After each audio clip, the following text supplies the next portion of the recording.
Jdeme na to. Plešníka už nie je medzi nami, až pleš sa žmákový súdok.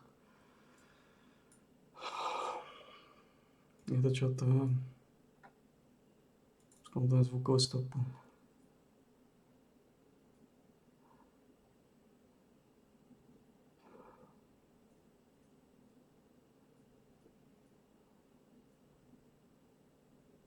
Jdeme na to.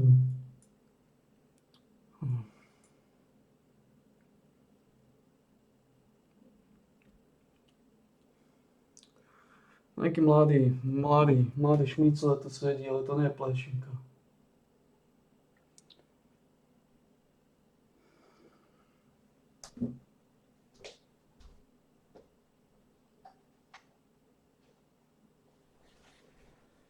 To nie je plešinka. Mladý šmícle. Čo je šmícle?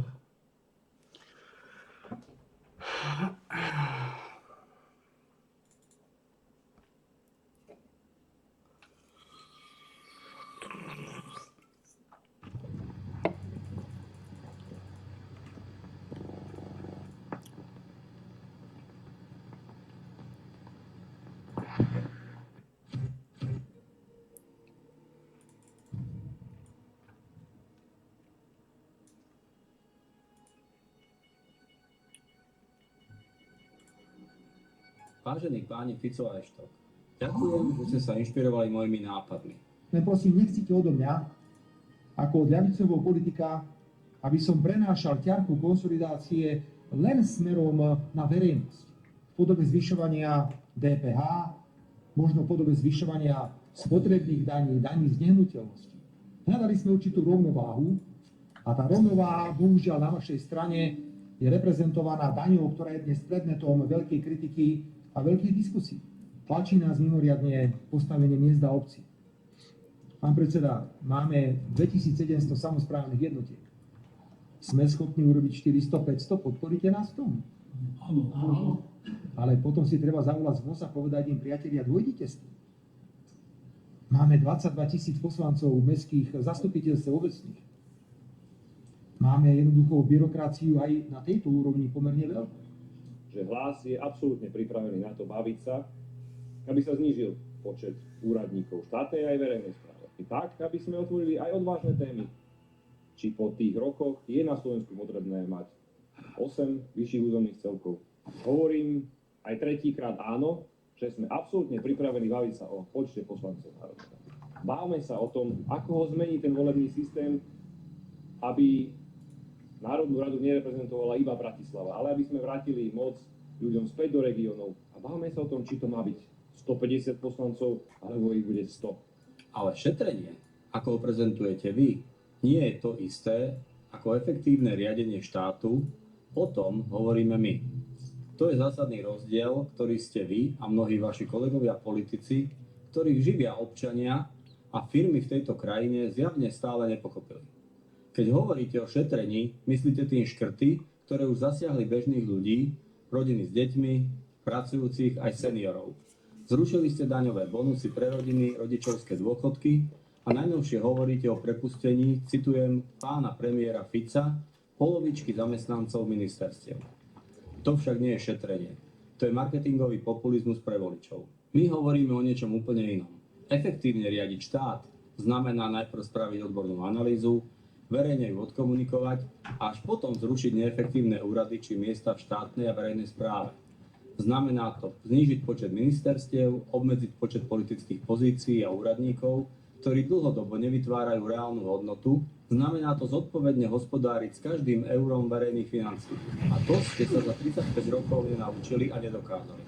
Na platy poslancov, ministrov, štátnych tajomníkov však siahať nechcete. Tam sa šetriť zjavne nebude. Rozdiel medzi nami je jasný. Vy navrhujete populistické škrty, my systémové riešenia.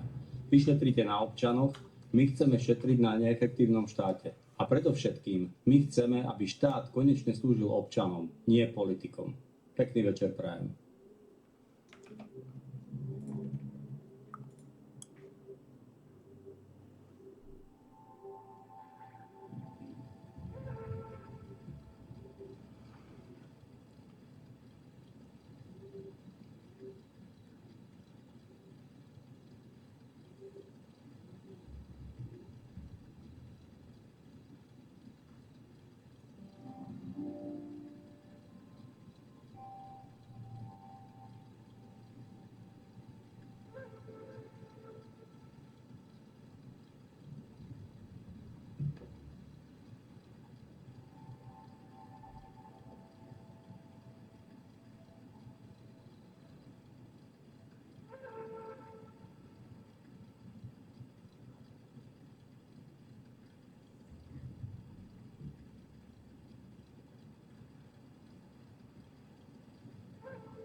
Plačinkou miesto prázdne.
Jeden deň bola šedivka v pohode, jeden deň nebol.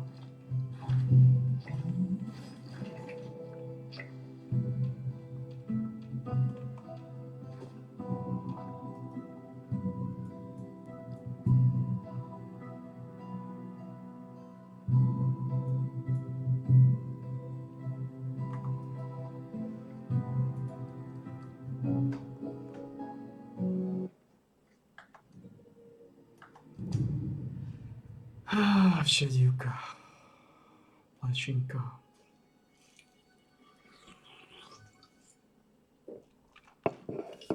Čo sa s vami stalo?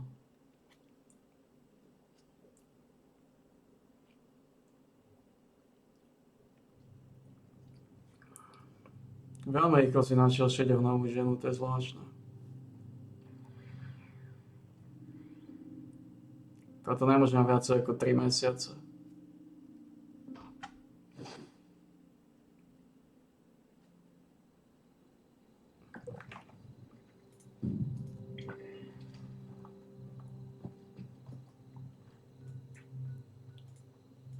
Maximálne 4 mesiace.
Tu nikto nie je znova.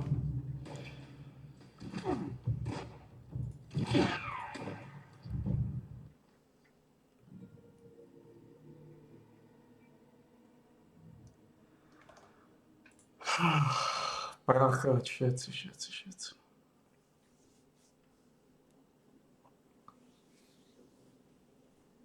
Mystic Key Event. What is Mystic Key Event? So we are about to get a pretty extensive update, as they've just released the patch notes for the Korean server. This comes with a new workshop, allowing you to use all sorts of different gear items as appearance. A new event revolving around Mystic Keys getting bonus rewards. The cost reduction to trait resonance. Significant improvements to Arena, however still not perfect.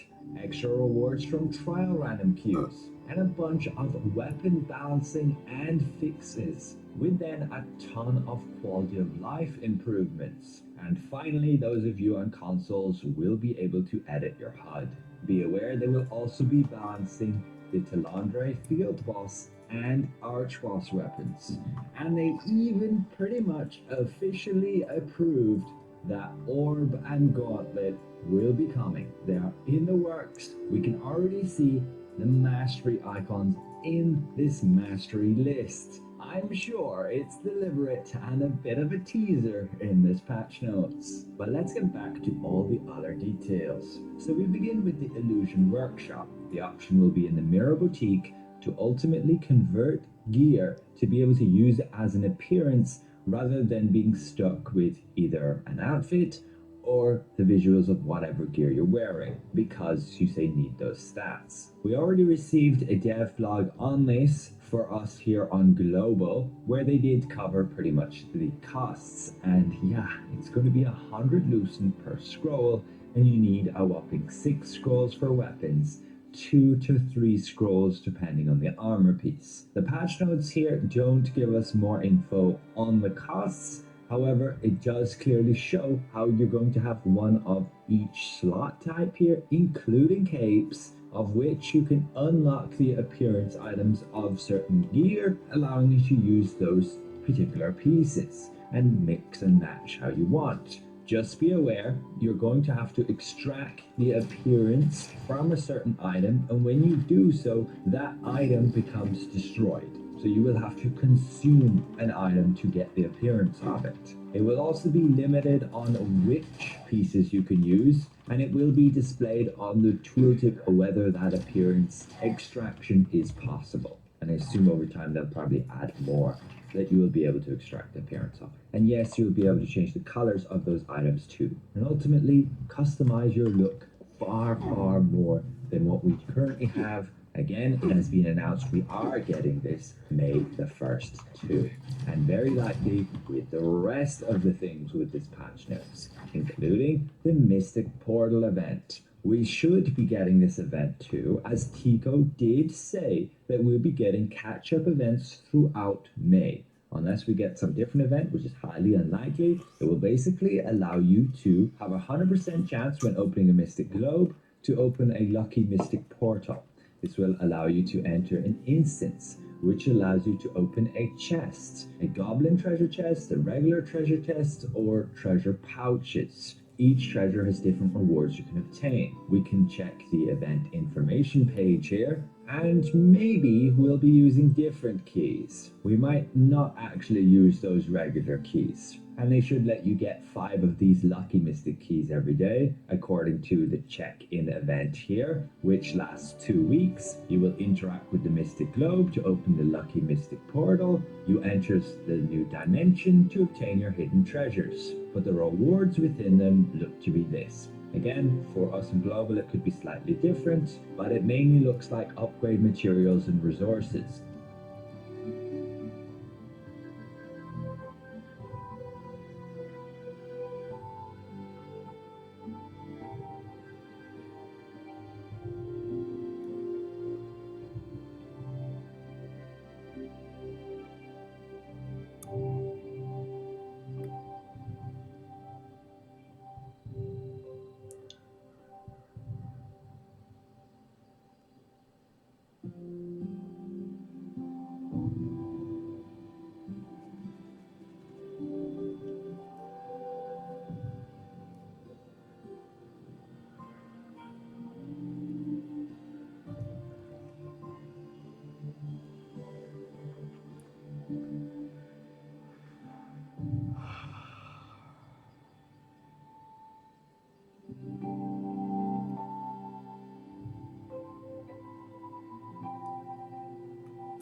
with Rusby is personal and close, Kevin surprised Rusby inside his own home while he was dressed in the uniform of a rideshare driver. This resulted in the two men being in a standoff with each other. During the final moments of the confrontation, Kevin had successfully shot Rusby in the head.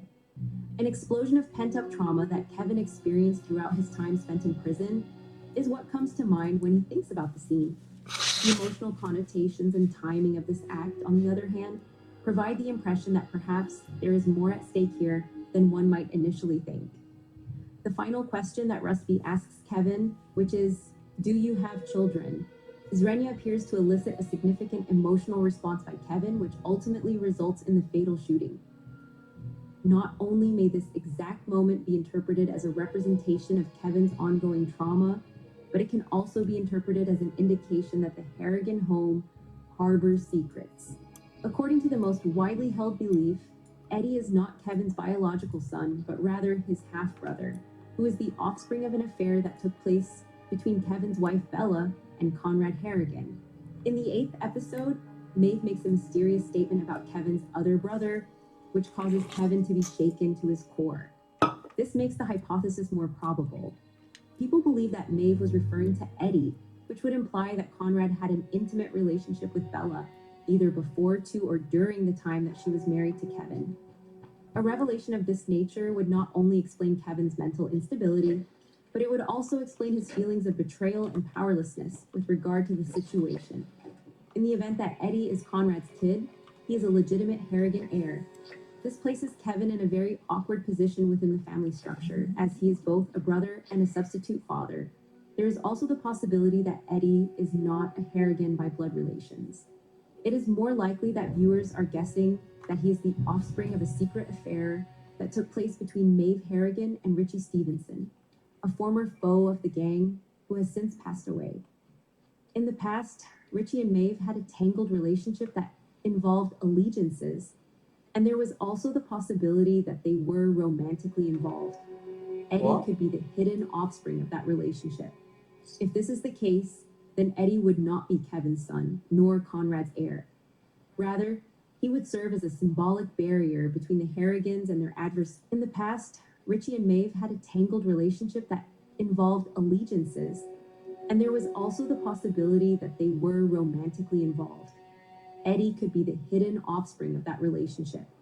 If this is the case, then Eddie would not be Kevin's son, nor Conrad's heir.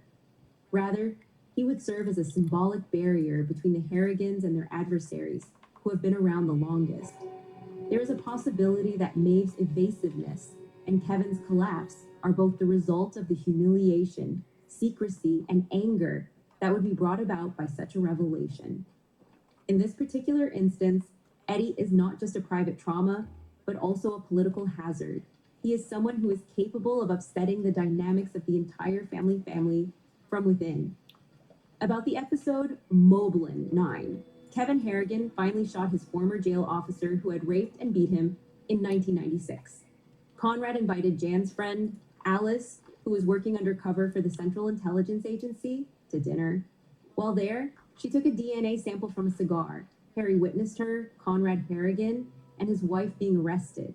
The emotional collapse that Kevin experiences when Rusby queries him about children suggests that he is reacting to a DNA sample from a cigar, who was working undercover for the Central Intelligence Agency, to dinner. While there, she took a DNA sample from a cigar. Harry witnessed her, Conrad Harrigan, and his wife being arrested.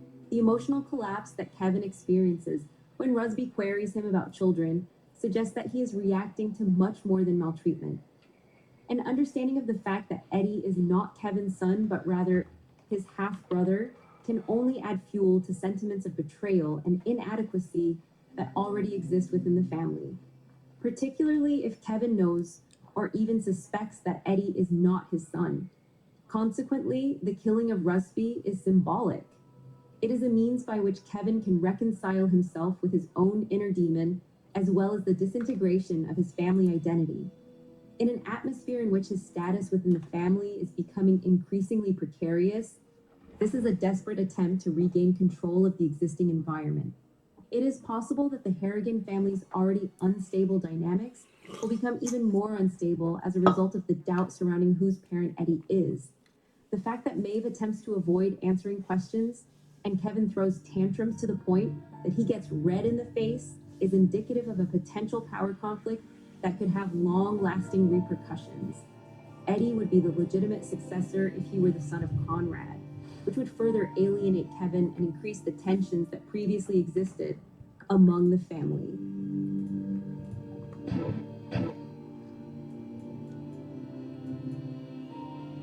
What's going on there? What's going on there? Despite the fact that Kevin's murder of Rusby can be interpreted as a personal act of retribution, the emotional implication and the presentation of the action as a scene suggests that it may be used as a plot device to suggest bigger family secrets. The rumor that Eddie is Kevin's half-brother, rather than his son, contributes to the enrichment of Kevin's motivations, as well as the series' investigation of identity, loyalty, and the exercise of power within a criminal empire. Kevin Harrigan's rediscovery of his former jailer and tormentor, Alan Rusby, has been one of the most interesting subplots in Mobland, which is available on Paramount+. At the conclusion of episode 9, he finally had the encounter he's been working for. Many times throughout the course of the series, viewers have been treated to flashbacks that take place during Kevin's time spent as a young man incarcerated. This period of time was significant for both Kevin individually and the Harrigan crime organization. In prison, Kevin was able to meet Harry D'Souza, which is why Harry's engagement with the Harrigans might be considered an indirect consequence of Kevin's time spent in prison. When Harry first saw Rusby, he was at the nursing home where his cleaner's mother lived. Kevin initially denied even remembering him, despite the fact that Harry recalled him as a violent jail warden. Over the course of several decades, he had successfully blocked out his actual experiences with Rusby, which included periodic rape, in addition to beatings and verbal abuse. He did this in order to conceal the fact that he had successfully blocked out these events. During the time that Harry, Conrad, and Serafina were attending the sit-down with Jaime Lopez, Kevin's plan to locate Rusby for his own sit-down finally came to fruition, and he was able to have the confrontation that had been building up for a number of years. Kevin deceived his way into Rusby's home by pretending to be a rideshare driver outside, and knowing that Rusby had visited his wife at the nursing home. This allowed Kevin to confront Rusby about the abuse that he had endured many years previously. The cheery older man claimed that he had the ability to block out the majority of his time spent working as a prison guard, and that he has subsequently undergone a spiritual reawakening. He claimed that he had no memory of Kevin. In addition, he insisted that Kevin always disciplined with a heavy hand, but that he had no memory of sexually abusing anyone. He even went so far as to suggest that Kevin might have imagined the rape. Following the confrontation with Rusby, Kevin took his firearm out of his pocket and started adding a silencer to it, making it very evident that his initial aim was to kill Rusby. However, he broke down in tears and urged Rusby to just leave him alone rather than pulling the shot on him. He was adamant that he would not be killed. The fact that Kevin is not the vicious and insane killer that his father is demonstrated by this evidence. Kevin, on the other hand, was aware that killing Rusby would not alleviate the turmoil that he was currently experiencing as a result of his experience. In order for him to at least admit his pain and make an effort to move on, the confrontation with Rusby was sufficient to provide him with catharsis. On the other hand, Rusby did not truly depart when Kevin finally gave him the opportunity to do so. After returning to the kitchen, he sat down to continue the chat and maybe start assisting Kevin, who was in a state of brokenness and crying in his healing process. The moment Kevin started talking about children, however, his demeanor immediately shifted in a different direction. Kevin quickly stopped crying after he asked him to repeat himself, and his face appeared to be on the verge of passing out. It was almost as if he had been detached from his body while he was swinging the gun up and shot Rusby. The mere mention of Kevin's child caused him to lose his temper, and in an instant he went from being accepting forgiveness, or at the very least dismissing it, to committing a cold-blooded murder. Kevin's abrupt outburst, which occurred when his child was mentioned, is the second sudden outburst of the sole trueborn Harrigan father who is still alive. In episode 8 of Mobland, when his mother suggested that Kevin or his other brother should take over as the leader of the Harrigan crime empire, he responded in a manner that was quite similar to what he had experienced previously. The mere mention of that information was sufficient for him to immediately throw a dreadful epithet at his mother. And although he was interrupted shortly afterward, it was evident that his reaction was unmistakable. There is more evidence to suspect that Kevin's presumed son, Eddie Harrigan, is in fact Conrad's illegitimate kid with Bella. This is because Rusby's mention of Kevin's child also prompted a rage-filled response, which also increases the likelihood that this is the case. Bella's private pursuit of Harry provides greater validity to the concept that Kevin may have married her, just to cover up Eddie's true parentage. We already know that Conrad was associated with a much younger Bella before she married Kevin, and this fact lends further support to the idea that Kevin may have married Bella. The fact that Kevin is upset that Rusty brought up his child is a strong indication that the Harrigan family, which is at the center of Mobland, is significantly more difficult than it appears to be on the surface. The most exciting scene in Mobland to date culminates in a homicide. That is not an unusual occurrence on this show. The thing that is unusual is that for a brief period of time, it did not appear as though it would. Alan Rusty, a former prison guard, was picked up by Kevin Harrigan, who pretended to be an Uber driver and then entered his home under false pretenses. Prečo to ide stále dokola? Nigel Lindsay provided an amazing performance as Rusty. However, when it comes down to it, he is unable to bring himself to execute this monster, who has repeatedly raped him, along with God knows how many other youngsters. He claims that he is suffering from the after effects of a prostate operation, which is a clever and vulnerable touch by the writer. And this is due to the fact that, to tell you the truth, the man does not act like a character from Mobland. For example, rather than freaking out or reaching for a knife, Rusty says, in a manner that seems to me to be very honest, that he has experienced something similar in the past. He encountered another of his victims on a church trip to Rome, and the two had a heart to hear that the younger man told him was therapeutic. Rusty says his memories are fading, and that while he understands he was a bit of a bully back in the day, he can't imagine committing rape. He even asks Kevin, apologizing as he does so, if he might be imagining things. In spite of this, he expresses his sincere regret for any pain that he may have caused Kevin, whom he acknowledges as a soul that is suffering. Kevin is comparable to himself when his wife was initially diagnosed with an illness. It was during this time that he discovered God and began to transform himself for the better. Then, Kevin does something that is extremely disarming. He does not pull the trigger of the silenced gun that he has pointed at Rusty's house. While he is still seated in the man's own kitchen, he breaks down in tears and orders him to go, begging him to just fucking leave me alone.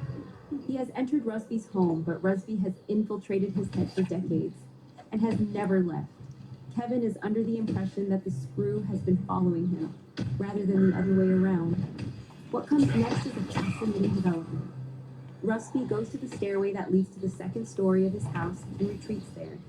It is actually his sister's house. He sold his own apartment and moved in to help defray the cost of his wife's treatment. However, his sister has since passed away. This is yet another detail that brilliantly humanizes the situation.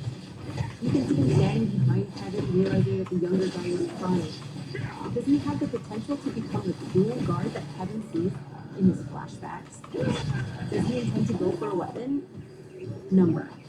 In order to console Kevin, he simply goes back to the kitchen and takes a seat there. He made the observation that Kevin's inability to pull the trigger was due to the fact that he was responsible for the upbringing of his own children, and he inquired as to whether Kevin himself had children. Then Kevin decides to shoot him in the head. At this point, I believe that the question of whether or not Eddie Harrigan is in fact his son has been resolved to a satisfactory degree. In the event that this is the case, the thing that has been perplexing me is the reason why Maeve has taken such a liking to Eddie. To say that she has an incestuous relationship with him would be an understatement. If her hand on his leg over dinner in this episode is to be assessed, then her interest in him is incestuous. We are aware that she despises Seraphina, Conrad's illegitimate daughter. Therefore, there is no reason why Eddie should be any different. Either that, or Maeve has already given up on her husband, which is the case. Either that, or she is looking for a new Harrigan to take over the leadership role. Unless, of course, she has placed all of her bets on Eddie being the person who would carry it out, which is the reason why she is always undermining Harry and needling Kevin. It is possible that she has made the decision to win favor with Eddie in the same manner that she did with Conrad, Eddie's biological father. Surprisingly, this appears to be the one subject that is not discussed at the disastrous dinner that the family has with Alice, who is Jan's friend and a hidden undercover police officer. The Harrigans were brought more or less up to speed on the kind of man she is now working for, and Alice has been dispatched by her boss Tattersall to secure DNA evidence that they can plant on the body of the police officers that Richie Stevenson killed with Tattersall's full approval. The meal was always going to be a disaster for the Harrigans from a legal standpoint. Conrad is condemned to fail as long as she manages to escape alive, and Harry agrees to let her go alive despite the fact that he is aware of who and what she is. Richie's suspicions appear to be accurate, and Harry, a smart guy who deserves respect even from Richie, is able to realize that the Harrigan's days are numbered with Maeve and Conrad roaming wild. Richie's suspicions appear to be correct.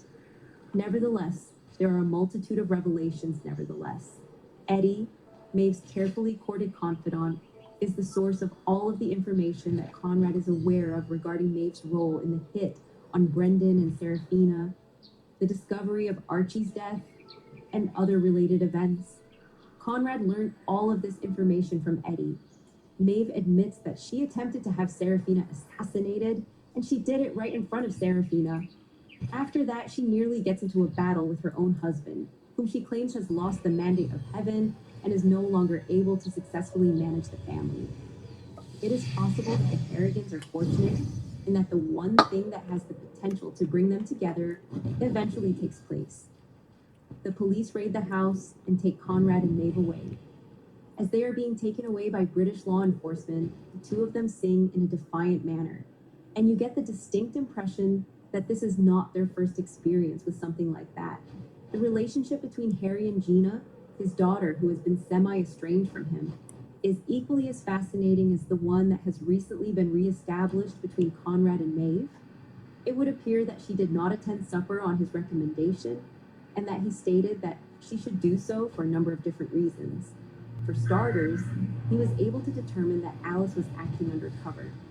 In addition, he desired to spare her the terrifying consequences that would result from yet another police raid involving firearms. Nevertheless, I believe that Harry D'Souza has made the decision to defect, which is the most essential thing. As soon as he discovers that O'Hara, the family's attorney, is the Stevenson rat in the organization, all he asks for is to meet with her at a later time. He has a similar rendezvous set with the mystery shot caller Pat McAllister for the following day. Why wouldn't he tell Conrad immediately? Unless he is expecting that O'Hara can draw him Mr. Stevenson hold along with her, that is. Not only is she a traitor, but she is not the only one at risk. During the time that Kev is off on his mission to get revenge, Bella, his wife, or wife if you prefer, is carrying on with her ill-advised attempt to commit a corruption scheme with her wealthy father, the British Home Secretary, and a few questionable business acquaintances from the continent and the Levant. However, she is unaware of the fact that her companion is wearing a wire, but it is not evident who the wire belongs to. It is difficult for me to conceive that anyone working for the Harrigan organization will be pleased to learn this information. It should come as no surprise that this episode is jam-packed with significant revelations that span a number of different stories.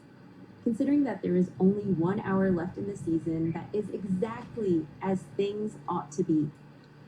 The most significant change, however, is the beginning of Mobland as a television show. The scene between Kevin and his abuser, with all of its unexpected twists and turns, demonstrates that Mobland is capable of doing more than simply being a really entertaining show about a tough guy and the tough guys and tough gals around him. This is accomplished without sacrificing any of the fun performances or the tense, often bloody British-Irish gangster thriller shenanigans. I've seen shows move from, yeah, it's pretty good, or even, yeesh, it's not that good, to, whoa, something's going on here before.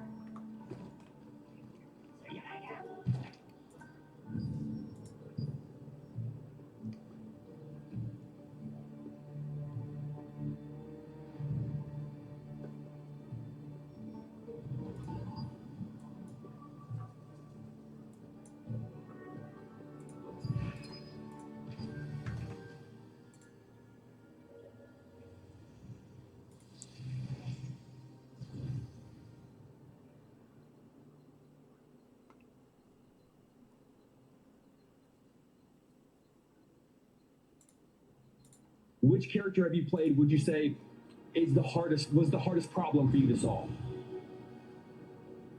Oh. Starting with the easy one. Yeah, there you go. Good morning.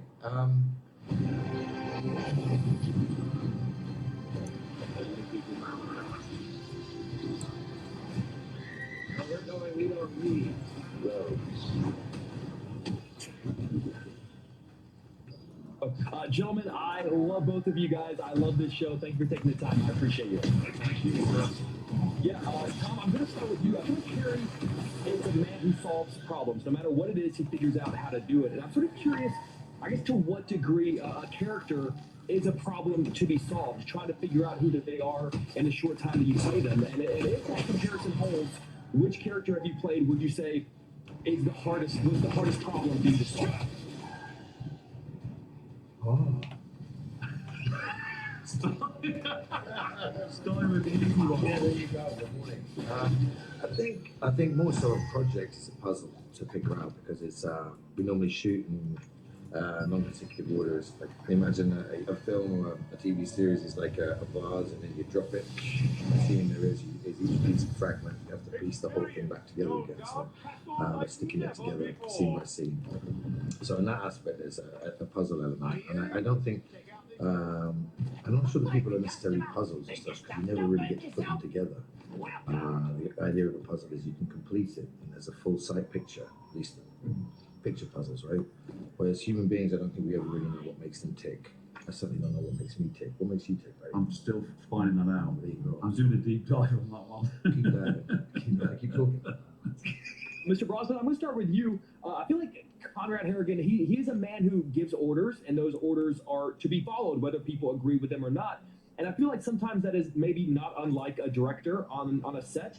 In the spirit of Conrad giving orders, you have taken direction from some of the greatest filmmakers, greatest directors of all time. What is the most interesting or maybe your favorite piece of direction you've ever received as an actor? Keep it simple. Keep it simple. Bruce Beresford. Just simple. Because sometimes we try to act. We want to act. I know I do. And sometimes too much. But just really, so much of it is about listening, which I find very difficult at times. So, yeah. But keep it simple. James Gandolfini used to say that he would hear from real gangsters about his performance on The Sopranos. Martin Sheen said the same thing. He would hear from politicians when he played the president on The West Wing. Mr. Rosen, you've played roles and professions of people who I would imagine oftentimes don't want to talk about them in public, whether it's spies or gangsters or thieves. I'm sort of curious, who do you go to for research when you're playing people who normally do not want to be found? Well, you can find information on anyone these days. I mean, it's right there at your fingertips. For this particular character, I hit on the accent really 15 minutes before shooting the scene. Because when I spoke to Guy 2 days prior to shooting, we were talking about South London, North London. He said, that sounds good. But then on the day, he said, go Irish. Go more Irish. And I had this crazy character in my head from Kerry. And I based him on he's an Irish politician. I am, if you'll allow me to geek out, I'm a massive fan of the show Peaky Blinders. And while obviously both series follow crime families, also recognized for you guys, they're different characters, they're different experiences, they're different stories, different eras. But I'm sort of curious, were there any commonalities or lessons you guys learned on the set of Peaky Blinders that were at all valuable in this series? No. They're two separate projects, so Yeah. I think Paddy and I, from that answer, we're out of a similar school to take what we have in front of us and focus specifically on each job. And obviously, I imagine speaking for both of us, we're informed by things that we've done in our past. But I think every job that we do is a separate situation. Yeah, it is. I mean, we have that in common that we did Peaky Blinders. I was only in one series, but I met Tom years ago. I met you a few times over the years, and we did a film together. We did a couple of days on it, at least, didn't we, years ago? Child 44. Child 44, yeah. So we've always sort of been aware of each other, and I've always admired Tom's work. So Yours. Yeah, there you go. So there's a very mutual respect and love there, isn't there, Tom? Yeah, There's love there? 100%. I wanted to work with Paddy for like forever. So this was a dream come true in that aspect. I'm sorry the questions were so heavy, guys. I'm slightly dim. First one of the day. Anson, you get the opportunity to spend more time with this character than most actors do if they were doing it in a movie. Obviously, you know, with a movie, you have that finite 2 hours here. We're here for a while. So with that idea in mind, is there a movie character you played from your career that you wish you had this kind of time with to be able to flesh him out the way that you get to know Eddie? That's a great question, and actually one springs to mind straight away. I was in Sam Mendes' 1917, and I had this really cool part in the middle of the film, but there was so many different parts in that show. But I was lucky enough that I did 6 months of rehearsals with Sam for that movie, playing all of the other parts other than the 2 lead guys, so that they could build the sets and stuff. So I got to like play Colin Firth's part and Benedict Cumberbatch's part before they came and did it, and that was a lot of fun. And so I spent so much time with Sam building this tiny character, and I'd love to have 10 episodes of time with that character. I mean, to be fair, he's about to make 4 Beatles movies, so who's to say he wouldn't make more 1917 movies? I'd be there for that. There you go. You said it first.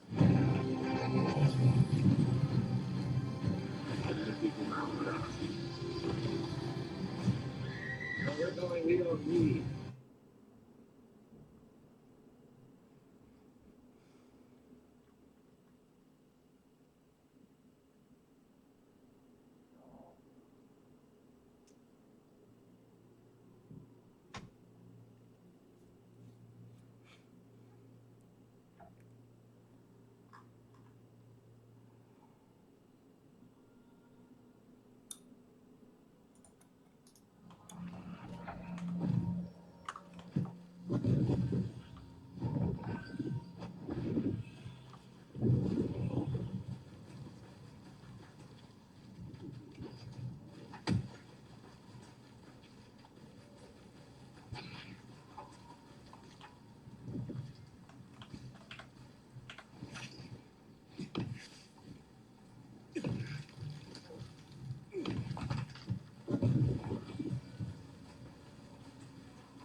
Plečinka.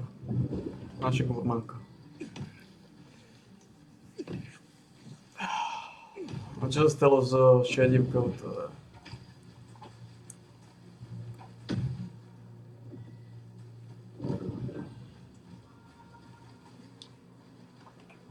Tak čo by sa stalo? Plečinka a šedivka sú už... Niečo ich dostalo. Dostali tam svet kokotov. Každého dostane do svet kokotov. Skôr či neskôr.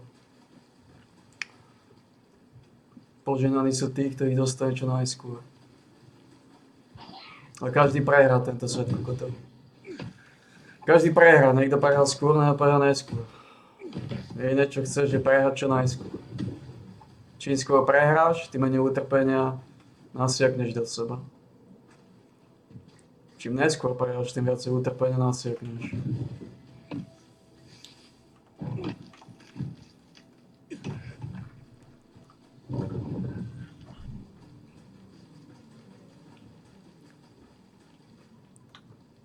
Koľko máme tých pičných oných?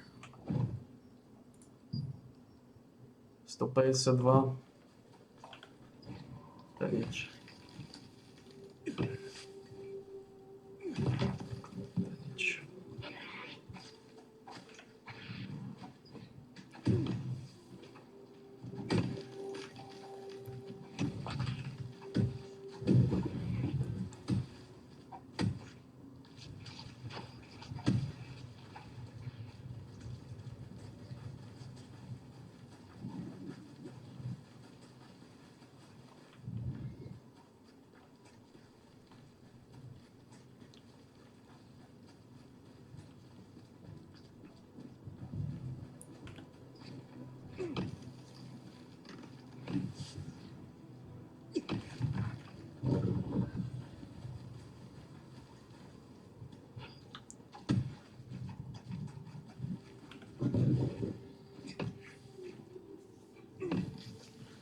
Nikdy nezabudeme na našu plečinku.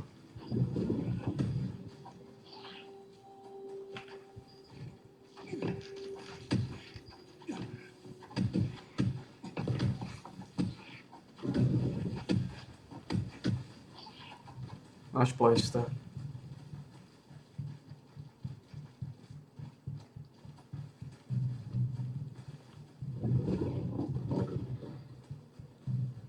Až Markovi súdok.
Čo si počneme. Čo si počneme.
Čo tu zbieram to drevo, a čo zbieram zlaté jabka. Čo máme robiť v tej, čo máme ísť na dole tepať, no. Vôbec neviem, čo mám robiť.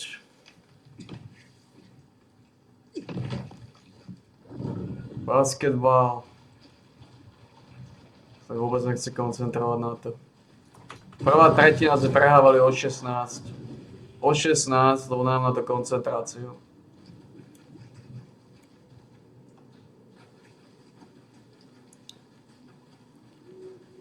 Celá ich sezóna v basketbale je úplná kokotina. Kokotské odmeny, príliš dlho trvá, kým sa spraví. Reálne by si mal dostávať 20% za jeden zápas.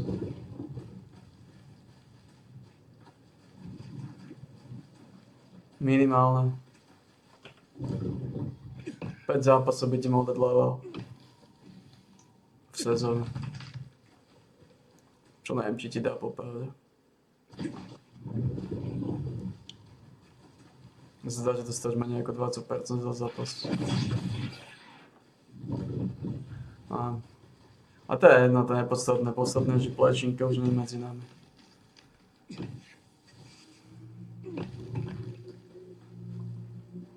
Už pleš, tak máš Markovicovi.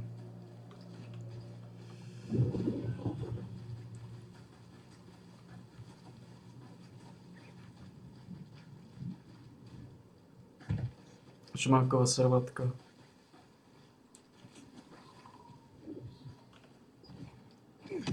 Som si obľúbil Plečinku masívne, no. Ako na to, že som ho videl veľmi zriedka naozaj. Videl som ho v podstate iba večer, keď som prišiel. A celý deň som ho nevidel nikdy. Preto som vedel, že keď celý deň chodí po svete kokotov, že to nerozdýcha moc dlho.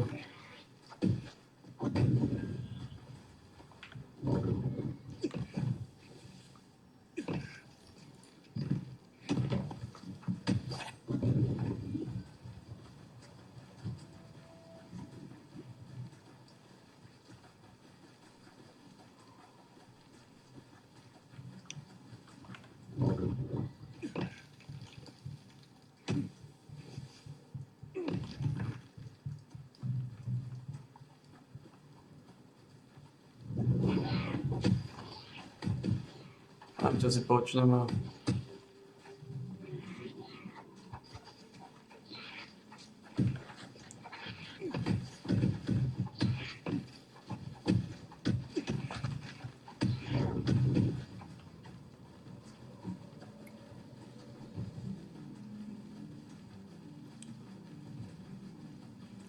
Vôbec neviem, čo si počneme.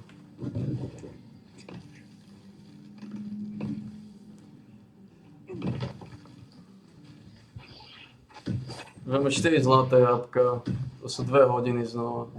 V podstate na jeden dáš dáš minimálne hodinu, 2 odsypania.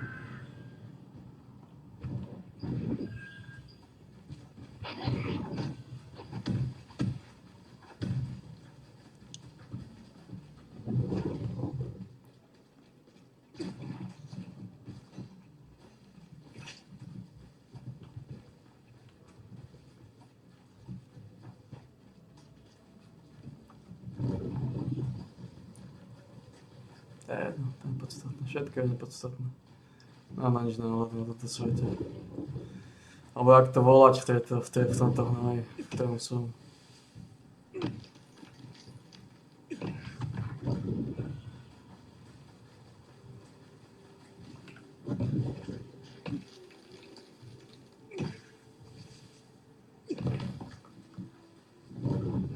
Nejaké zlaté jabka.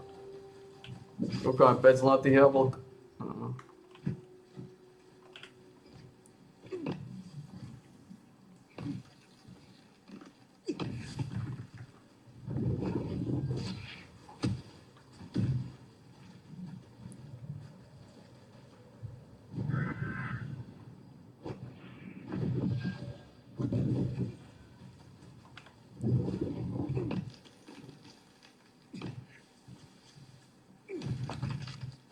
A nový šmicler tu sedí. Tu sedí na okne nový šmicler.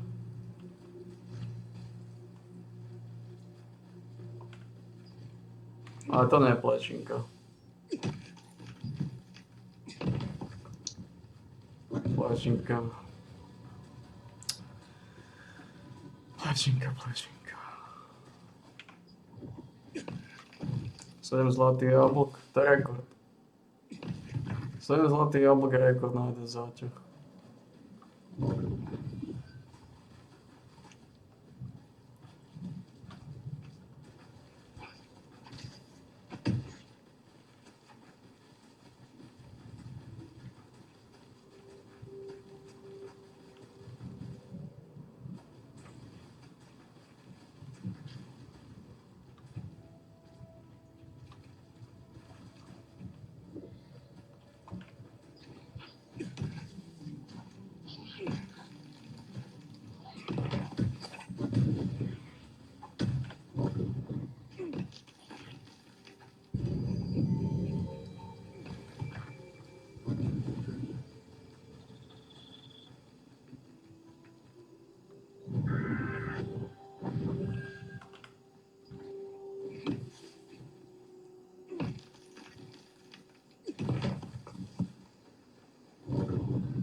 Tak áno, no.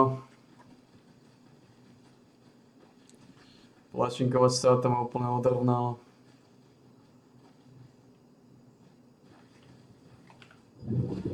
Oblbo sa to má rovno.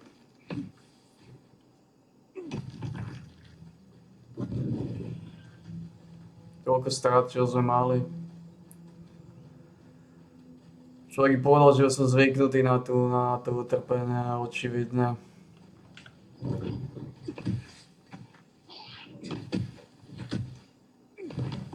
Máte im pokoj.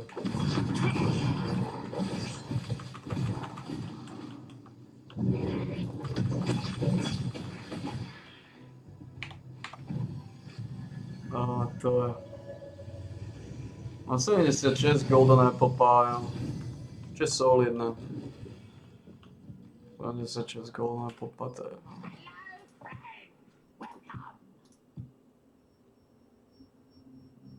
$76 golden apple pie. You can retrieve things you left here at any time. Just find the storage manager. Čo mi tu svieti?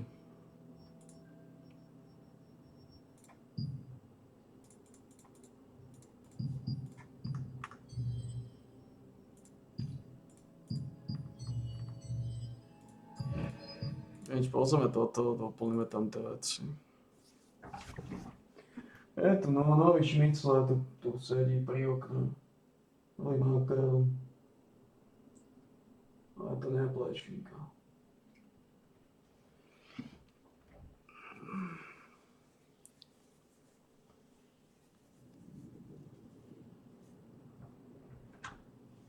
Aj šedivka. Šedivka zmizla ešte skôr ako plešinka. To je to šokujúce.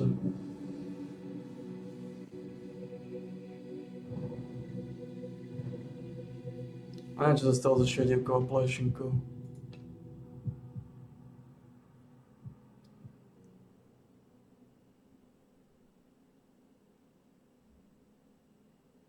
Ale šediv má novú ženu.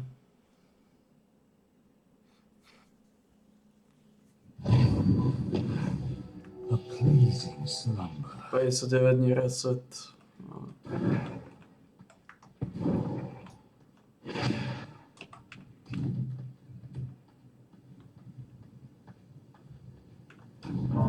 Táto sáka,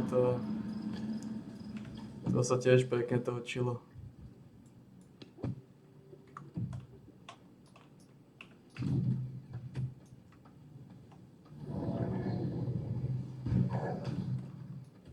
Toto je solidné odsypanie, ale...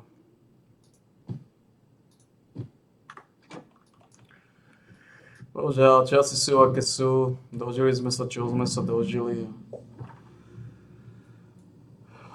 Už sa iba trpí. Trpí sa solidne. A trpí sa masívne.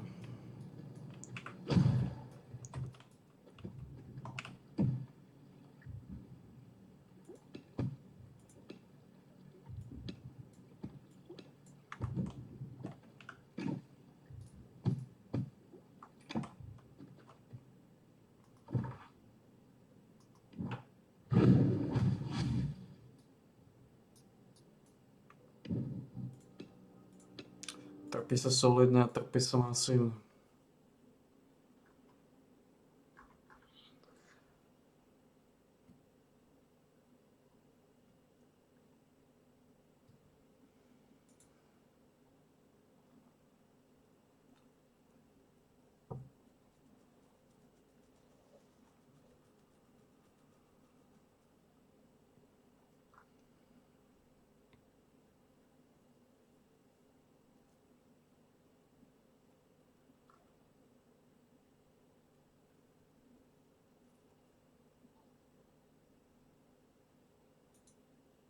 Hey everyone, Noodle here with a very quick review of the Whack-A-Cow.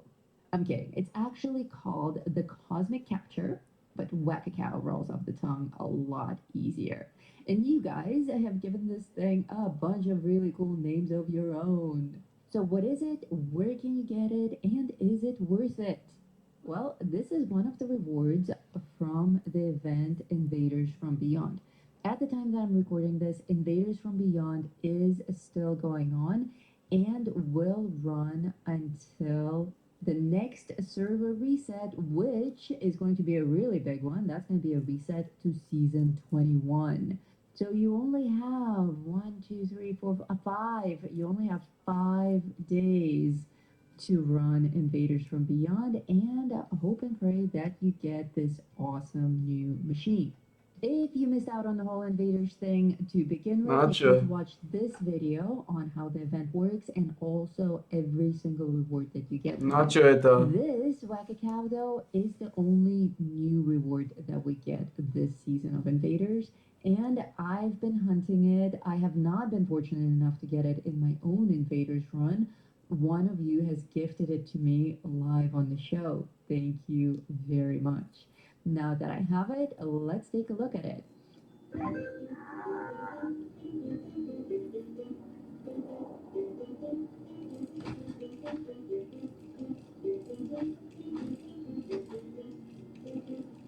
Na čo je, čo z toho je? To je blasáčka. It is, of course, a reskin of the Whack-A-Mole machine. Great. And what it does is Dáte it agilitu. gives you 2 agility when you use it. The first notable thing about it is, of course, its size. This is Sáčka.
mnohým ľuďom traumu, ku ktorému sa firma do dnešného dňa ani len okrajovo nechce vyjadrovať, o ktorom na ich firemnom webe nenájdete jednu jedinú zmienku. Sme na Filipínach, píše sa rok 1992.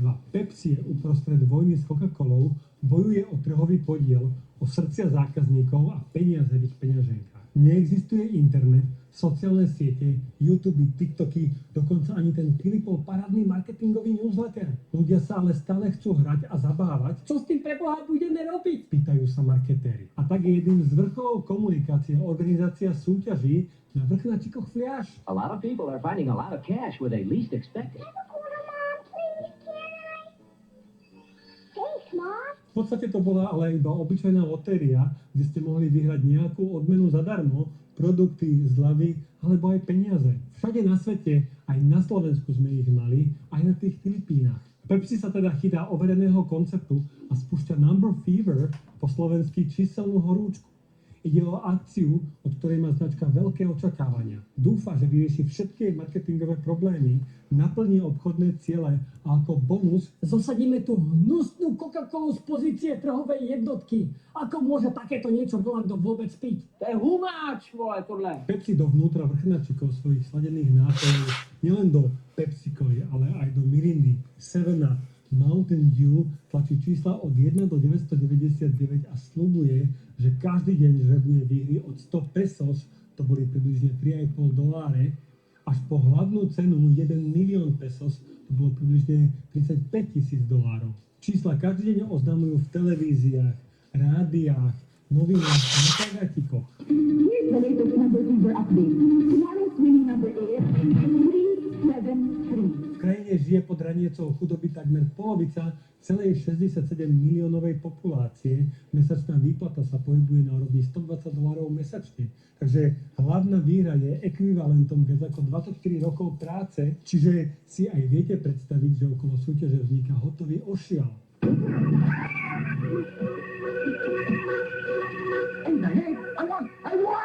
Ľudia nakupujú, zásobujú sa pepsikolami, mnohí sa prehrabávajú v odpadkových košoch, len aby skúsili šťastie, či nenájdú nejaké odhodené vrchnáčiky. Ľudia sa tiež bijú na uliciach, kradnú si ich, no vravím, mánia.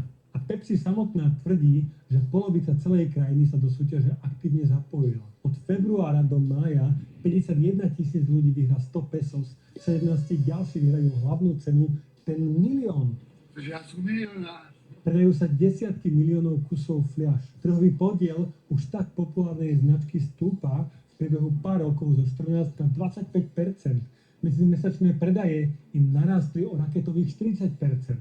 Skrátka, zákazníci sa tešia, ale šéfingovia z manažmentu sa tešia ešte viacej, lebo budú odmeny. Penízky, aj seva štáta. Teda za predpokladu, že všetko pôjde hladko a bez problémov. Tí ľudia sú kokoti. V Chile, kde mali len pár mesiacov dozadu tú istú súťaž, ale v televízii sa pomýlili, keď oznamovali výherné číslo a spôsobili z toho chaos tak veľký, že to samotný prezident musel riešiť. Tí Čilania jedni, to sú úplne Taliani, tí všetko popletú. Práve vďaka tomu, ako obľúbená súťaž je, budú odmeny, tak sa ju rozhodnú predĺžiť o ďalších 5 týždňov. A tu nastáva ten drobný, fakt miniatúrny háčik. Aby mohla celá mechanika súťaže fungovať, tak Pepsi musí mať výherné čísla vopred vybrané, rovnako ako každá jedna firma organizujúca podobné lotérie. Oni si totiž nemôžu dovoliť vytlačiť na všetky vrchnáky čísla rovnomerne od 1 do 999 a slúbiť, že jedno z nich vyhrá milión. Pretože to by potom znamenalo, že každý 1000. vrchnáčik bude výherný a teda keď by predali milión fliaš, tak by mali potenciálne 1000 výhercov po milióne, čiže 1 miliardu rozpočet to vám na súťaž nikto v živote nedá, ani keby bol váš tatko arabský šejk. Práve preto, keď aj v Pepsi predĺžujú tú súťaž, tak majú vopred pripravené výherné číslo, konkrétne číslo 349. Toto je vytlačené iba na 2 vrchnáčikoch, ktoré sú za prísnych bezpečnostných pravidiel, nech to nikto nezneužije, nepobije sa alebo neukradne, distribuované do obehu. Tí blázonkové jedni ale už zabudnú na to, že to číslo 349 bolo nevýherné v tej prvej fázi číselnej horúčky a preto sa ho v tých fabrikách natlačilo na obrovské množstvo štuplíkov.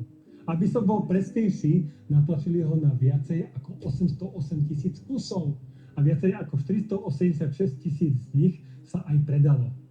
Auč. Houstone, máme problém. No a dostávame sa k osudovému dňu do 25. mája 1992, kedy ešte stále nikto v Pepsi nič netuší. Je 6 hodín večer, na kanáli 2 vás privíta moderátorka, usmeje sa a ohlasuje víťazné číslo 349. Ľudia až vlastným očiam nechcú veriť. Niektorí ho majú aj viackrát, niektorí dokonca až 10 kusov. Zastav! Ja som milionár! Tisíce z nich vyrazia do ulic a oslavujú, že sa už nemusia báť o chudobu a nedostatok peňazí. Davy sa okamžite nahrnú do miestnej Pepsi centrály a dožadujú sa odmeny. V Pepsikole rýchlo zistia, že z pôvodných $2 miliónov určených na výhry by museli zaplatiť desiatky miliárd a to samozrejme firma odmietne. Firma sa odvoláva na taký ten malinký kódik, ktorý je pod číselkom vytlačený. Ten sedí presne s tými 2 výhernými kusmi vyrobenými po tom predĺžení, ale nesedí s tou staršou pôvodnou sériou. A teda všetky tie 100 000 štuplíkov sú neplatné. Co si to dovoluješ, ty čo? Na uzmierenie Pepsi ponúkne aspoň 500 pesos, teda $18 každému. Dám vám ale teraz otázku. Čo myslíte? Zaujímalo chudobných Filipíncov, že nejaká mega obrovská globálna bohatá korporácia urobila chybu? Ne. Absolútne vôbec. To je váš problém. Slúbili ste, tak mi navolte moje prachy. A vyhlasujú Pepsi vojnu. Tej Pepsi, ktorá mala istú dobu 6. najväčšiu armádu na svete. To bolo vtedy, keď s Rusmi vymenili hromady kolí za flotilu 17 ponoriek, 3 bojových lodí a zopár tankerov. Ak vás zaujíma tento bizarný obchod, jeden z najneuveriteľnejších v histórii biznisu, tak si o ňom prečítajte v našej knihe plnej neznámych príbehov úspešných značiek. Ako bonus tam máte 52 ďalších perličiek, také rozprávky pre dospelých.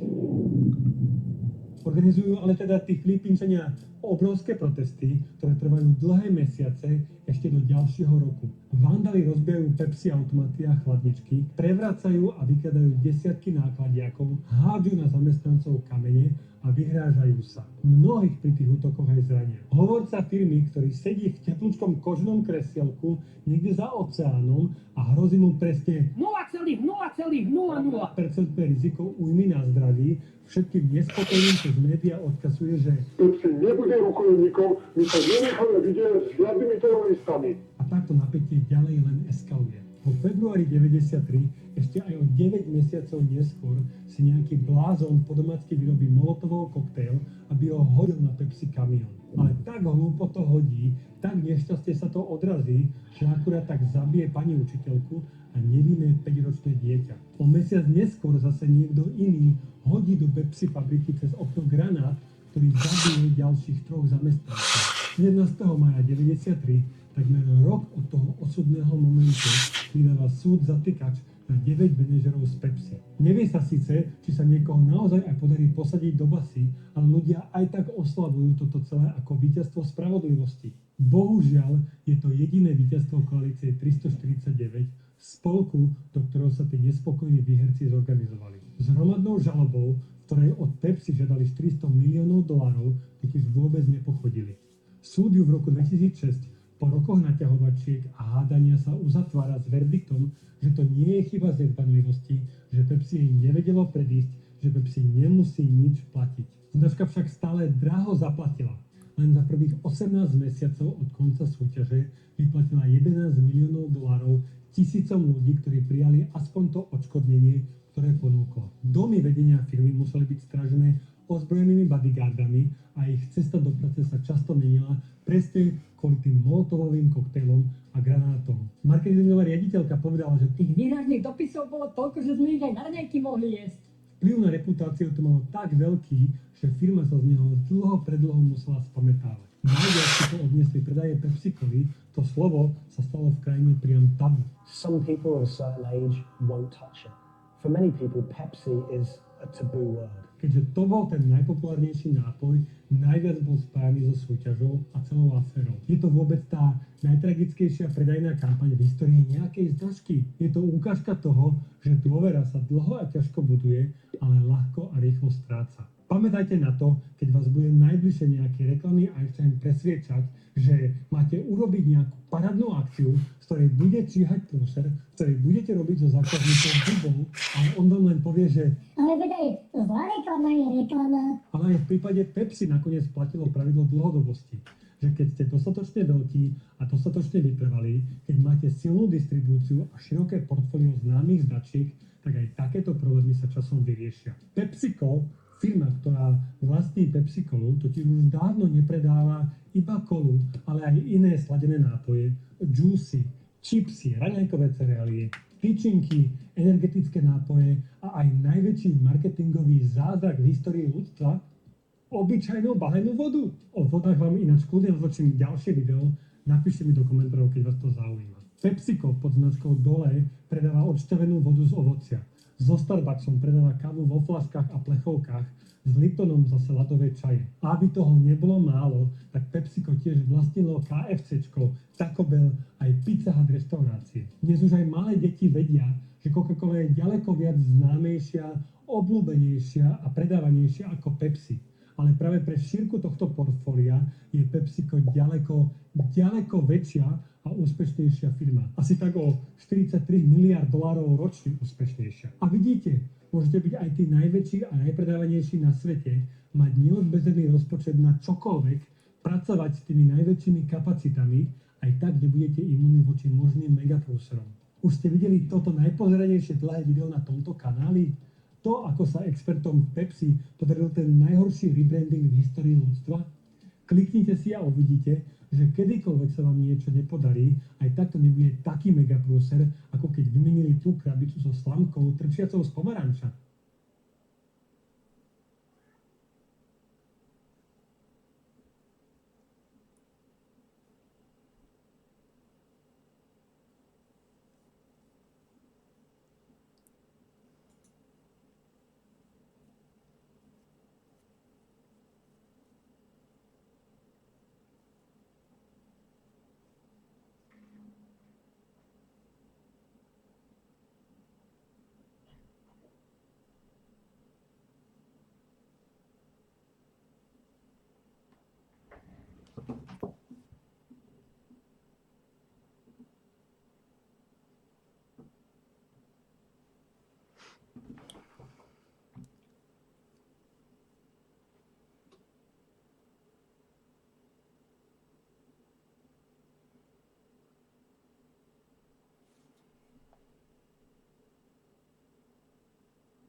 Boy in the safe place. I'm in the safe place.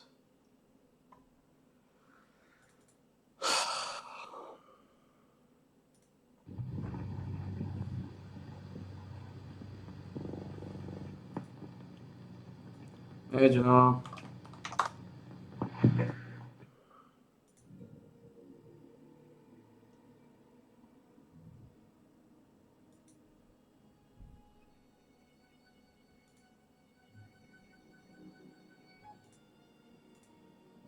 Hi, I'm Mark Roberts, Game Director on Path of Exile. In the Secrets of the Atlas expansion, we're making some quality of life changes and improvements around the Atlas and map device. In 3.26, you will be able to use Orbs of Horizon to reroll your Elder and Conqueror Guardian maps. Doing so will reroll the base map and the Guardian of that map. We're also adding a small additional inventory to the map device. This can be particularly useful if you're rolling many maps to run in sequence, or you want to use varying amounts of scarabs or other map fragments. Keep them in here to save time going back and forth to your stash. These are just some of the improvements we're making around the endgame, so you'll have to tune into GGG Live.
That brought down the force field. Destroy the brainwave siphon.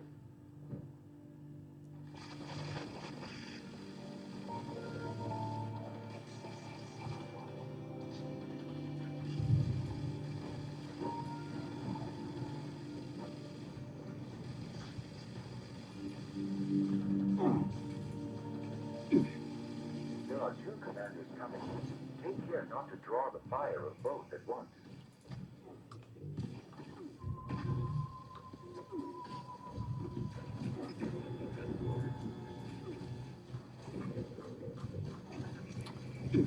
The brainwave siphon is now vulnerable. Excellent work so far. We are almost done here. There is still one more siphon to take care of.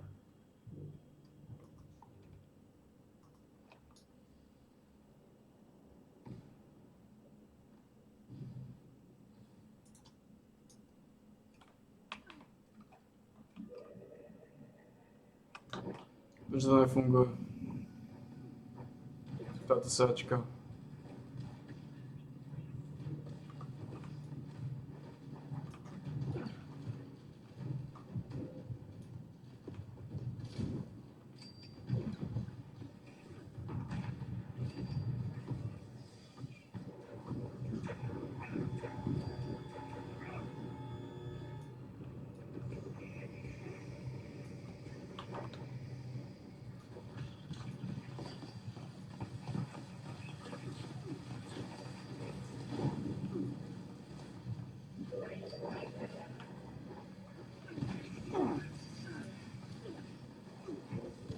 Now, take down the final commander and put an end to this.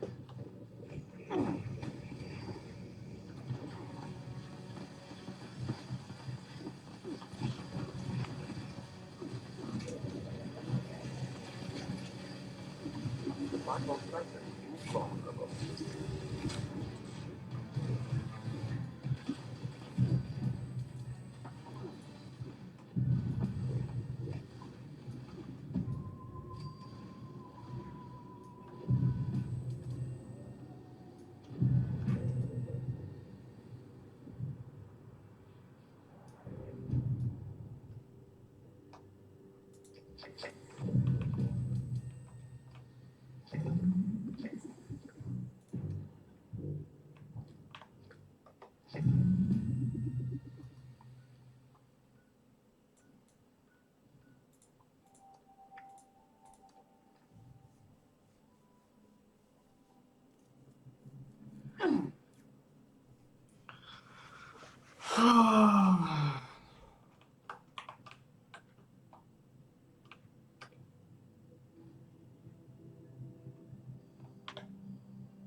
Koľko mám? 210. Co?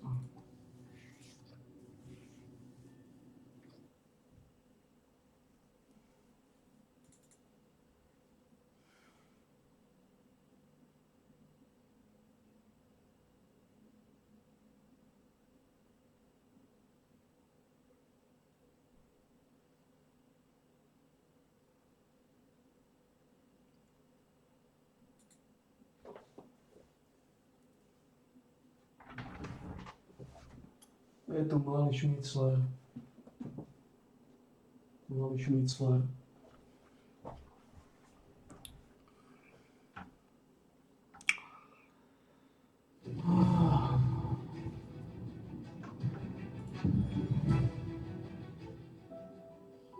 Neviem, čo to je malý šmicler.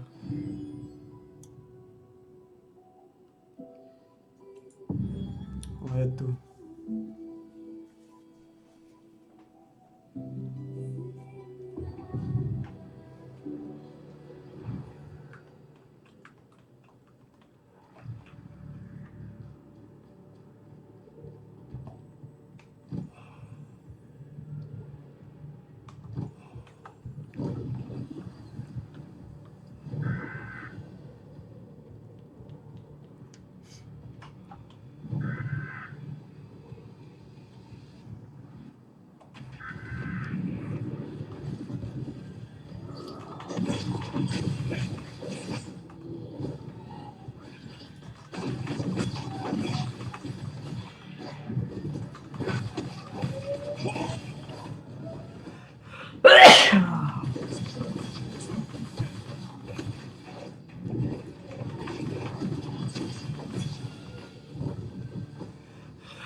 Neviem na čo robím tento terén.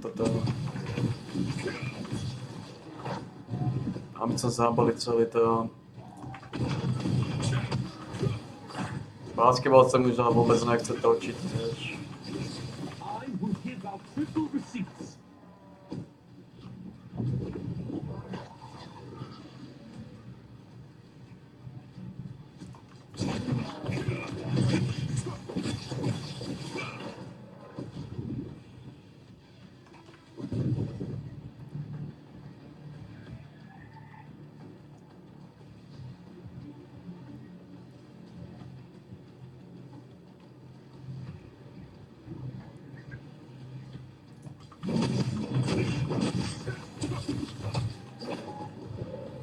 Okay, we've done tripling receipts. You collected them already. Very impressive.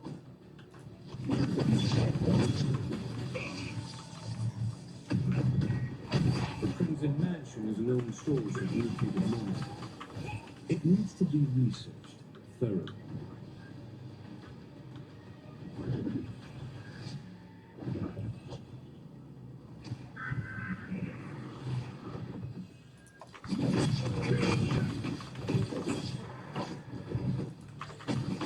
Dám 100 a kadím na to. Dám 100 a kadím.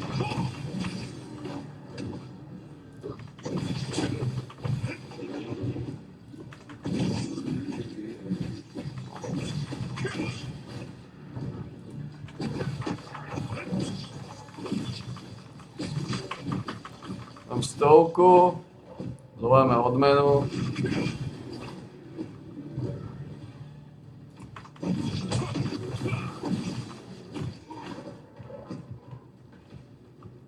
A odchádzam.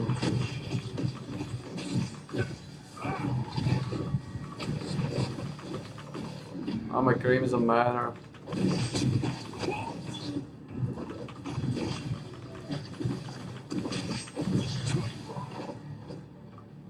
Asi by som mal točiť, ale aby som odkuť 50 kontaktov a spraviť ich sa na to.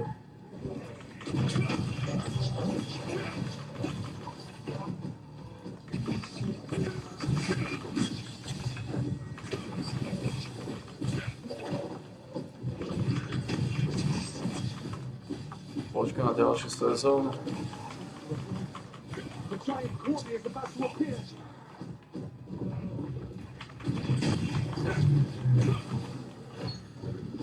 Ale kde sú, nech dám týchto 130.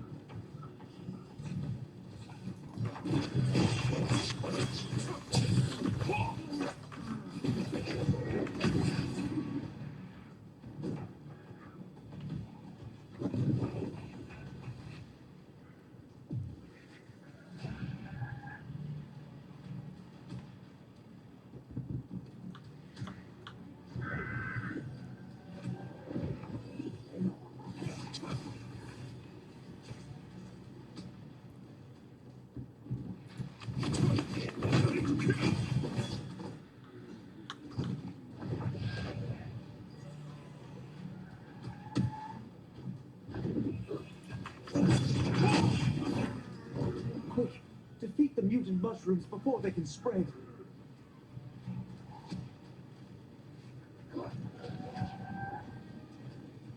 I'm going to the Lothar site to pursue my research.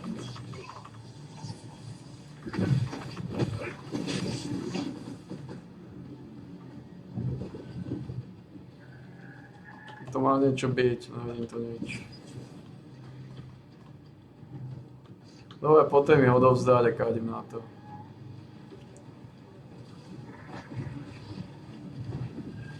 To je pasívna vec iba.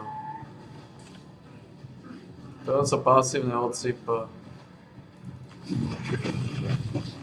Potom čo náš plečinka opustila šedivka nám náhodou na nič. Kde sú tí pičusovia tam vzadu až dám im tie veci a...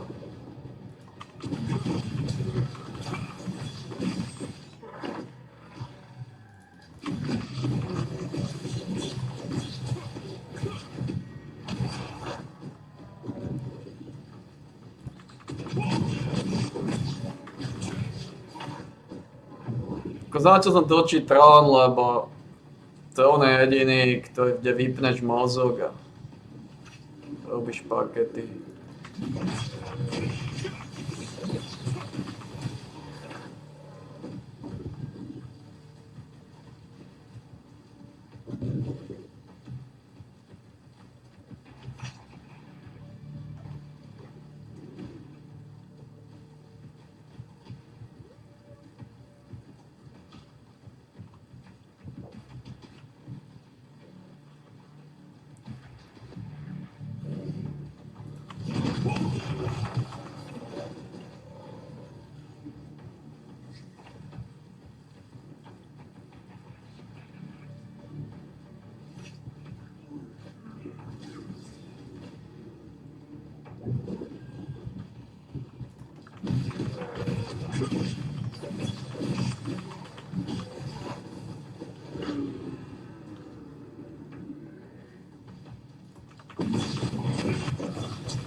Nebo ještě ty?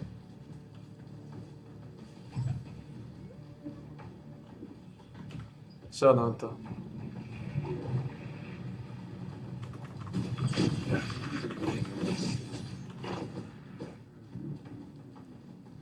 From now on, I'll give you triple receipts for mutant cores.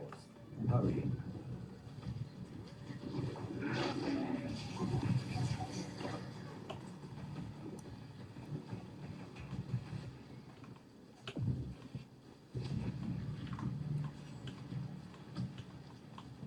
I will give. Thank you.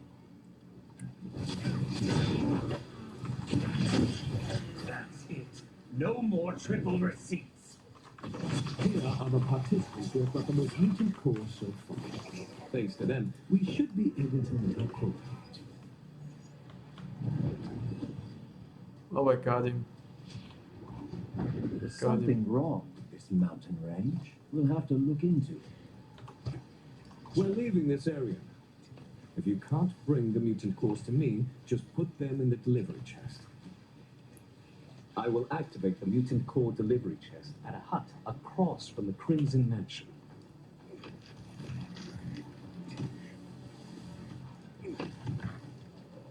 No, zawodu.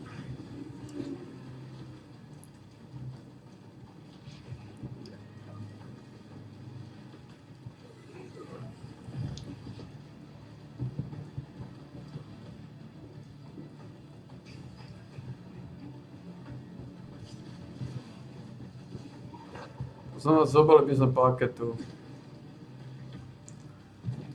Tento Blizzard o polnoci.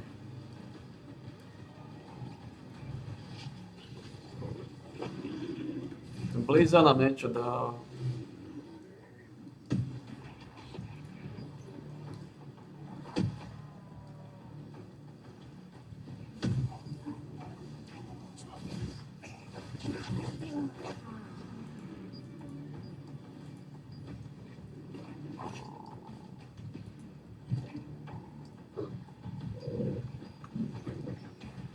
A na to niečo.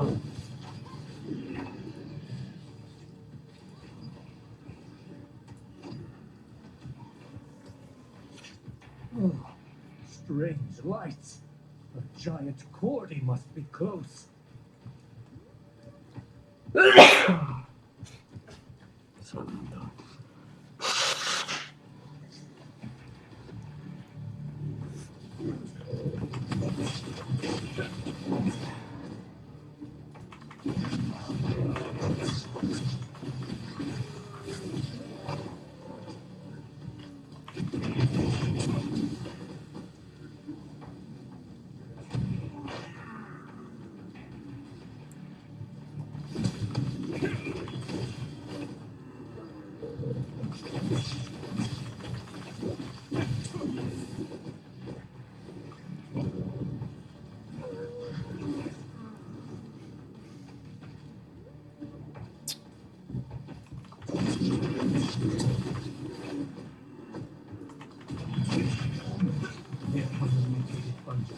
Keep your guard up and get rid of them.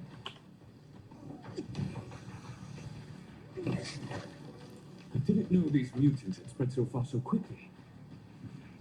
What happened? have to research more sites.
Načo to odsypám.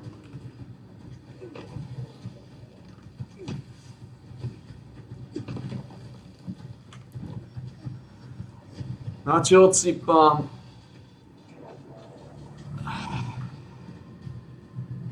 Načo odsypám to. Načo odsypám to. I'm giving away triple the receipts for any mutant cores delivered. First come, first serve.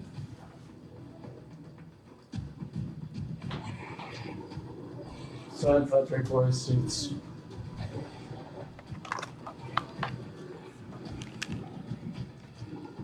Blackberries.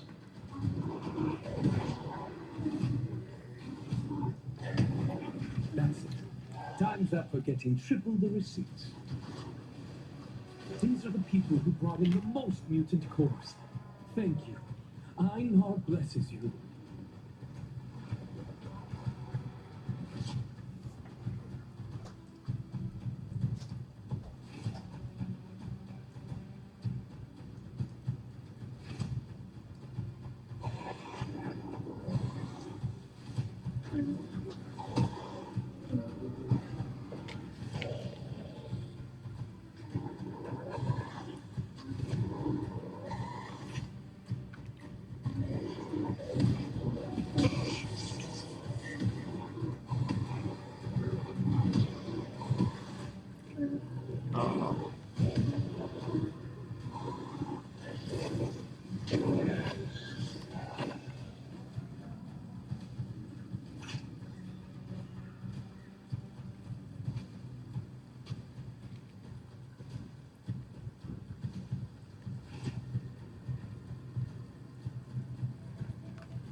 Excellent work. You're exceptionally strong. I look forward to working with you again.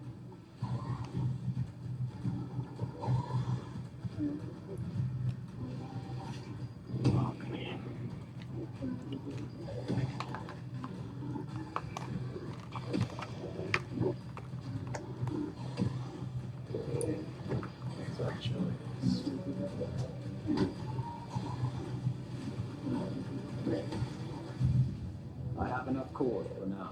The event is over. You did well today. I hope to see you later. I will give you receipts for the mutant cores you delivered. You will be rewarded based on the number of receipts you've earned, so don't lose them. Thank you. With your help, maybe we can finally end the suffering caused by these mutations.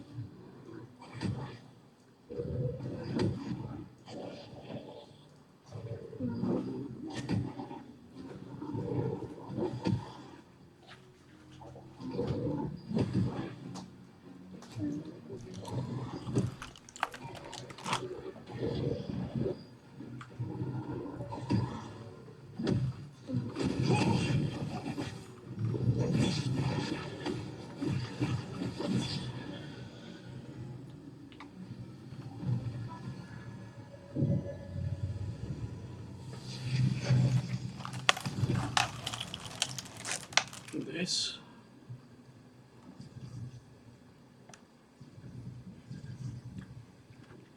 Hey, have you been to the forest of the Great Tree?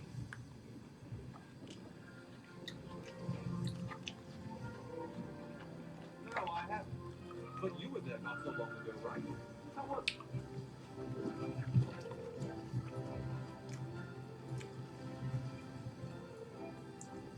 Most of the time, it's so quiet and peaceful. But that all changes once the storm of the Great Tree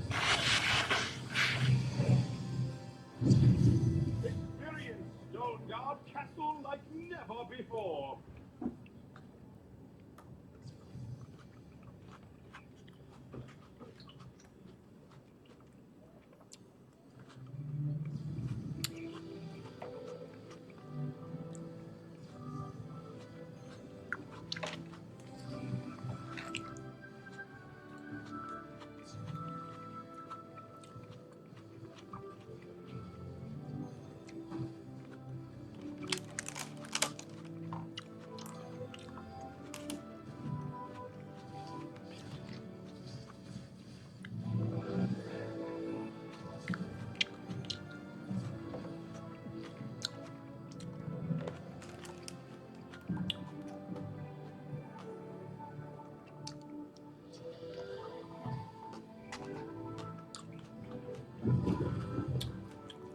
Oh, yeah, Fred.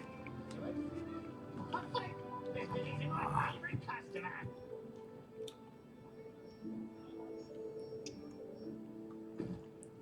Mal by som ísť do toho.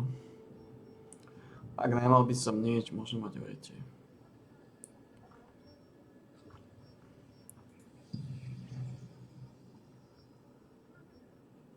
Snowflower Blaze a Snow Quarantine Miss.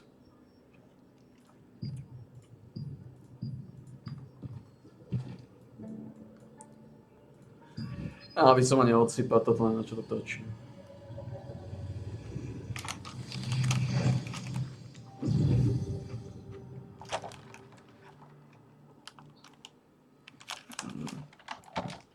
Vyzerá, že je to OK.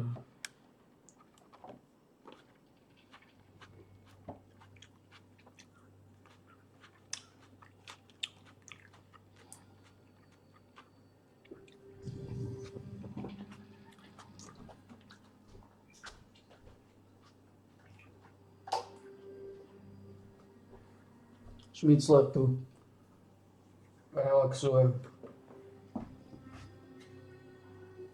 Ale to nie je pleštinka. To nie je pleštinka.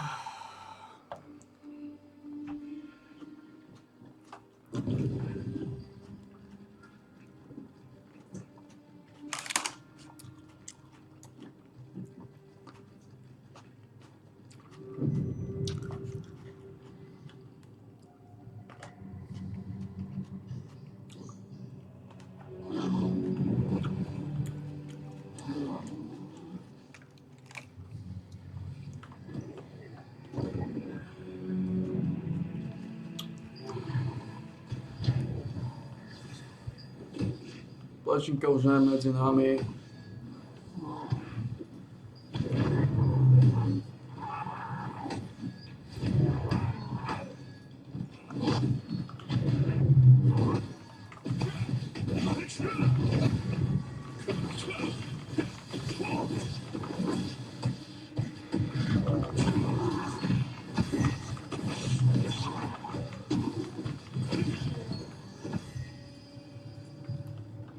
Lešinka už nie je medzi nami. Náš mákový súdok. Náš plešter. Naša gurmanka.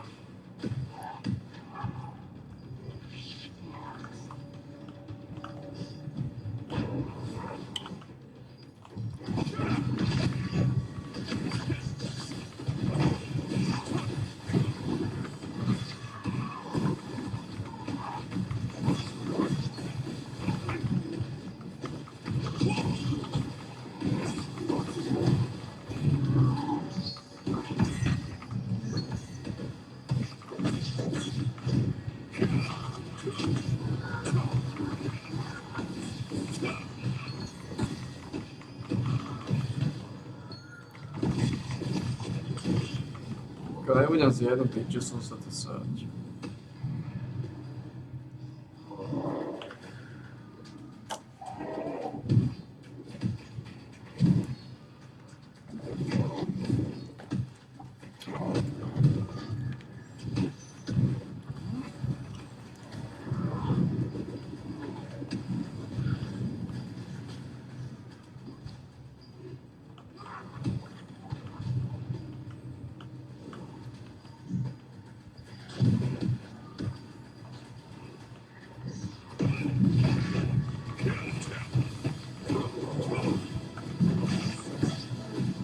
Čo tam taký damage?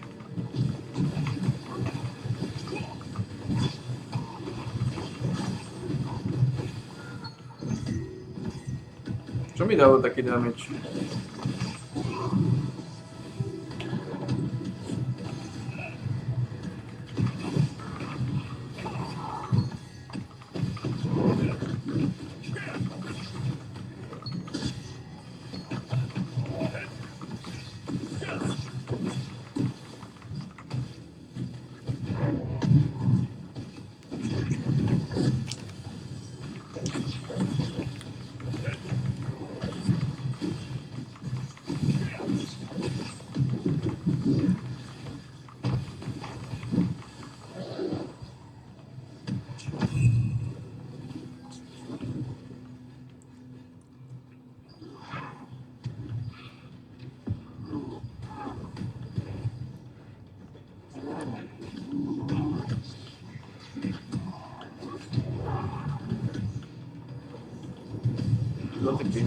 Čo tam robí?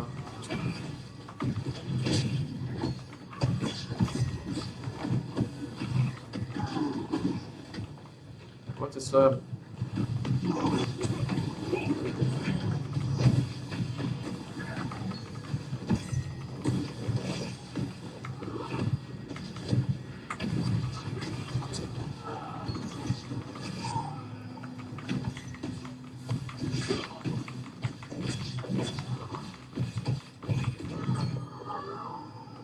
Hovno.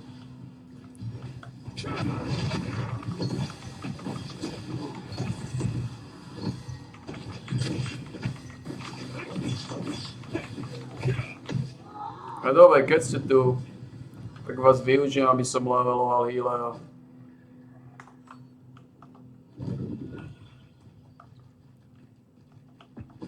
Využijem vás na levelovanie healera. What?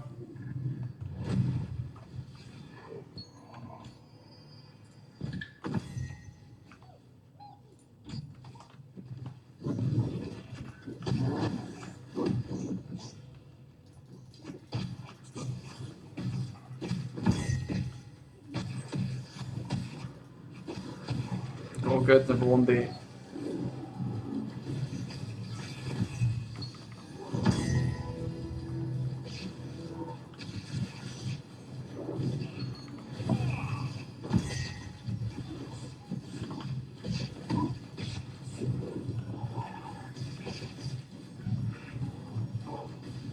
To sú nejakí slávy. Oh wow.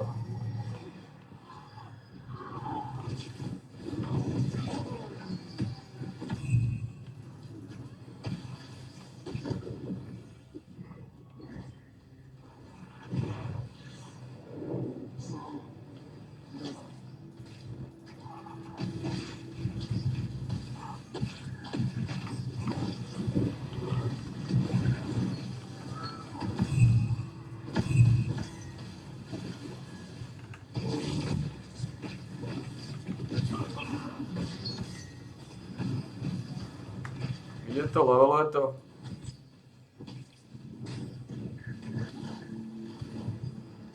No ani nie.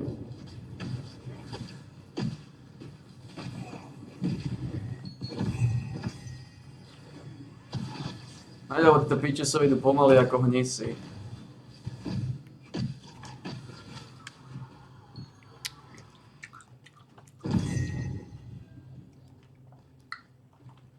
Je to za piču sú.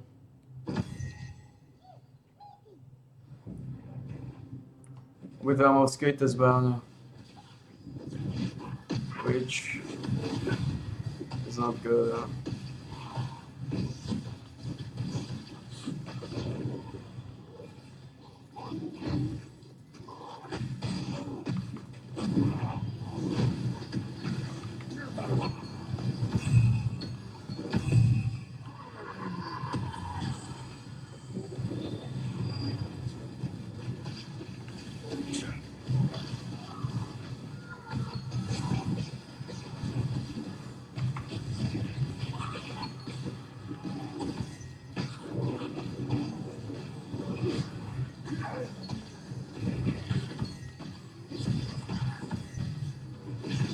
To je najlepšie vyťahnuť úplne nové zbrané.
A tak to naleveluje 20, 39.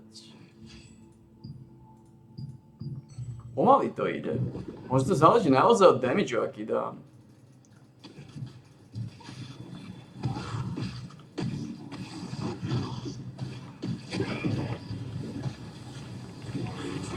Možno to zmenili od damageu, aký dáš.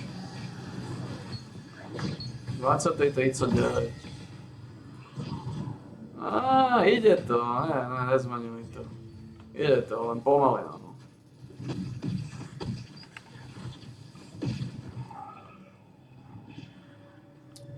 Je to ohoň.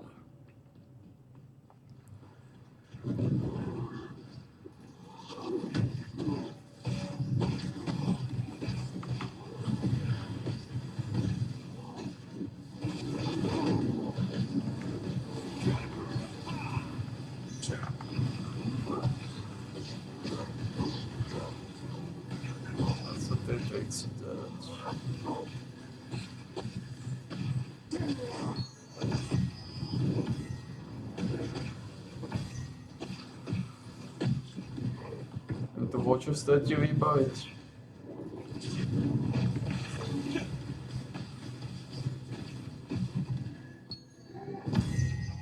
Ale to vždy je pomaly s týmito hovnami.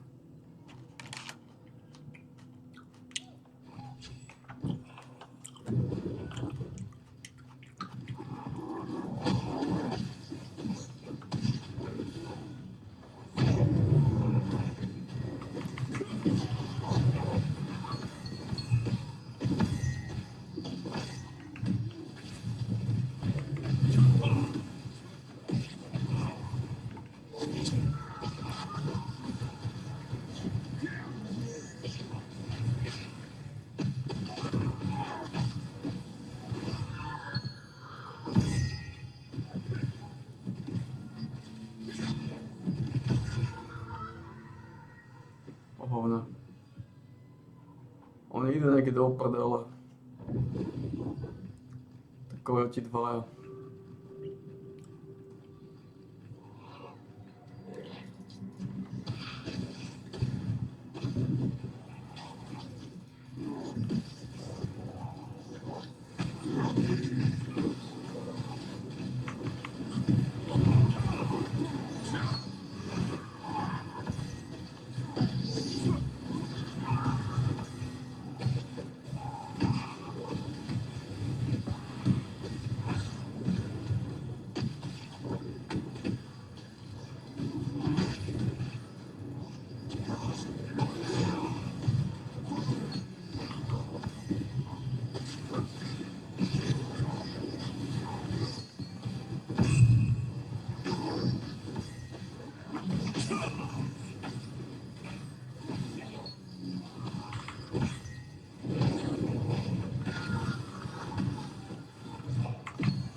On taky zase nechce vyťukávať.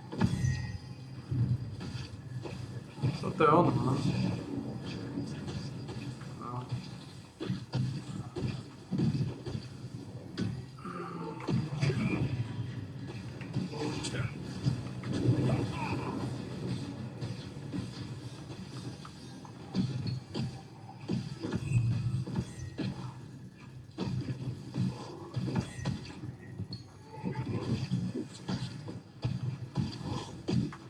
Ale to je o ničom, ako pomaly to ide. Tak je povedz, toto už je pace 62, pace 6 zvládol.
Ako ja dám do toho,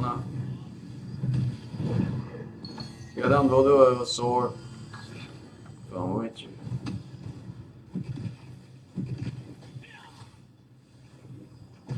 Alebo spear, sword.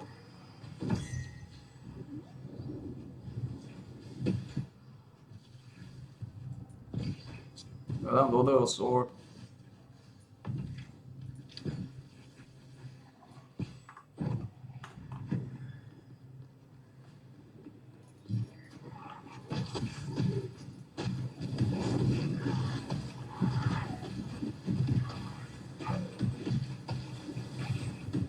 To je všetko vonda?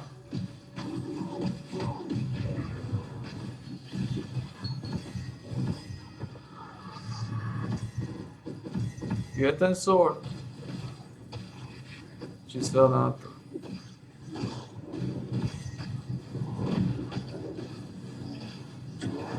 Ja používam všetko na vondu. Sa na ten sword? Abo ide.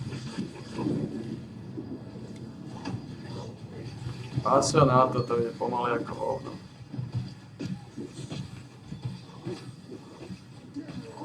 Pása na to.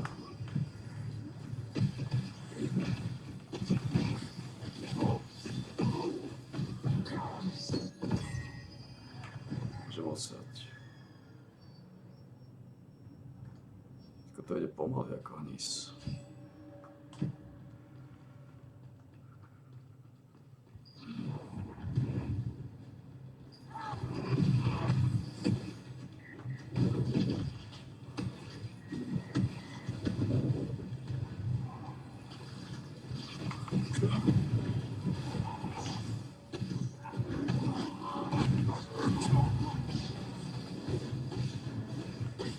zase opět sféru. A ty masy som aj tak zavrhol.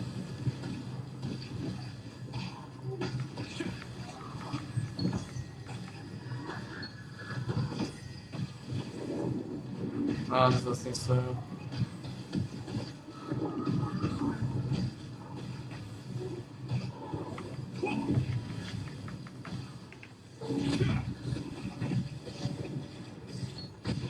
No, zase sféru.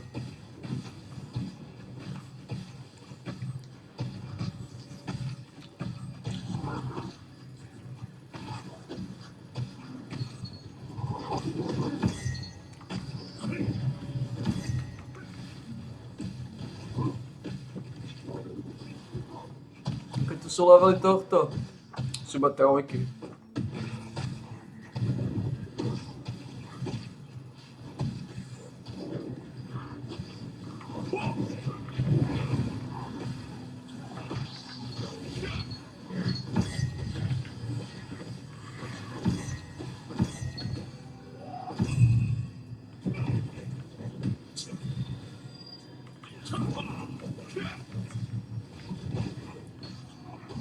A zase len s levelovaním tohto je tak... Čo, toto dá čo? 63, 57. To som aj tak zabalil. Levelovanie tých hoven.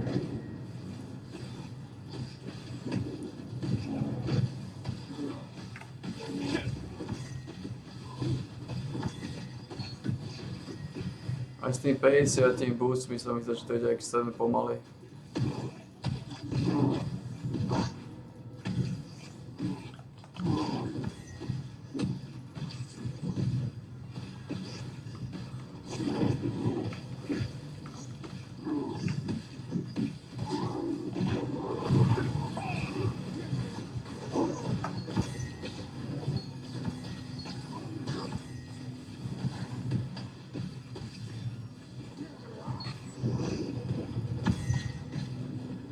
Mne pridajú dve zbráne, hej.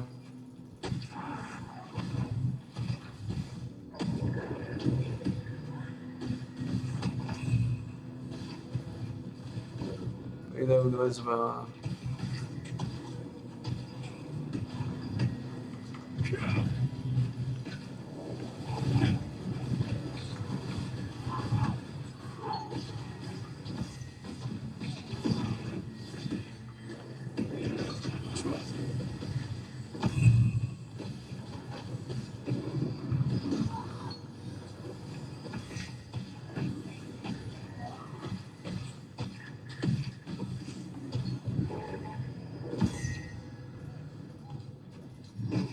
To je oni, čo ma prestáva baviť s týmito.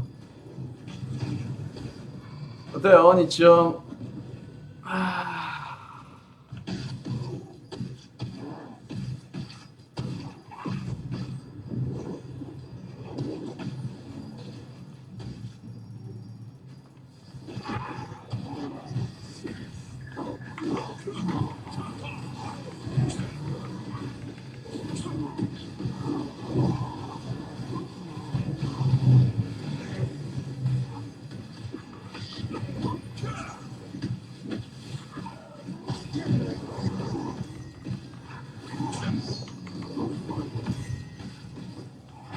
Kde je ten druhý?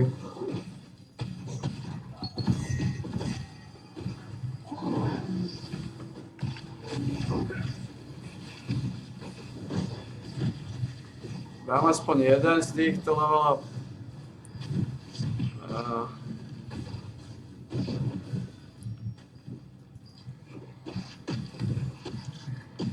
Tam ide klasy ako bitches.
Naháňať tu mastery na pičné zbráne.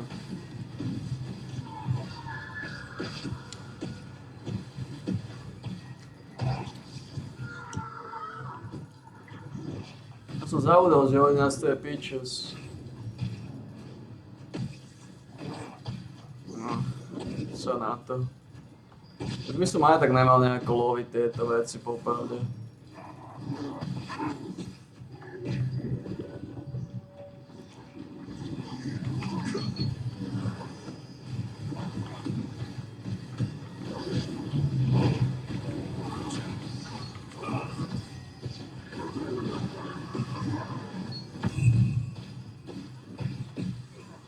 Dám level aspoň na tej bunde.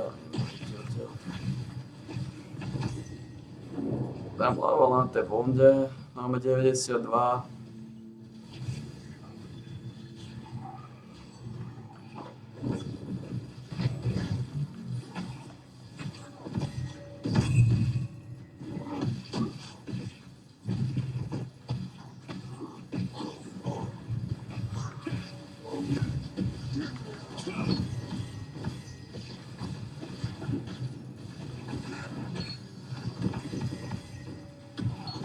Čo mám plný inventár?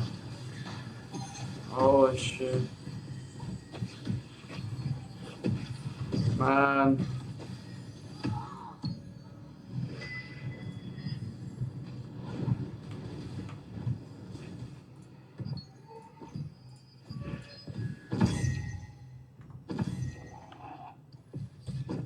To je rukavica nám to jednotá.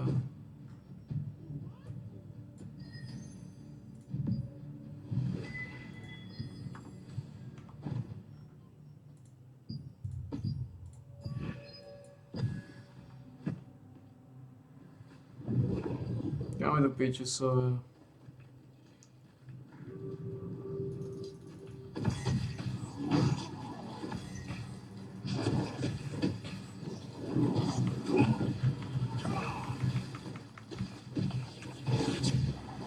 To som nedal? 97? To chvíľu dostaneme. Za chvíľu dostalo.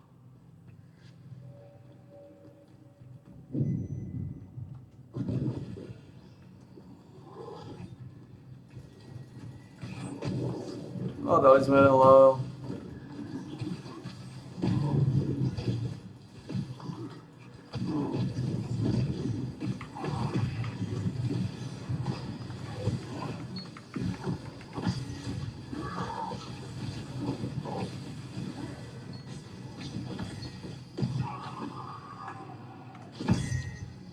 Mohli sme dali tento.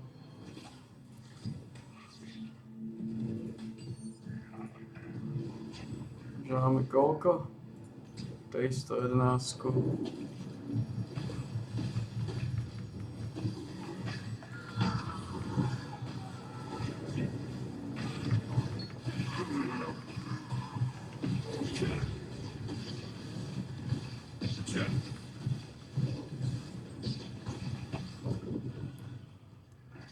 Koľko chýba tomu druhému? 84 máš.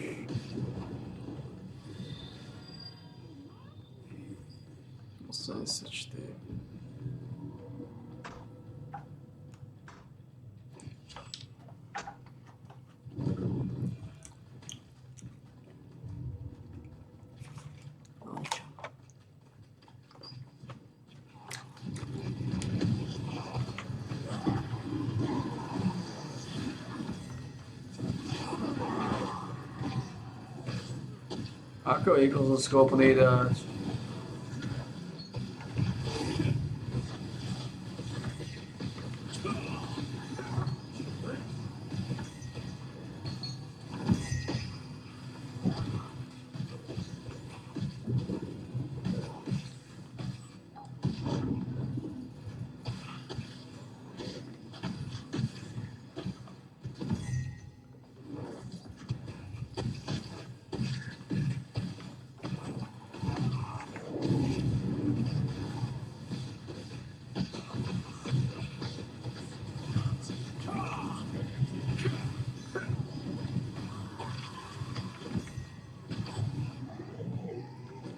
Witchnik King.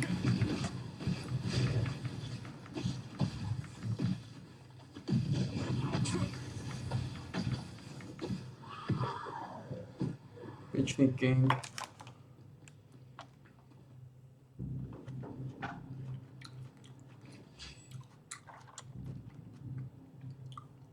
Koľko mám?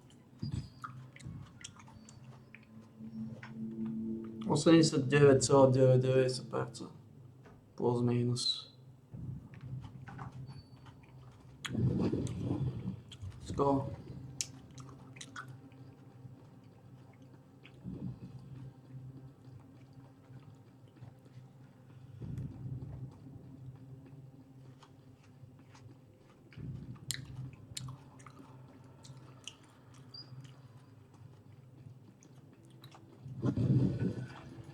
To znamená,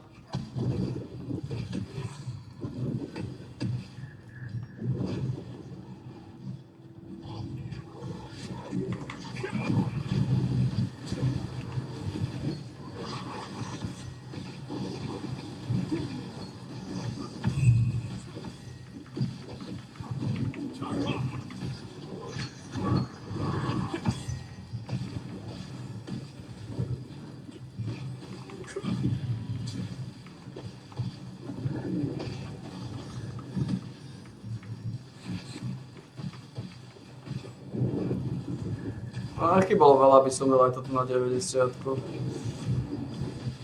Popravde.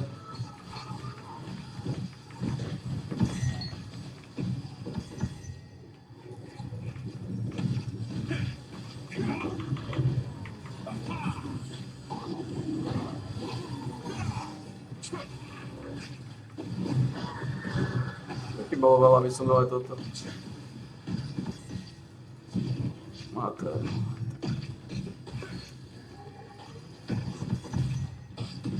Koľko chýba? 4% neco. Mám aj tak 55 sekúnd do jedla. A ten hodinový kojot. Ten prepadne.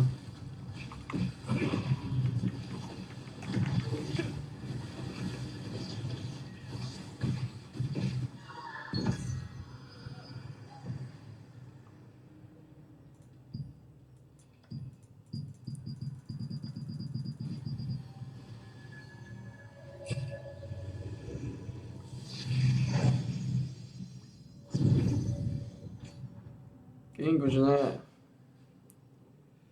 4202.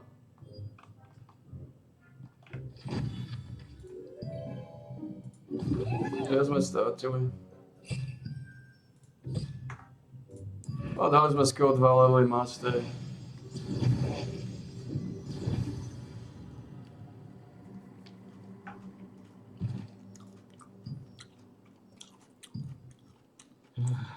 Is that so?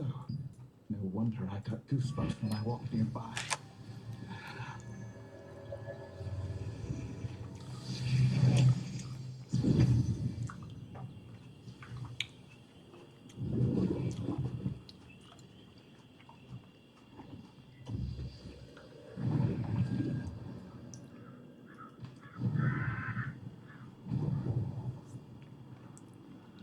Do 390 nám chýba nejakých 79.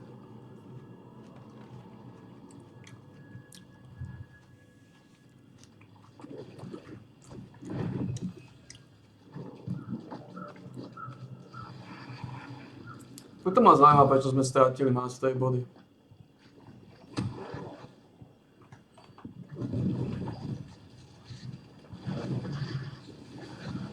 Máte 312.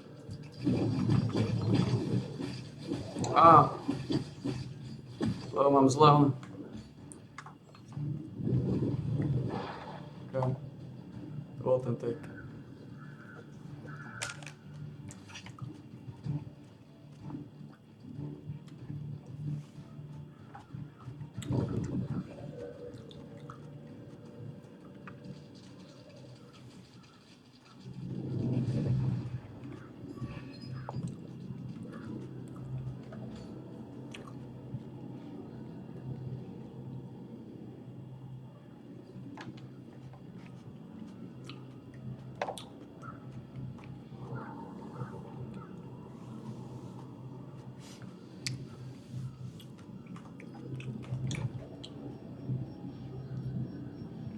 Strašná bieda, čo sme sa dožili. Extrémna megalománia.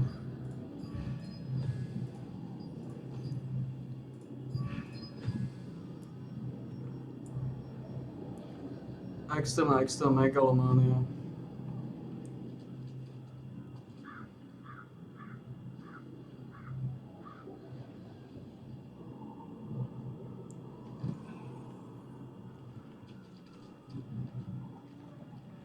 Extrémne zlé.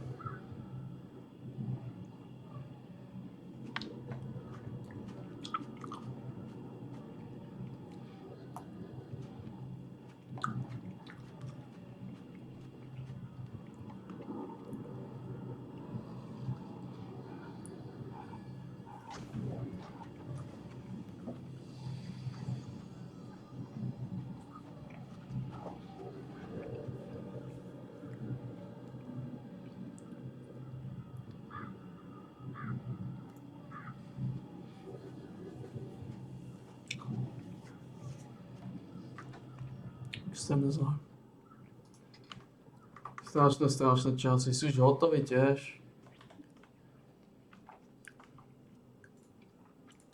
Je to strašné, čo sme sa dožili. Je to strašné.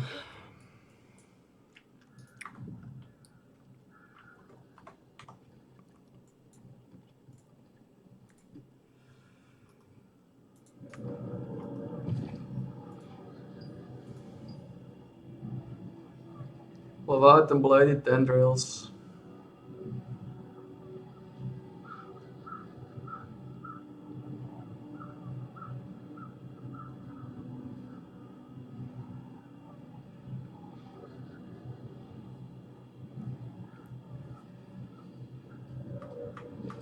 Tendrily. Však ty ono vyzerá jak hovno.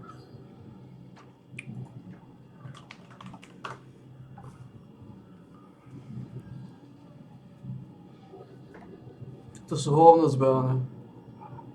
Prečo ich chcú?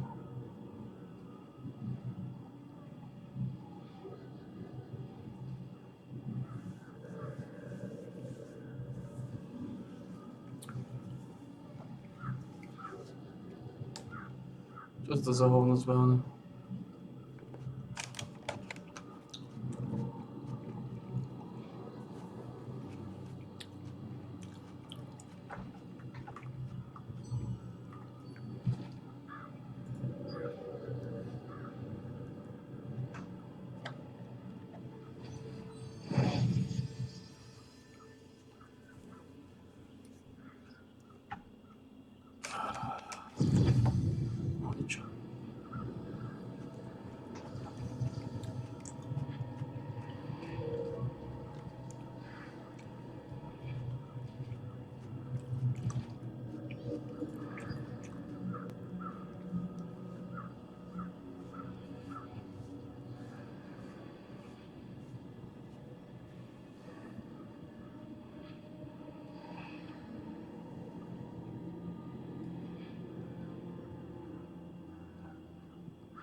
Ničo.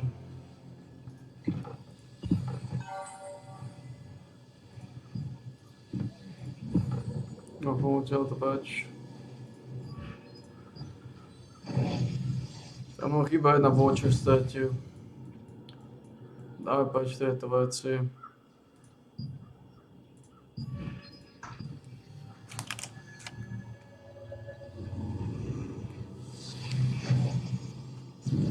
Experience Stone Guard Castle like never before. Sorry, old friend. Let's see this. Hi. Welcome.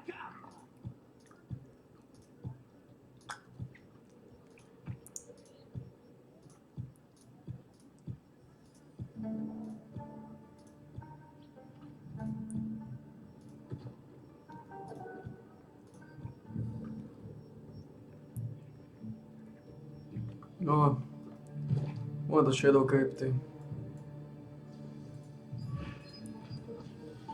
Máme tu Vulture statue.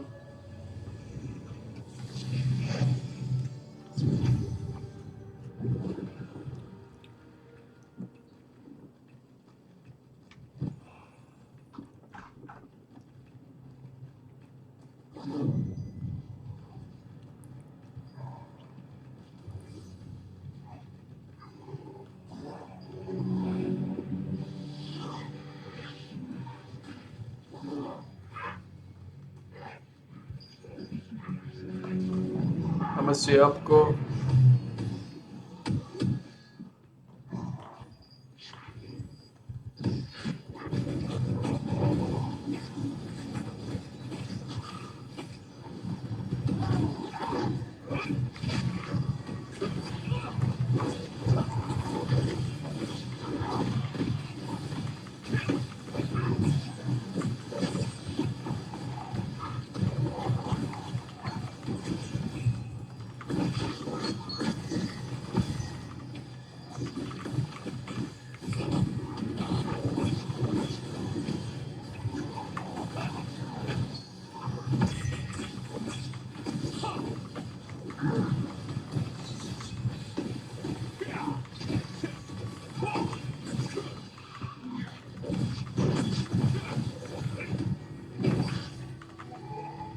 Čo to zapičuje sa? To sú títo dvaja. God damn it, man.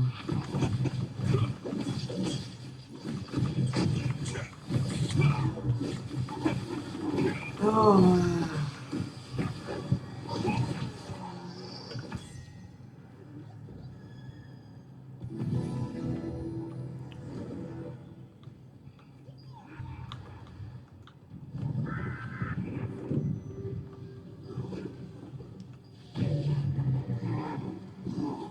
Máme jabka.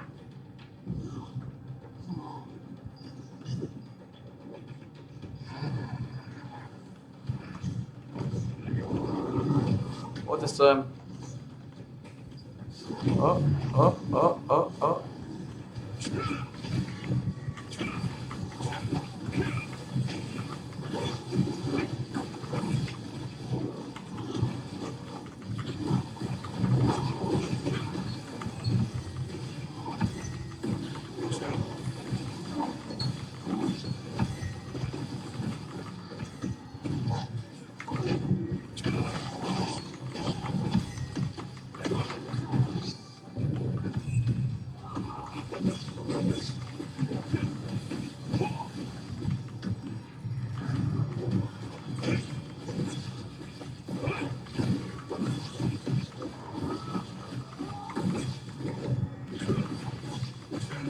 Ako sme na tom tu?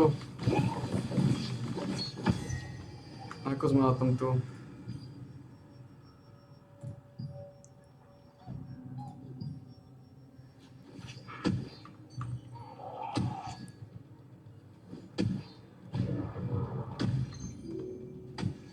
Ako sme na tom?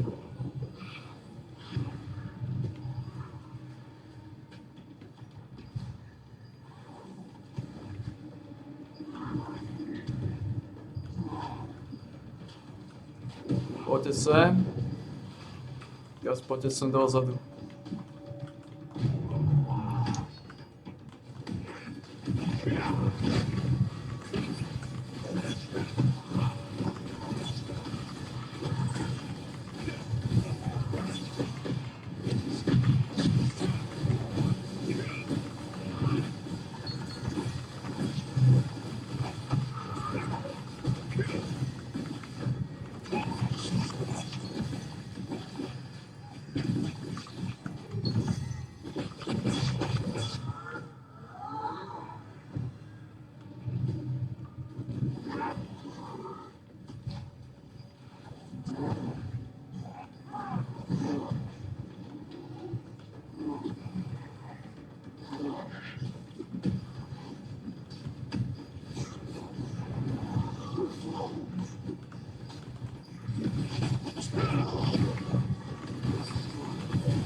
Čo sa serem s týmto trónom.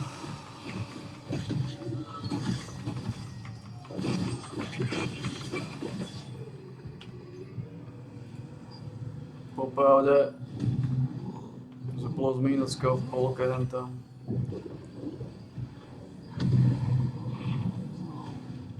Toto bude tvrdé, ale ich tu dosť, skúsime to vylízať. Tuto je to vždy tvrdé, ale skúsime to vylízať.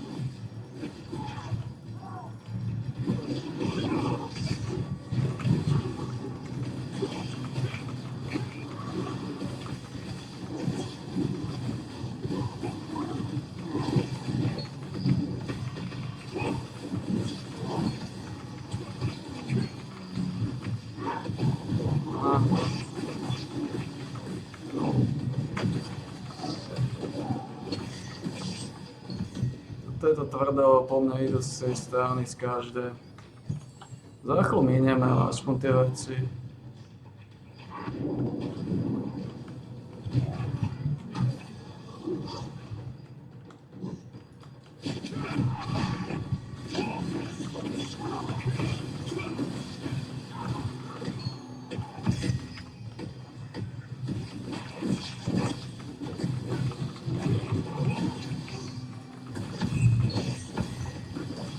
Plačinku už náspäť neprivedem na ten skorumpovaný to skorumpované mizeje.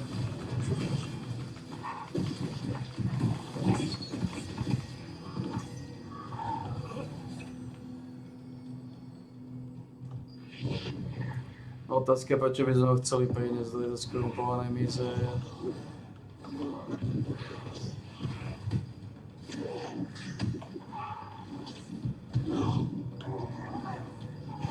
Sem poďte a teraz to obídeme, dobre?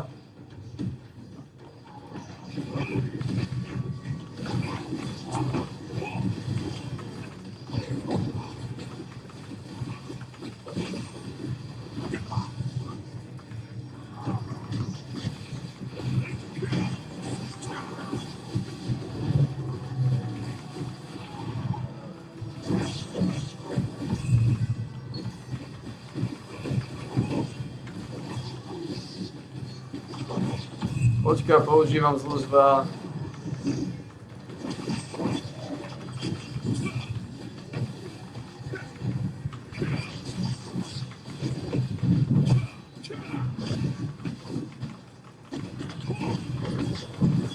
Ťažko povedať, či to závažilo, alebo ne.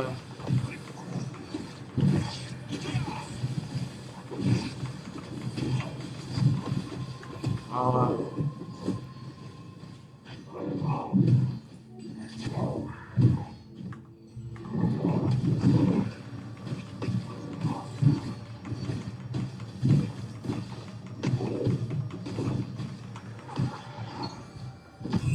Ťažko povedať, či to záležilo, alebo nie, ale tak som dal skôr hento.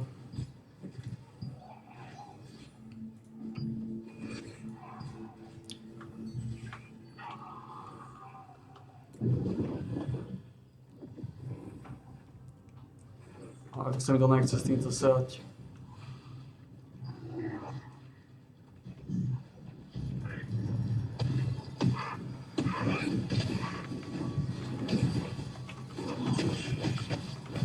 Tak sa mi nechce s týmto sať.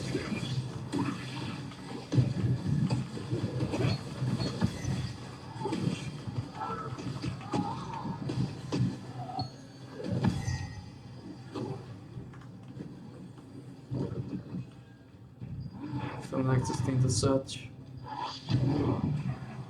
Skladám otázku, na čo silou moc robím tieto kontakty. Má ako paseku.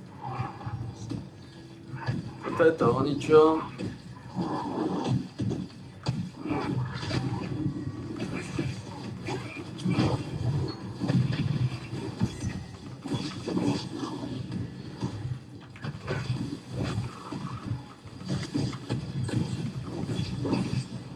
Pretože tu máme na budúci diaľky útočiť, že len tí pagani non-stop.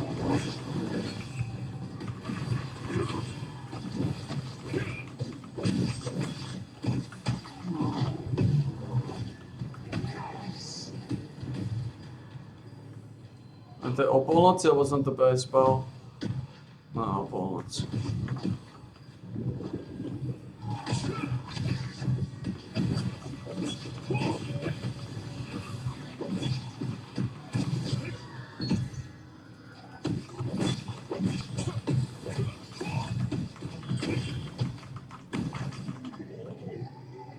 A daj pokoj. A to by sa nemal ani točiť popravde. O ničom. Ako dám nejaké knoflíka, že ale o ničom.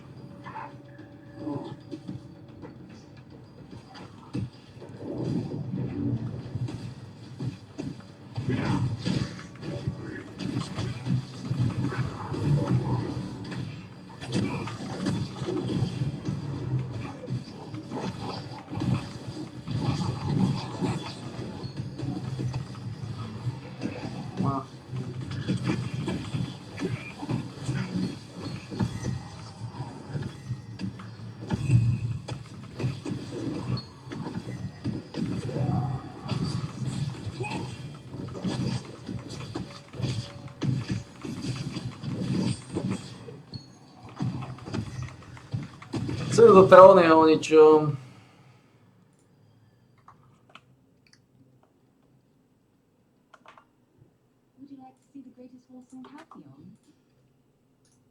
Potom ako Plešinka nás opustil, tak popravde všetko o ničom.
Všetko o ničom.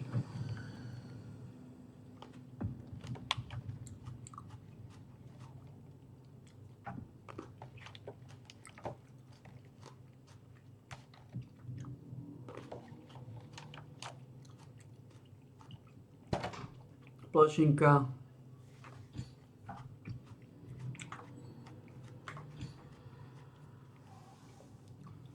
Plšinkov odchod.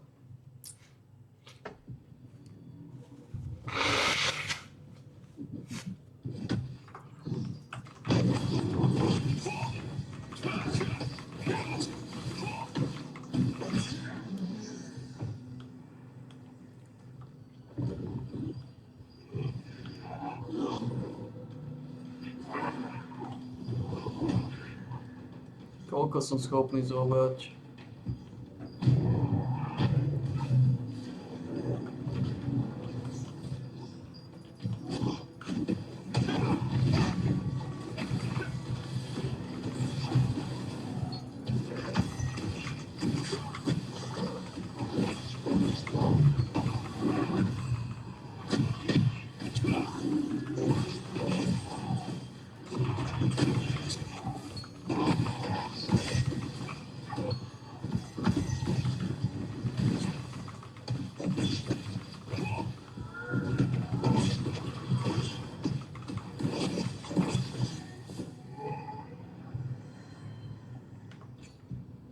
Koľko máme? Máme 12, 35.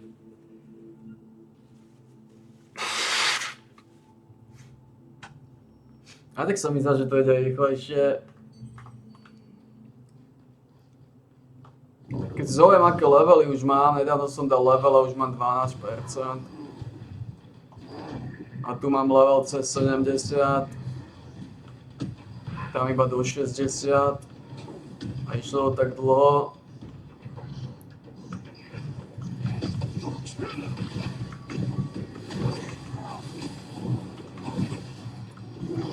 Ja to zabíjam tu efektívnejšie, aj to zabíjam rýchlejšie viacej.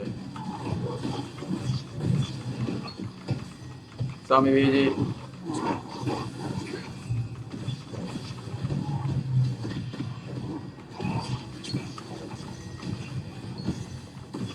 To je celé. Normálne traja to zabíjame tam, kde oni sú menej pomalšie, ako to ja to dám sám.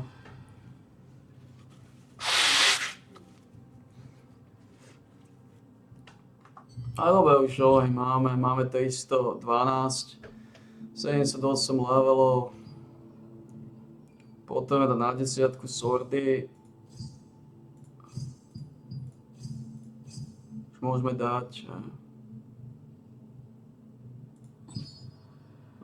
môžeme 317, 5 levelov sme zinkasovali na swordoch.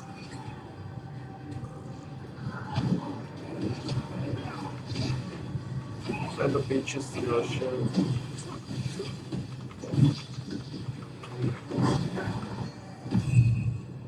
Znamená.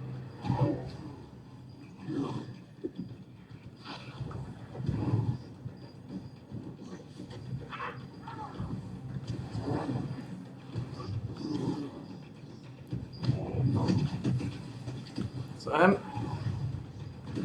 Trochu.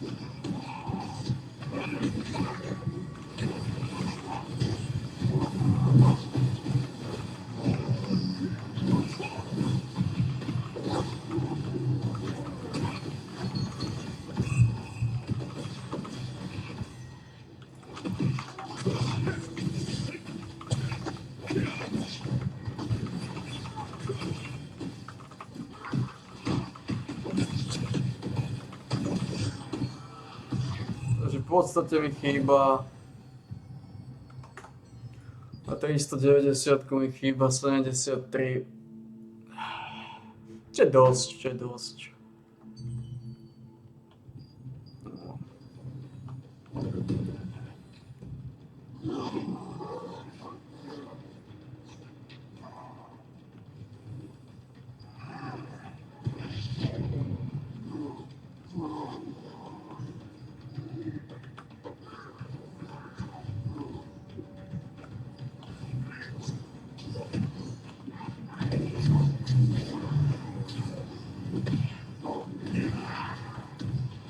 Oni ma fírli?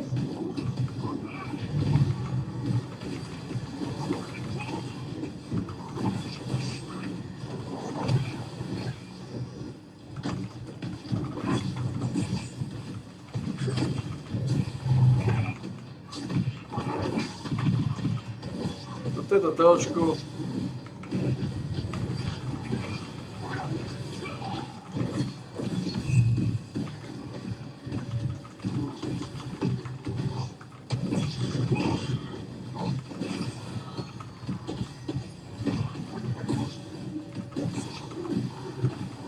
Trošku nekomfortné.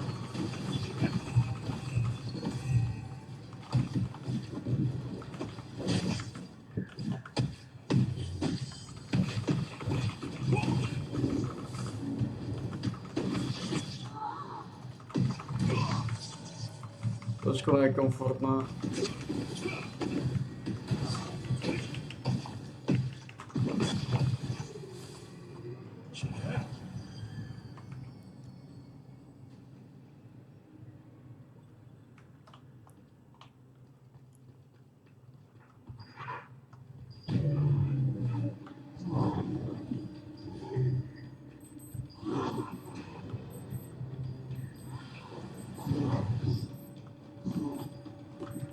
Poďte sem.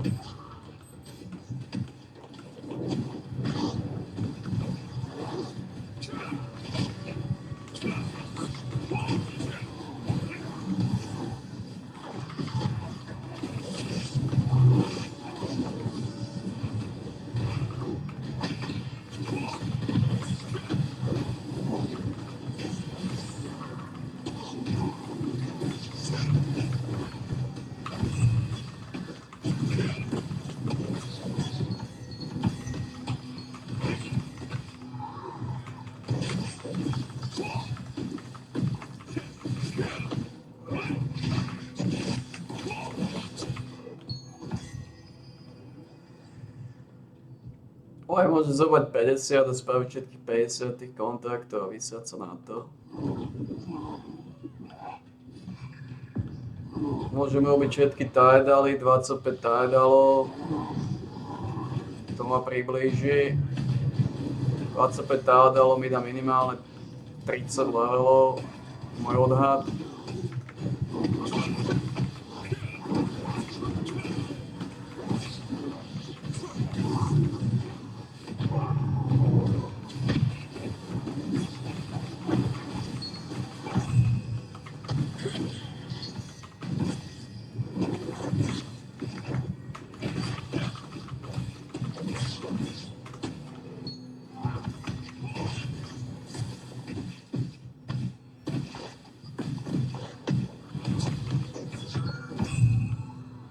A nechce sa mi vôbec s tým zákadejať. Nechce sa mi s ničím zákadejať popravde.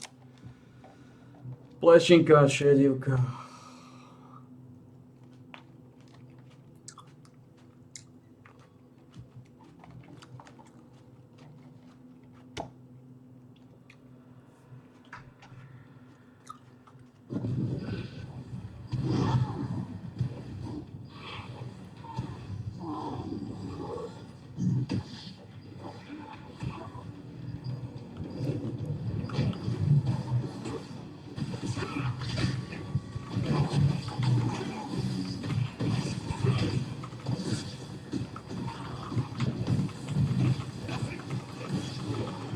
No ja na čo sa s tým serem.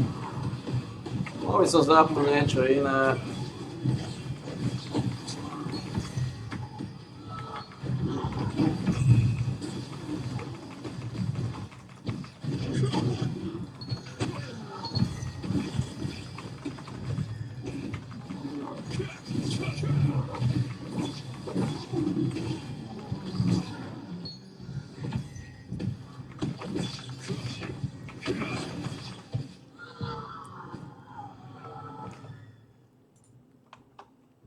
No čo iné by som mohol zapnúť, ale čo zapnem? Čo zapnem v tomto utrpaní? Nemám ako prd.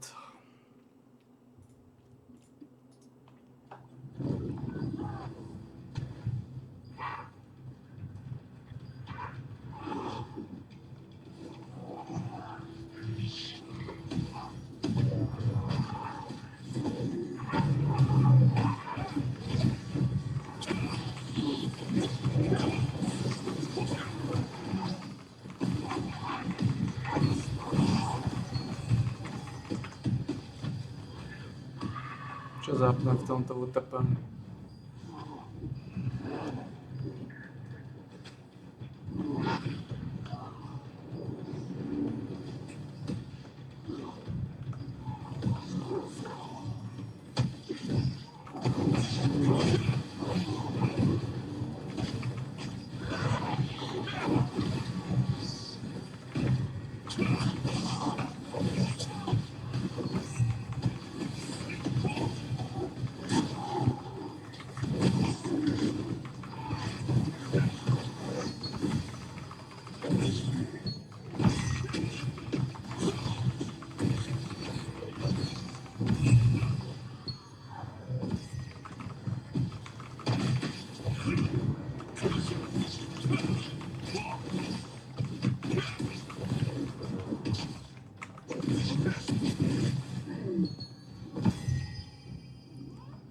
Čo zapnem v tomto utrpaní?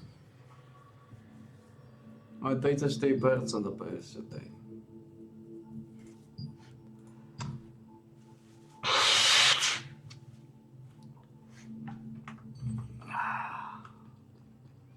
Áno, mohol by som spraviť tie kontakty, 50 kontaktov naťukať.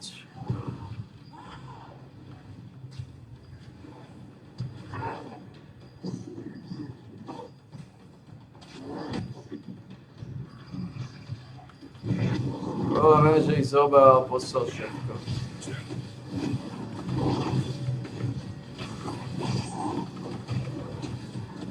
To piči všetko poslal.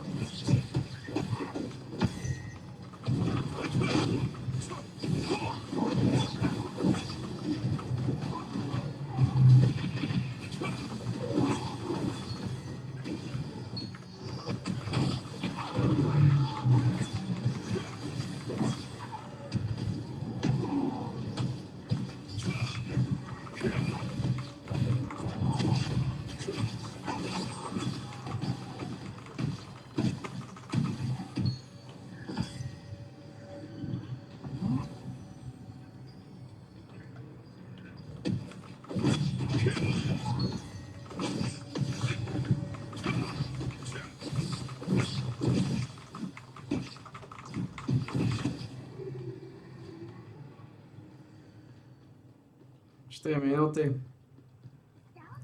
Ja už nemám tie damage boostery na nich, jasno.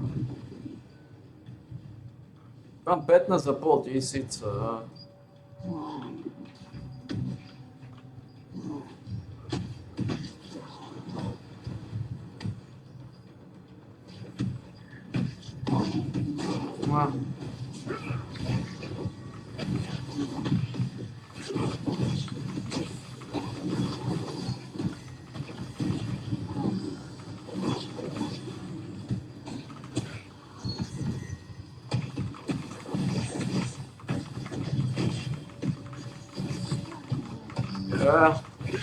Ten poison robí masívne veľký damage za to.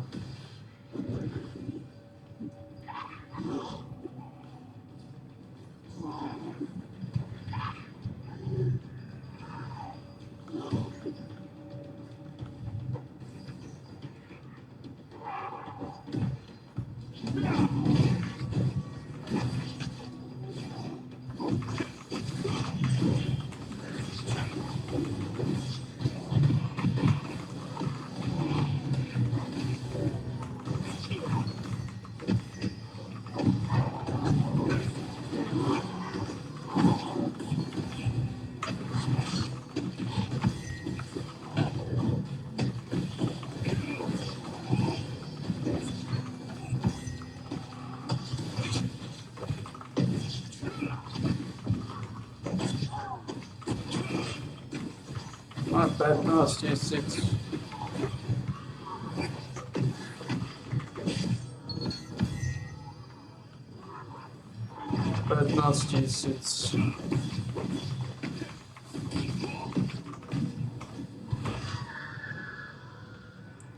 Popravde neviem, prečo odsypam tento trón. Neviem čo odsypať v tomto utrpení.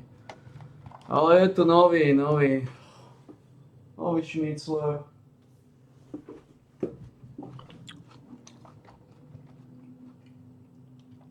Tu relaxuje.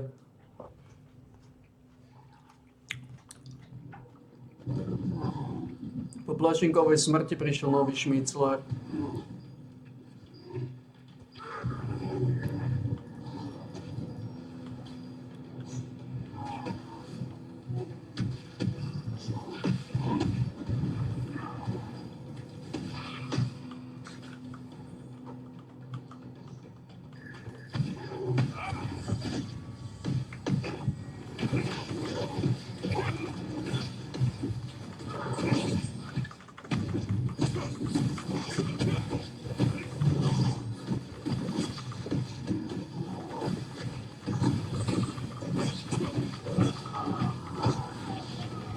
Jedna menšia várka.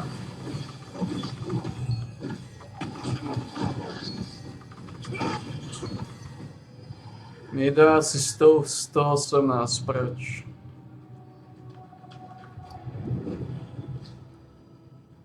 Zobáme poslednú várku a odchádzame.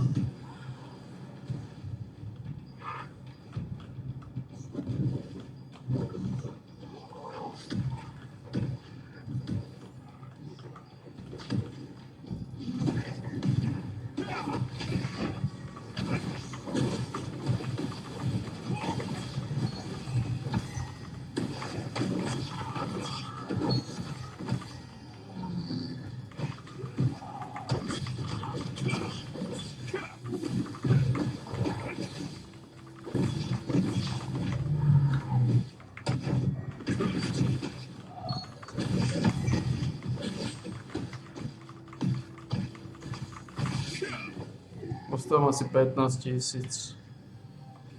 It's fine. $15,000 plus minus.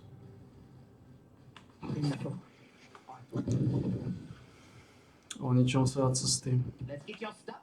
It's good to meet you, brother. We'll be seeing a lot of each other from now on. Možno by som mal dojaziť detaily, ale neviem na čo ich šetej.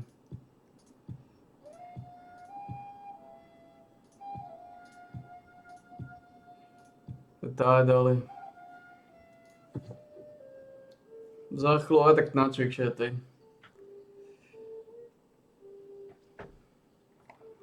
Na kojotiny.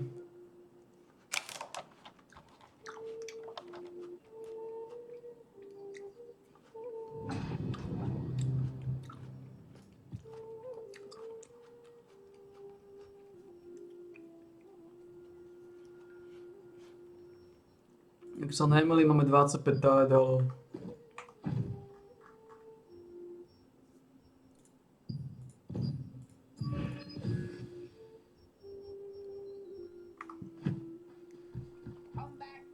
No, sme sa zbavili týchto.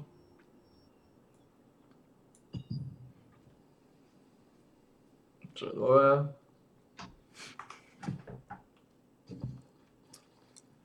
Máme 25 taledalov. You're back again. Your belongings are safe and sound.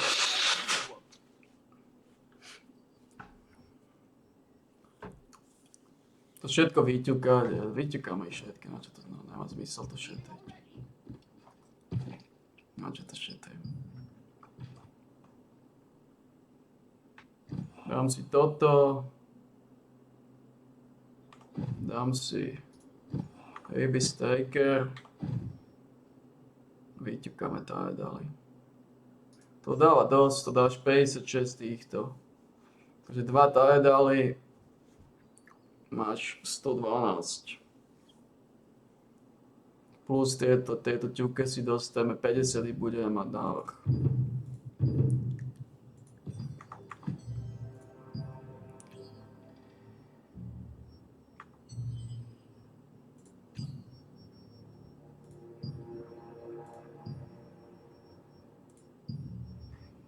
Plus robíme, typujem, že toľko veľa, čo budeme mať. Tak môj odhad je, že by sme mali získať 20 by mal každý, podľa mňa. No neviem, či tam 20. A minimálne 15, to znamená 10, 20. 30 levelov by sme mali s určitosťou získať, 15 by malo mať.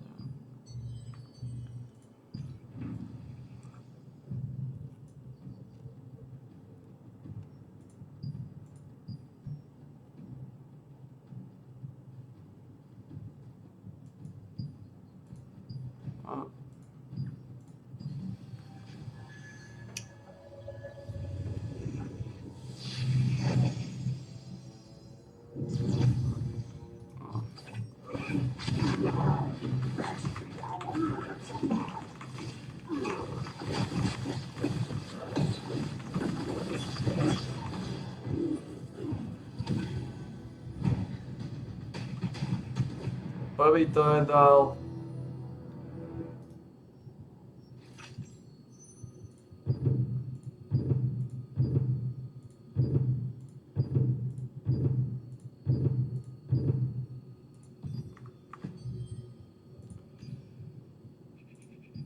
Neviem, či tam môžem ísť.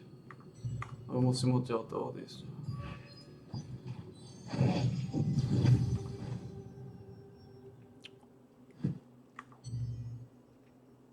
A čo to nemá zmysel nejako špekulovať, kedy je najlepšie ich spraviť. Kedy je najlepšie ich spraviť, to je úplne jedno, čím skôr. Šetriť to nejako, nemá zmysel.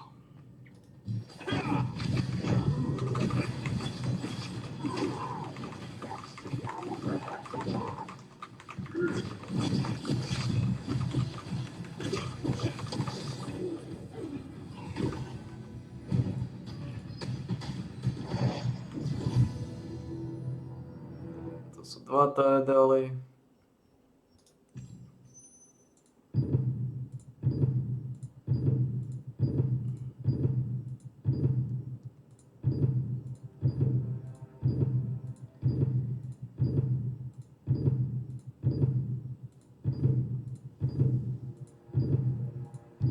Rozmýšľam, či by som nedal hociakého.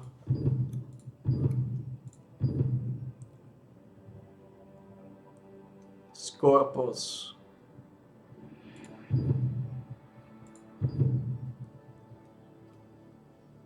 Roaring Umbra Mancer 11, ja to vyskúšam. Nechce sa mi to v kuse healovať, vyskúšam 11.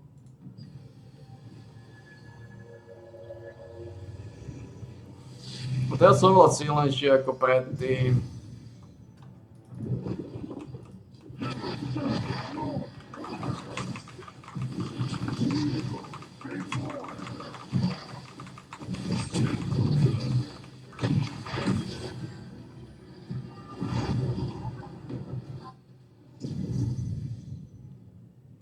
Ja 11 sa dá.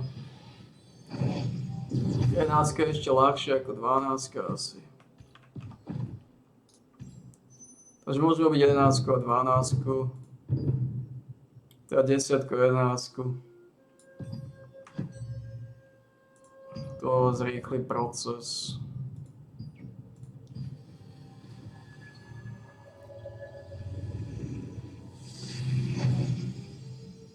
Dvanásť, 22, koľko nám to dá?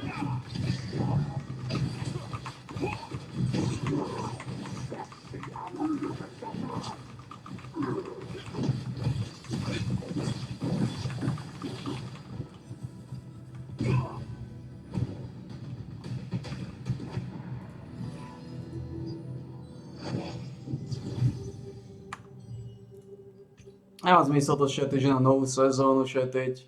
To je zbytočné. Že neisté, či to budeme vôbec odsypať ďalšiu sezónu nejako aktívne. Bolo ťažko povedať.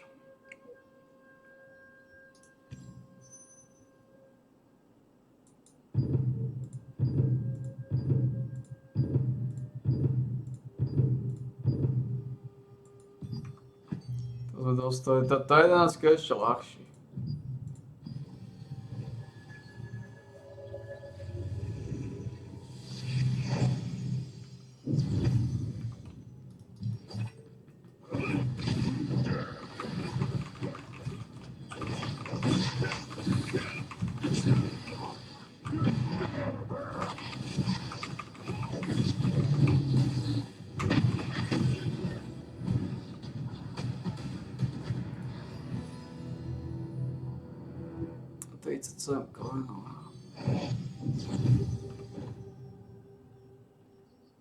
Zatiaľ sme ich spravili iba 5.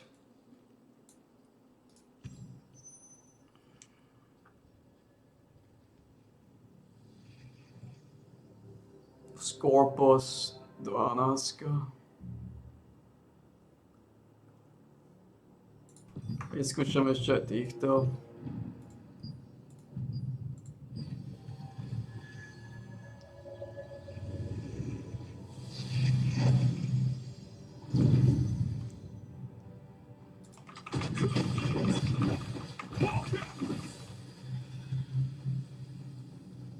Čo je to za pieču sa to?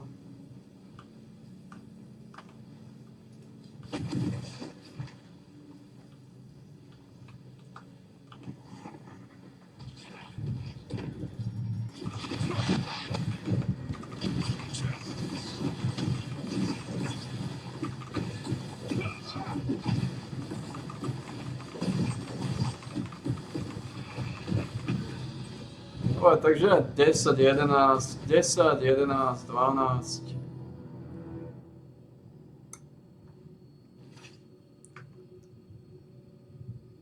Títo škorpióny sa dajú. Nie je to nejaký problém. 10, 11, 12. Škorpióny sa dajú.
Tie weapony, mám koľko? 4 200 000.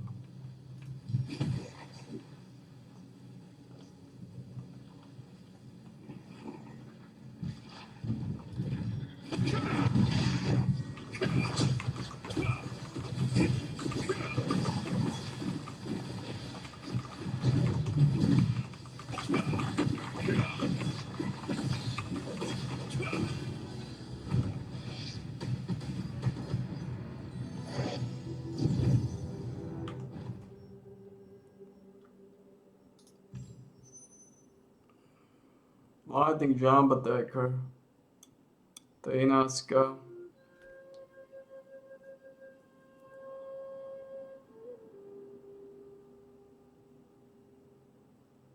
Skúsim ešte 13 teda. Vieš, že niektoré špeciálne mechaniky ti robia veľký damage niečí.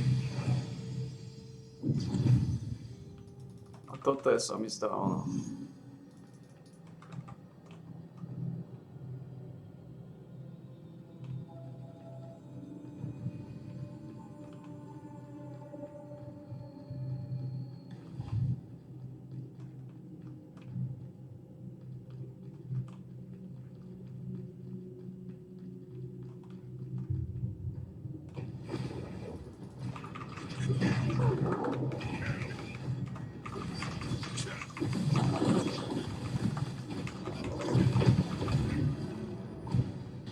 Aj 13 nič nerobí, no. 13 nič nerobí.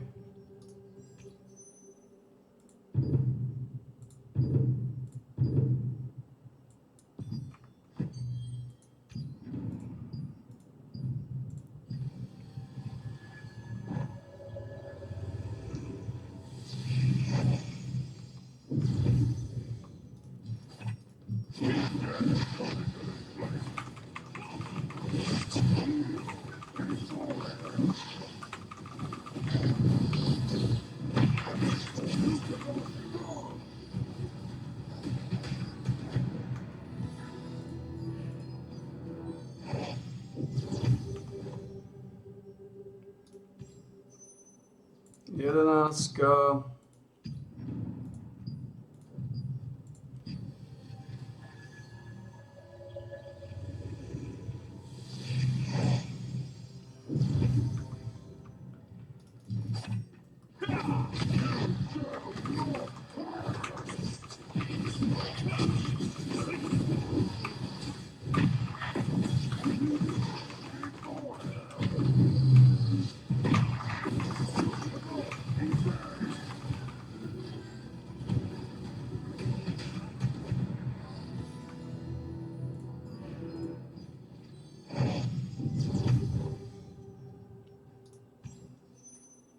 Dvanáctka.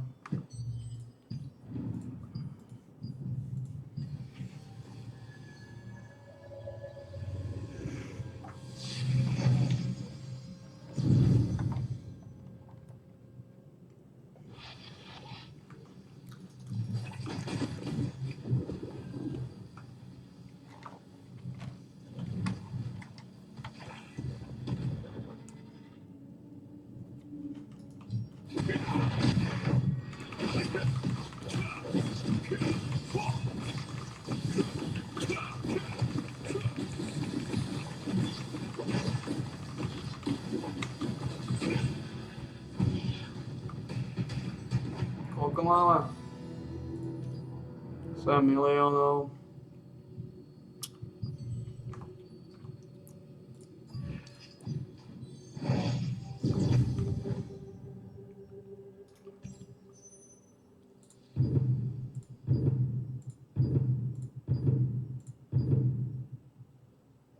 Old Wizarda na 14, vyskúšame jeho. Zapičil sa.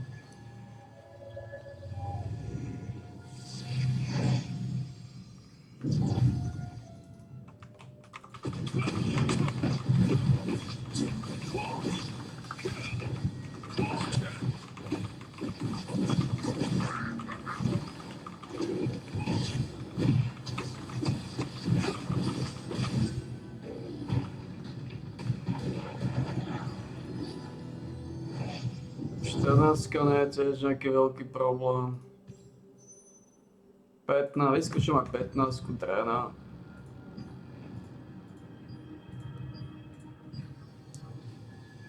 Čo je to za piču sa tiež.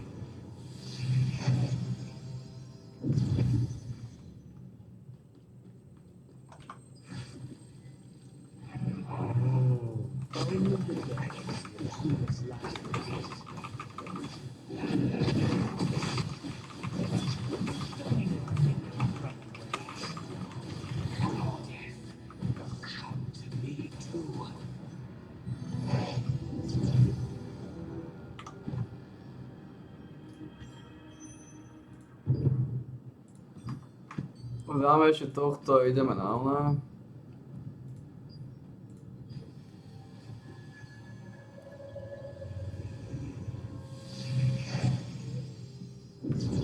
Ideme zlaté jabka.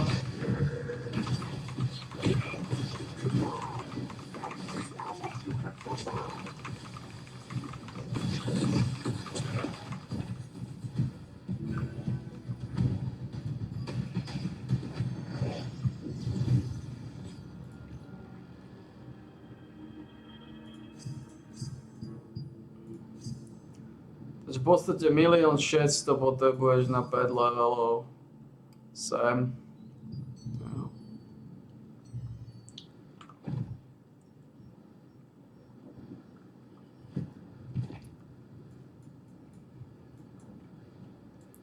Milión 600.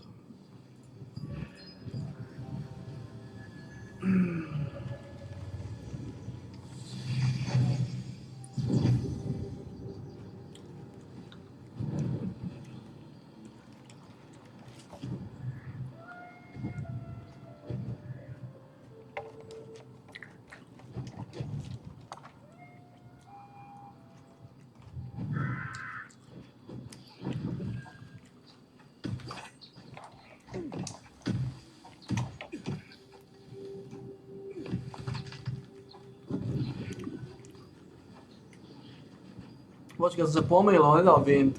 On dal wind. On dal wind. Sorry. Ja som myslel, že dá dážď. On nedal dážď. On dal wind. No, fuck me.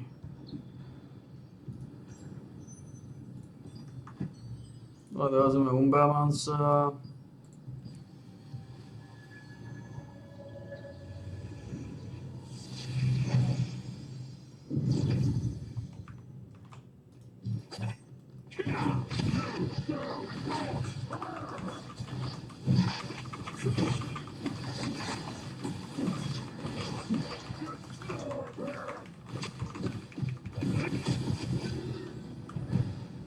Umbramansa.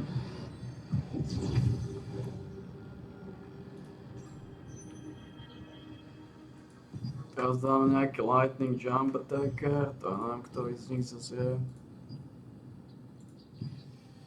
To je golem.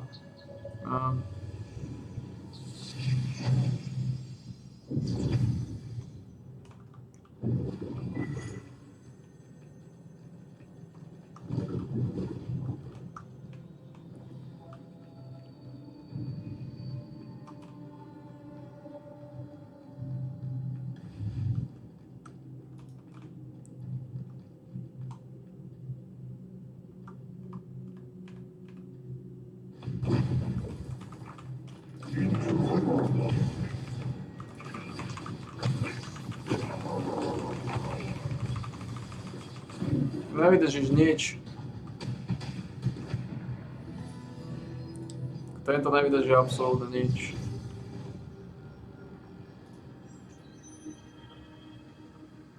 Immortal Guardian 16, vyskúšame jeho. Čo je v ňom?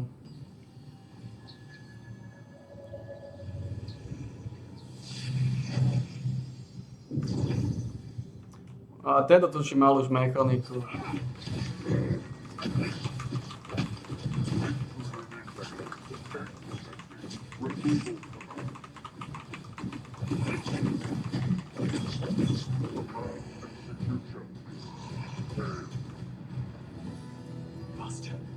faster. 14.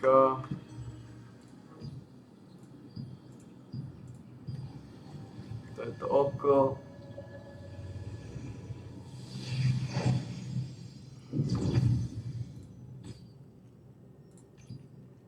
Máme 10, 400.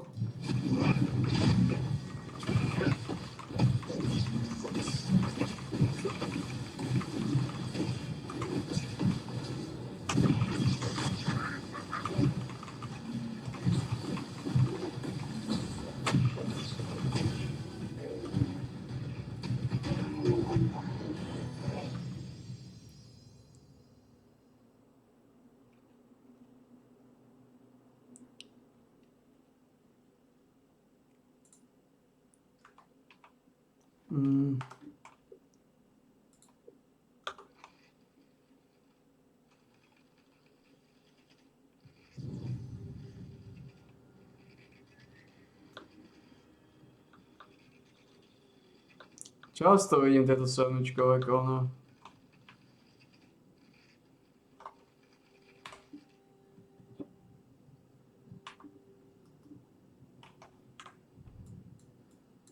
Blizzard a spravíme teraz.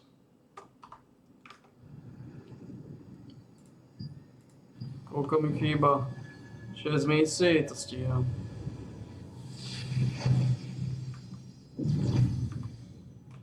Všetky tajdaly budú hotové. Spravíme tie ono. Dorazím tajdaly na to. 15 je trán.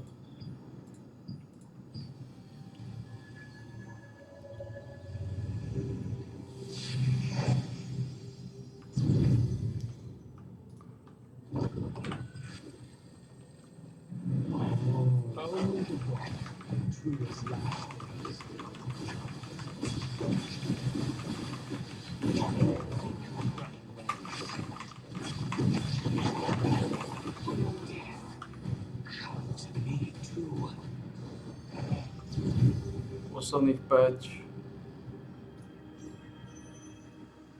Chaos Archwizard na 17, skúsime jeho. V podstate by som mal ich dať všetkých, keď som ich dal predtým.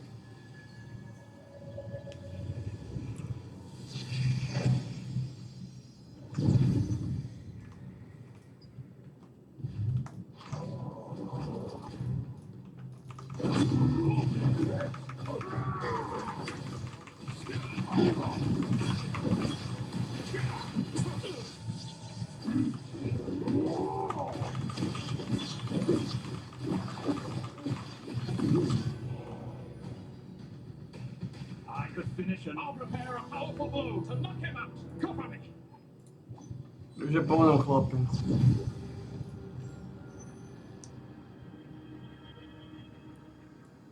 Skúsime 18.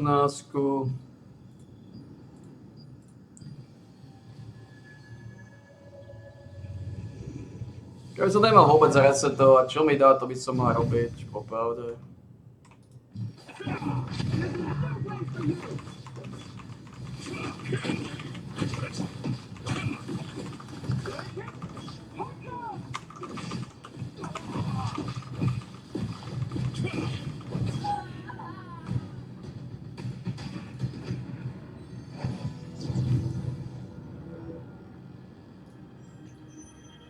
Štrnáctka, to je to oko.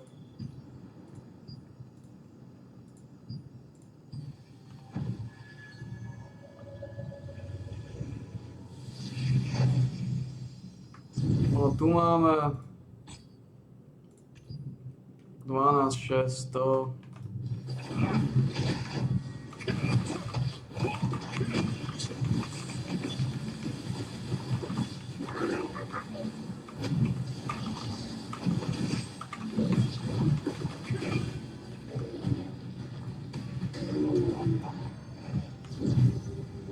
Posledné 2, 12, škorpióni.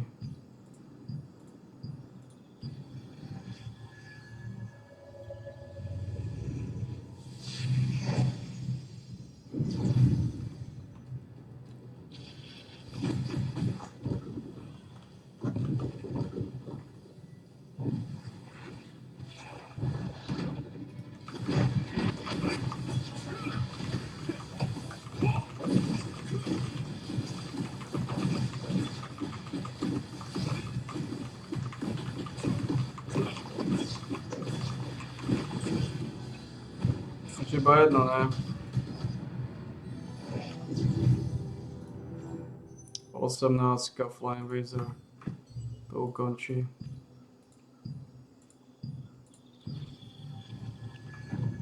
A máme 50 hentých hnojov.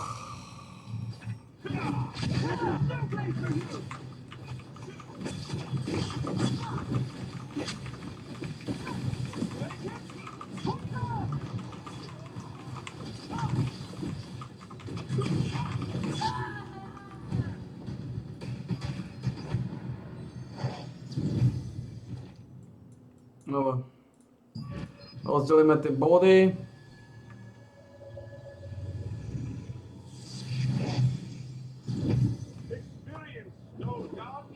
Zbavili sme sa tédel.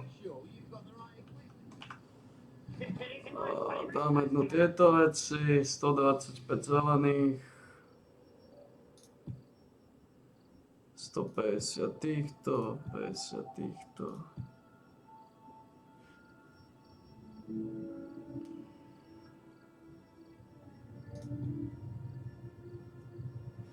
Zbavili sme sa tédel.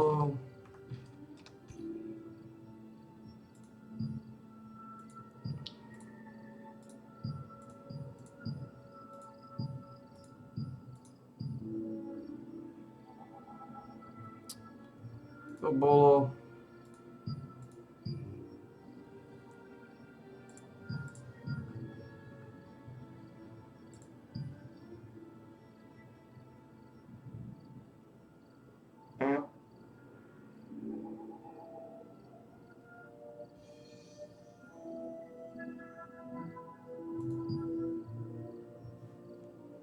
toto bolo ono, no?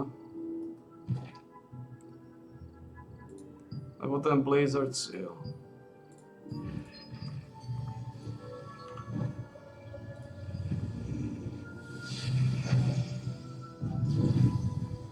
To je iné. Blizzard Seal je iné. Toto je Blizzard Seal.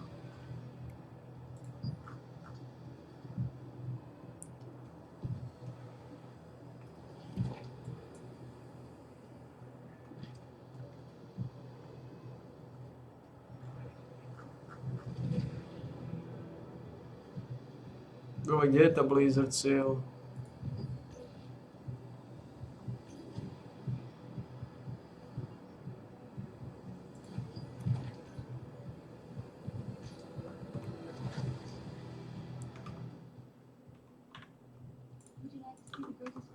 Takže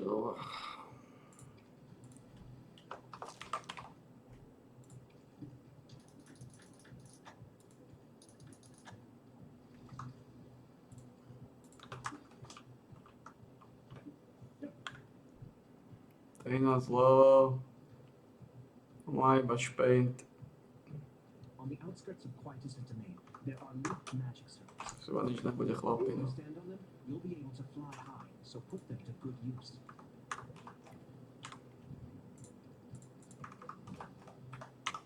Ako získam Blizzard Seal v tom hovne. Dobre, tak túto môžeme rozdeliť body. Na 50, na 10. Na 10.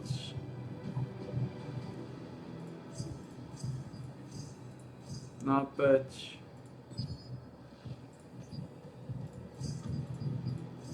Na 5. Na 5. Na 5.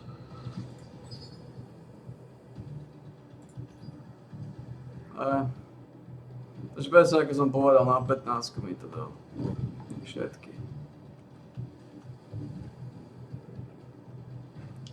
Čo je nič.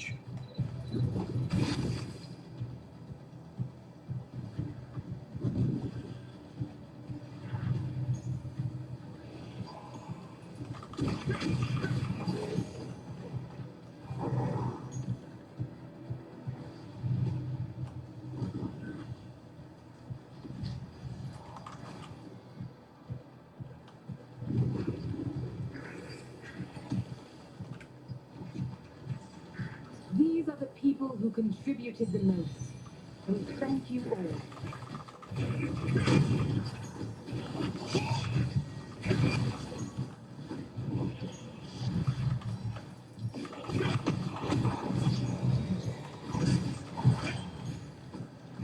Je noc. V noci sú možno tí freezovací golemové a tých som chcel.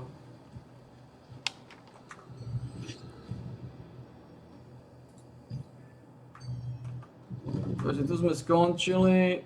Máme 347, takže nám chýba 43 levelov, čo je dosť.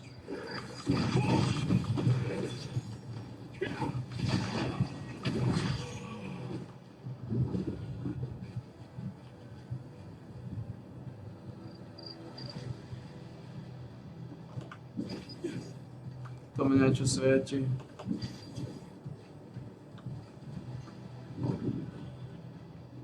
Žena, ktorá chce nejakú misiu zase. Respektíve muž. You really brought Frostbooms. You've made it possible for me to complete my final research project. Thank you.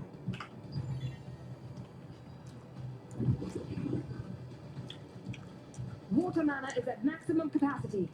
Activating the water magic orb. Watch out for incoming golems.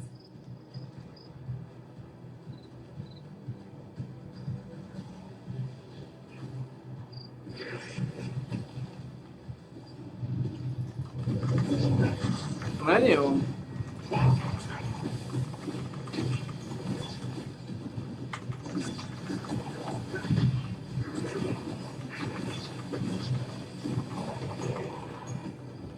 Neviem, kde je ten freezerský.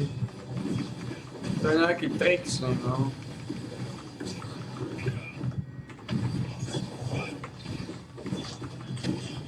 Možno keď to rozbiješ, pri ňom bude z neho fríznutý? Ani hovno.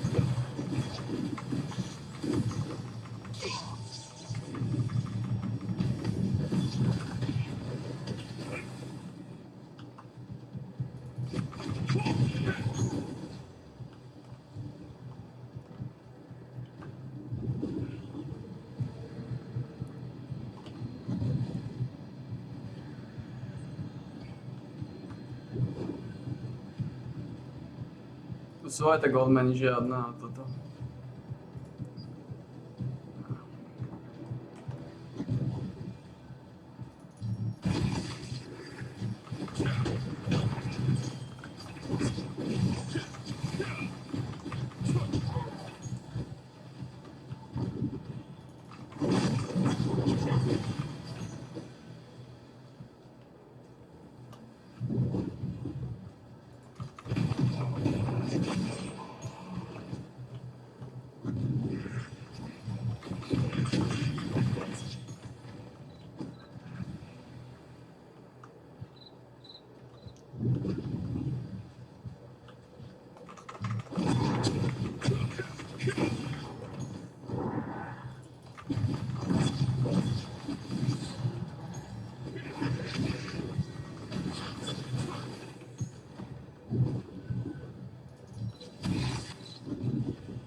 Ničo.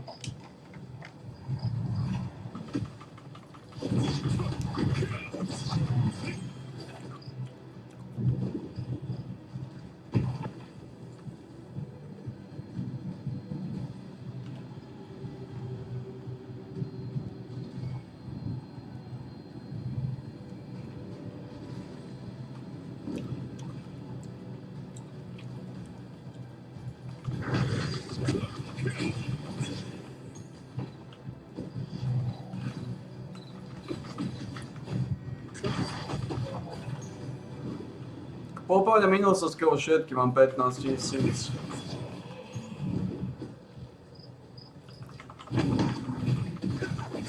The people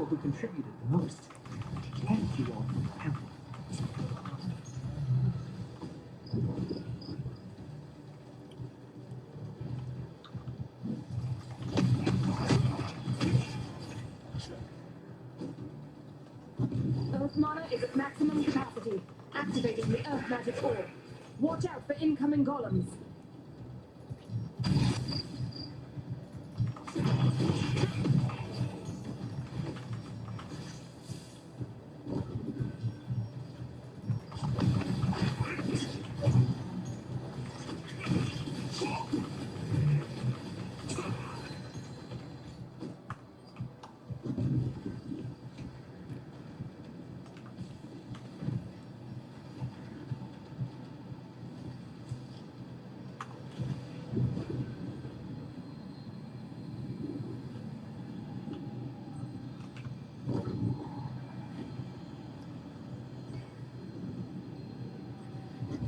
Oj, ideme na pánovi Štolárkovi. Už mu garka na hlavu. On ešte stále medzi nami, pán Štolárk. Capacity. Activating the Wind Magic Orb. Watch out for incoming golems.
Oh, man.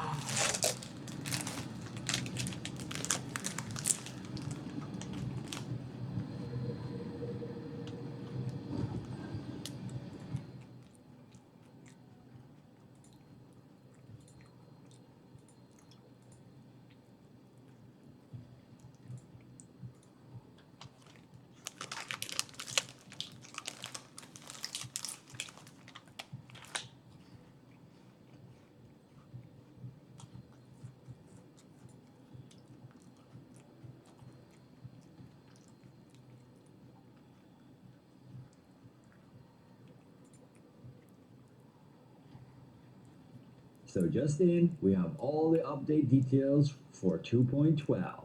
Downtime will begin at these times and last for about 5 hours. What is interesting is they actually have some things listed here that the Korean patch notes do not have listed, like exploit fixes, healing touch nerf, tank threat buff, and confirmation on the majority of other changes we already expected and have seen with regards to directional attacks, and then all the different weapon changes. And we're getting 2 new events, Fortune's Calling and the Mystic Globe Solent event, of which the Korean Post has details on how much we can actually get, upwards of 100 million. So let's have a quick look at what's confirmed to be changing. They also seem to have added the ability I can right click and my character will spin around like this. But yes, we're getting the new 4-star dungeon, which I just covered earlier. Watch my previous video for the mechanics, and you can also read through these points just here, which I will have listed in my Discord server as well. It's a good bit of fun, but honestly, it's easier than I expected it would be. The loot table has the new fancy earrings, which then brings, yes, the 6th accessory slot here. 2 of them will come from the new dungeon, and you can see all of the stats here. 2 will come from Nebula, and 2 from the new arch bosses. These are then all of the stats when you max it out, and you can get rune synergies on them too with bonus fortitude, hit chance, crit, And in terms of the trait, you're going to get extra hit, crit, and heavy attack, but with the new directional stats. This is going to add to your overall amount of stats, and so you will just gain this bonus when it applies. If I'm having somebody from the back and I have this trait, I will gain that extra boost to that. And you can see in your character sheet, has a new section just up here, how much stat boost you have to a certain direction. And this simply adds to your overall attack and protection stats. One earring set has like a back and side, and the other front and side, with trait resonance being all the same here, health, mana, and CC chance. Again, confirmed we are getting these new earrings just here. If you haven't seen the Tico talks and my summary, this was it just here. Ultimately, he announces the new raid coming with the new legendary gear and the new skill extraction ability. So save onto any tier 2 weapons that you have a great skill effect that you might want to use on your legendary item, and use the coupon code TICOYAPT25 for a bunch of extra ornate coins. We're also getting the positional attacks. You get these flat boosts for back attacks, and then front shield block chance, and we have the new indicator on our targets, which will show exactly which way they are facing, so you can better see where you need to be to gain your bonuses. We'll be getting the inter-server siege here, where castle owners will be able to sign up into inter-server every 3 weeks, pitting castle owners on different servers against each other, and this will be your whole alliance. So one will be attacking and one defending, a 1v1 alliance kind of thing. This Mystic Globe Solent event, make sure to buy your Mystic Keys, and when you use them to get like Mystic Globes, instead you get the Lucky Bags, which have a chance to get upwards of 10 million Solent and like a gold bar. And a gold bar gives you 100 million Solent when sold to an NPC. Fortune's Calling event basically boosts a bunch of activities. Like we can see in the weekly quest, you get a 7 million pool of Solent just for completing this particular task. Another one here gives you a bunch of artifact chests, and there's probably more bonuses that I haven't had. They did also announce the Amutoy coloring competition winner. They had a poll just here in Discord. Not many people interested, only just over 400 people actually voted, and the winner was this one. So we can expect to see that one get added to the game. They did add some new codex entries. This is to link to the new 4-star dungeon. I believe that's just here, intermission, and then the usual dungeon achievements here. Then a bunch of general changes. Morphs can go now to level 10. This is for your dash. You can see that it's all just here. And also for your glide. And swim goes to level 6. They fix the exploit where players were able to enter a Dominion event all together as basically like a guild. You join one person's party, you signed up, and then you left the party, and you were still signed up, and you would end up still in the exact same Dominion event as that first person you joined. So this fixes that exploit. They also adjusted the cream pudding, so now it gives us construct damage bonus and damage resistance. This is great, so we actually have a use for this food now. And they added more types of cooking contracts to the NPCs. That can actually be kind of annoying. But then looking at the confirmed combat changes, you'll be able to get bonus stats when you actually hit 80 here on your attributes. We can now actually use attack and defense food at the same time. But then, yes, they've gone and nerfed the Ackman crossbow. You can see now it will specify only while selfless diffusion. You can see the crossbow updates here, pretty much just movement speed nerfs across the board. I would assume they added these other things too, to like weak point shot and selfless, but just didn't mention it. Dagger, camouflage cloak duration nerf. Again, it probably gets all of these updates too, with the directional attack system. They just don't mention it. Great sword, reckless assault mastery fix. Blood devotion nerf. You now get a debuff where you're unable to receive blood devotion effect again for 45 seconds after gaining it. I personally confirmed it just here. You cast Blood Devo on your target. It will last depending on your buff duration, but as soon as that drops off, the target gets a debuff and can no longer be affected by Blood Devo for that entire duration. And it's not affected by debuff duration. Just a flat 45 seconds. You can read the other changes here to Greatsword. that they just failed to mention in the patch notes, which we're most likely getting. Then the longbow. They did actually say there's getting a nerf with regards to healing touch, reducing it by 16%. The Korean notes didn't actually mention this, but on top of that, they're getting like deadly marker buff and a blitz nerf. Can no longer be used on fountain. As for spear, yeah, this is where my confidence in these patch notes kind of goes out the window. They still have it listed as predator, which is a translation error. That's exactly how they have it in the Korean patch notes, listed as predator. And yeah, spear is translated as window. But we are very likely to get all of these skill changes too. But this predator is actually Blood Leech Aura. It's kind of crazy. It's a big counter now to those heal over times, as this ability will, on every successful hit, remove one stack of the most recent healing effect applied by a player's skill. So this, we have checked, removes your healing touch stacks and your flash wave. And this Blood Leech Aura is a pretty large area, as you can see here, centered around the player and lasts for 5 seconds, hitting for 5 times. It's going to be kind of game changing and just makes spear nearly mandatory to have in like every single group. And yes, will kind of just be hell for healers no longer being able to rely so heavily on healing touch and flash wave to keep people alive. Sword, it had a neat update to Provoking Roar. I hope it actually works properly, but it will basically force the target to attack you, as we assumed it should have worked all along, but now it should properly do so. I think a reason from this is because with the new directional attacks, everybody's going to gain extra damage boosts, but not really you from attacking it from the front. You're the tank, the boss should be looking at you, and it's even more important now that that is the case, so your team can get all those damage boosts. So hopefully this actually works properly and helps a lot. But there are a bunch of other changes here that, again, they probably just failed to mention in the patch notes. Then for Wand as well, they actually did fix Blessed Barrier so that buff duration properly affects the secondary buff. And yeah, the Swift Healing nerf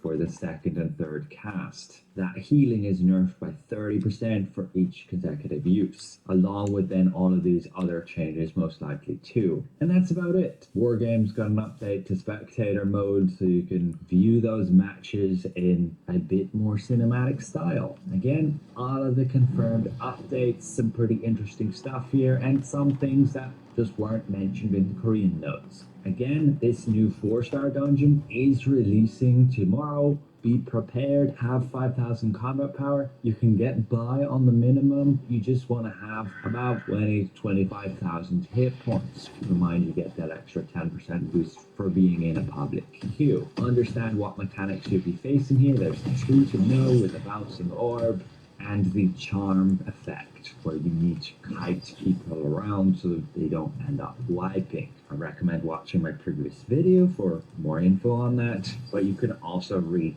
through these notes on my Discord server, and that might help you clear some things up. So that's it for now. Thanks for watching, and we'll see you back around. 5000 nebude aj na Vianoce.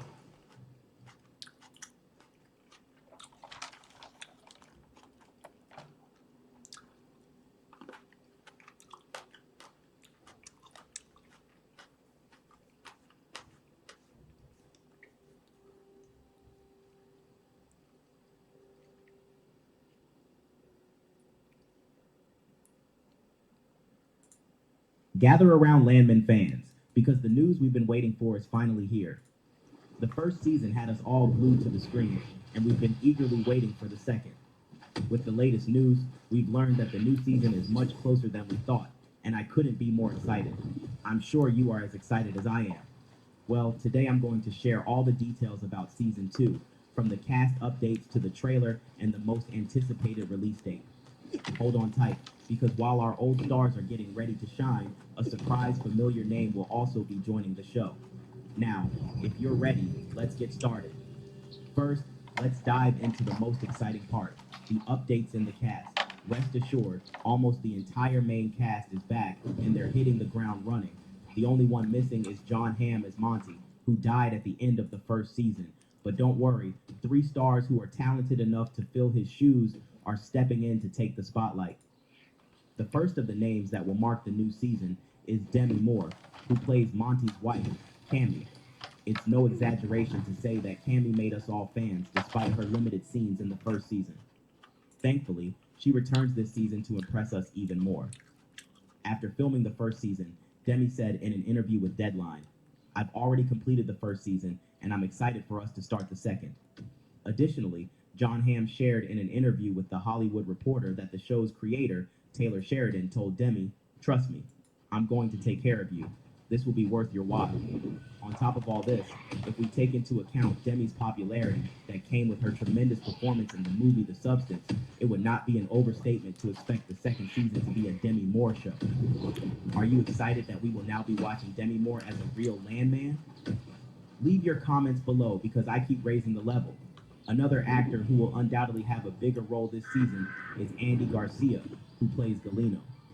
The cartel leader, who made a surprise appearance in the season finale, will most likely give Tommy and Cammy a lot of trouble in the upcoming season. I hope Andy doesn't reminisce about the old Godfather days because my heart might not be able to take it. From the first moment he appeared on the show, he showed that he could pose a serious threat to Tommy and Cammy by eliminating even his own men who kidnapped Tommy without blinking an eye. I definitely think he's someone who needs to be stopped, don't you? And now for the real bombshell. Unlike these two names, we've never seen the actor I'm about to talk about before in the series, but we're no strangers to him because he's Sam Elliott, who we adored as Shay Brennan in 1883. His role has not yet been announced, but based on the characters Sam has played so far, I have no doubt that he will play a strong figure who will take the series to a different dimension, so much so that instead of siding with Tommy, Cammy, or Galeno, he might choose to take a side of his own. So, we are in for an action-packed and contentious season. Which casting update are you most excited about? What kind of character do you think Sam Elliott will play? Let me know in the comments. So, apart from these 3 new characters who are set to make their mark on the show, how will the story of Tommy, Angela, and the others we are used to seeing take shape? First of all, I'm going to start with a bit of a sad prediction. With the strong characters joining the show, I think we will see less of Angela and Ainsley this season. Yes, I know, Angela and Ainsley represented perhaps the sweetest and funniest parts of the show. However, since the theme of the series will now focus more on power games, it seems unfortunately inevitable that this sympathetic duo will have less screen time.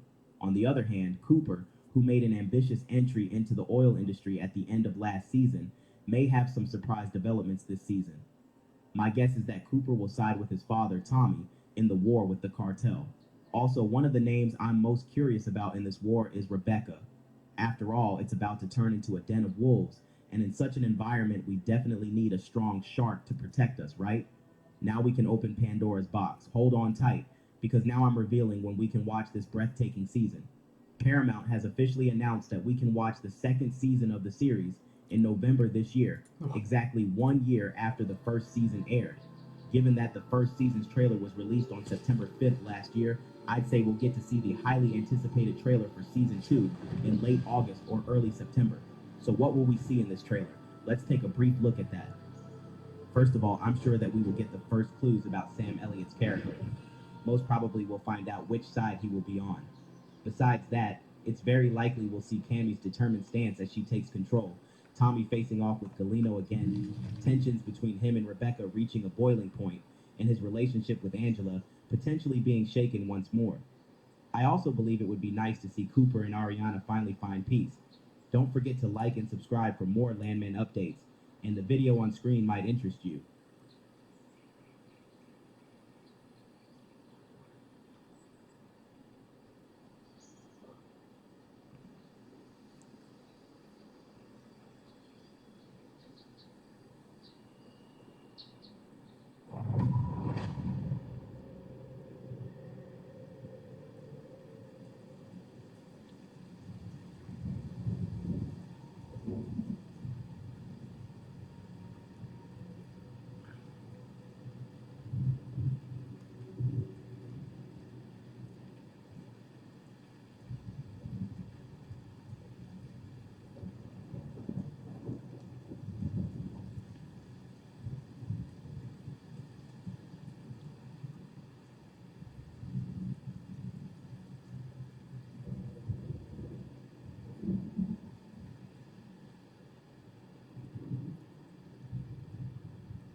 Ale tí kokoti to zvýšia.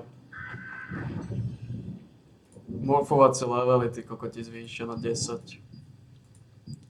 Na 10 a na 6. Keď ste pána.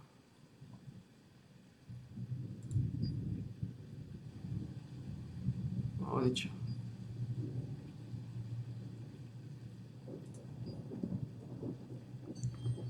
Aj, imbecilové.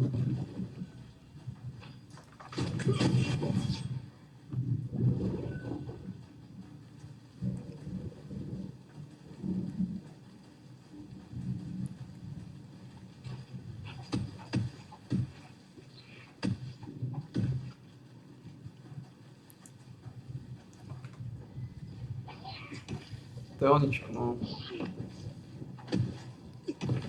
Absolútna fantasmagória tým pádom. Vieš, no treba prestať.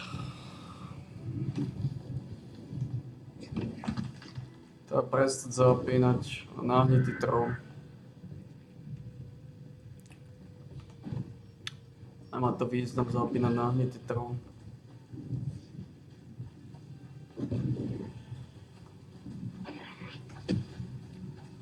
Plešinka nás opustil náš plešter, náš mákový súdok.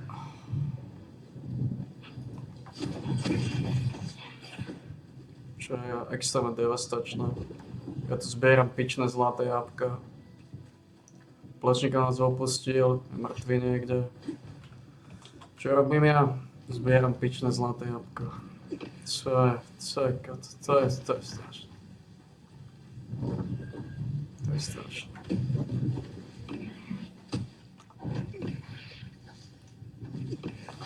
To je strašné. Ten dungeon na tú náušnicu aj nebudem môcť začínať, lebo 5000 na to potrebuješ. Takže popravde by som ho aj tak asi nezapínal.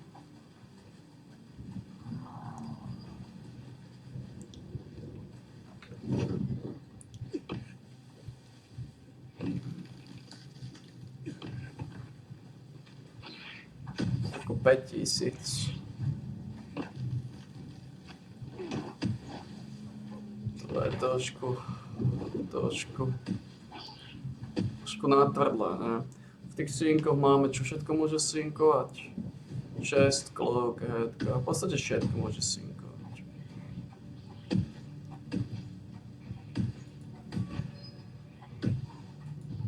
Mám potom už odomknúť tie sloty samozrejme.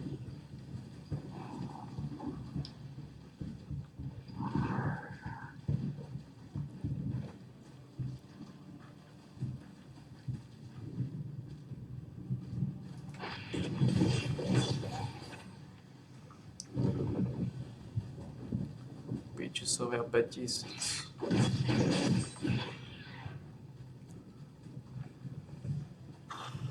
Oni sú pičisovia.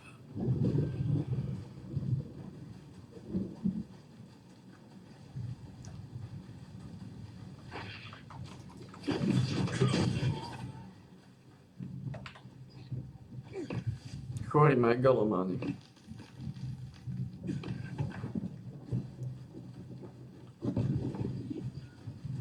My ich zvyknem volať chorci. Chorí ľudia alias chorci. Zaostala rasa, náhnitá fantasmagoriáda. Jedno zlaté jabko mám. V tejto biede, jedno zlaté jabko. Jedno podrobné zlaté jabko. Nah.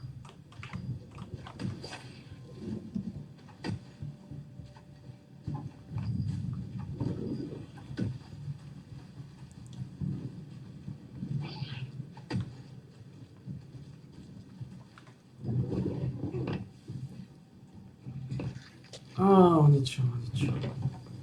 V podstate, čo by som mal robiť, zobrať tých 50, robiť všetkých tých 50 kontaktov.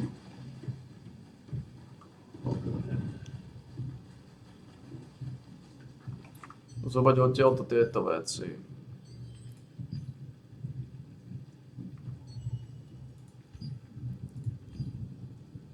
Toto zobrať 50 týchto píčisov.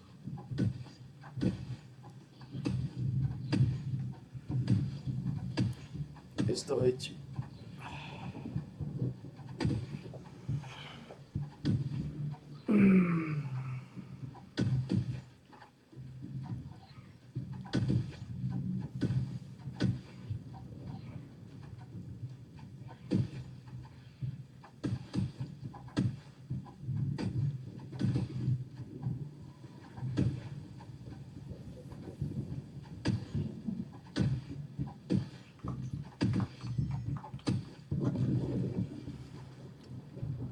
Ale keď máme byť úprimní, by sme mali zapínať tento nahnitý trhol.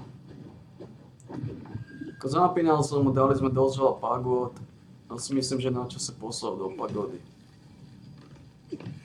Zase naspäť tam, kam patrí, do úzadia.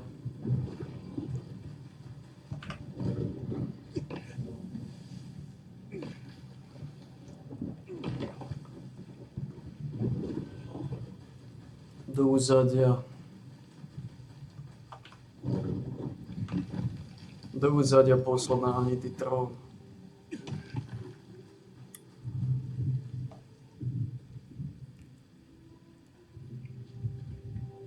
Na čo otáčam poprvé.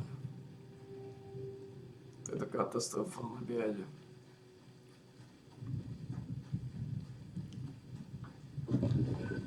Potom ako nás Plešinka opustil náš Plešter. Toho tu na okne nie je Plešinka, aj náhodou.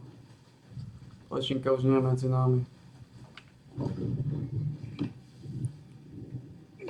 Ako snažiť sa presvedčiť, že tu je Plešinka, len stratil biele perie. Mu vypadlo.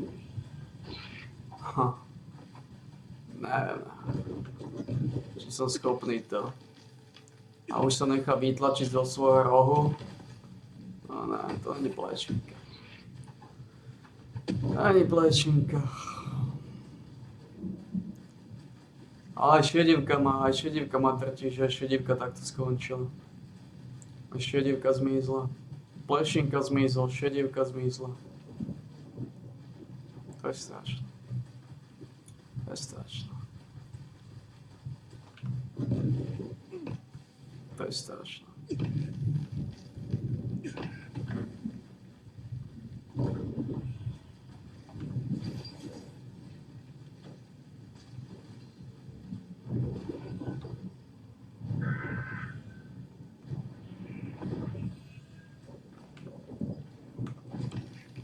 Jedno zlaté jabko. Jedno podrobné zlaté jabko.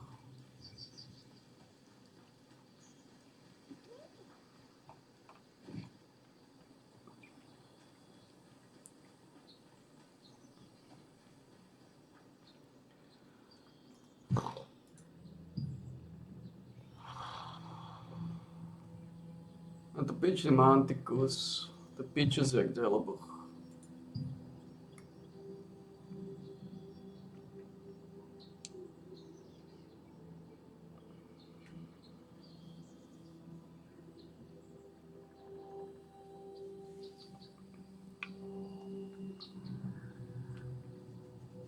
Pičes jak děloboch.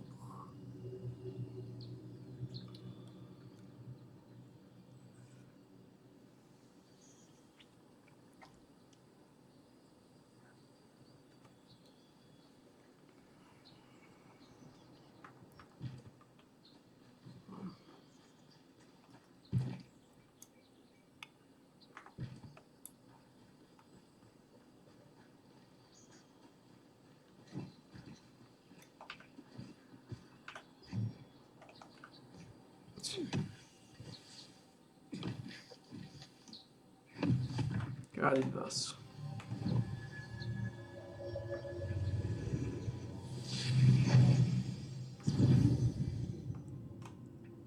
Kadi celý náhnitý trhol.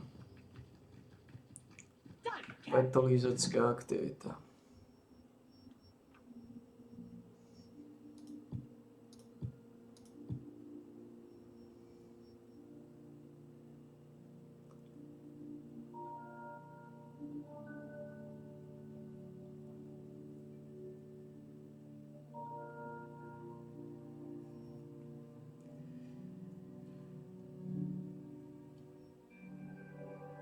Chrániť vás a chrániť celý náhnitý trón.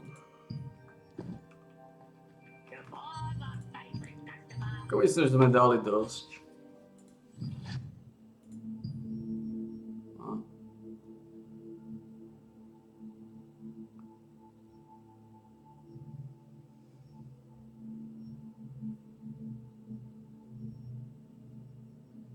Máme štvorky.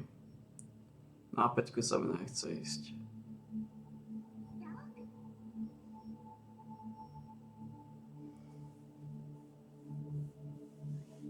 Vôbec.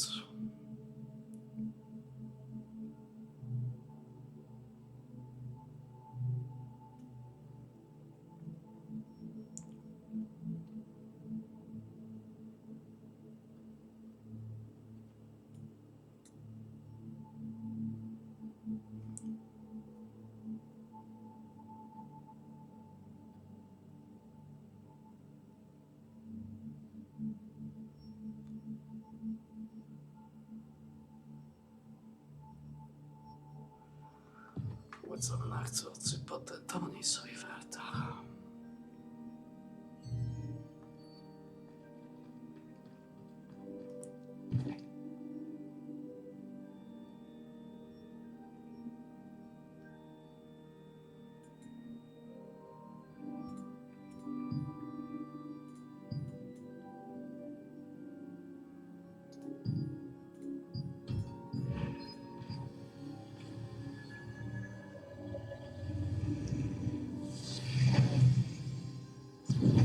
Ako dať na 5 všetky tie veci. Vôbec.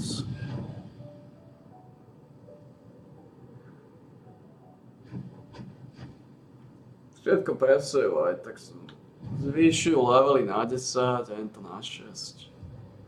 Imbecilizmus.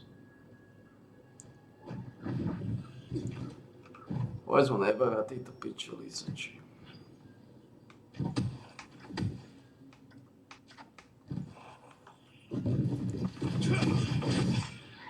Robili sme solidný progres.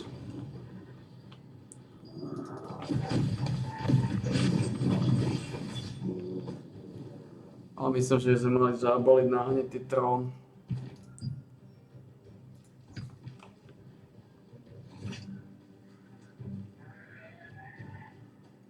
Nevidím v tom nejaký zmysel ho to otáčať.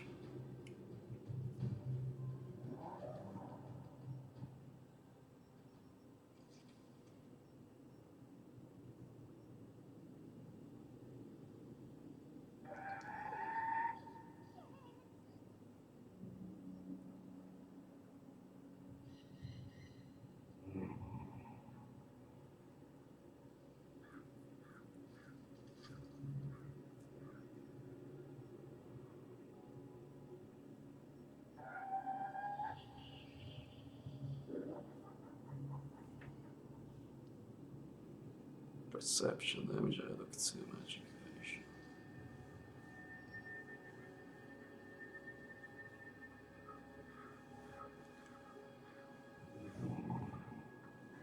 Magic endurance.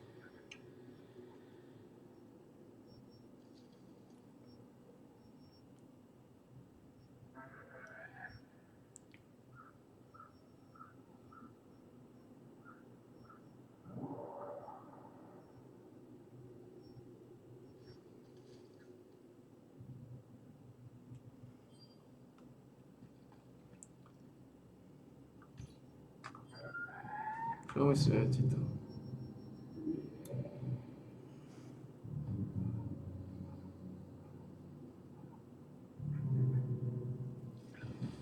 Toto.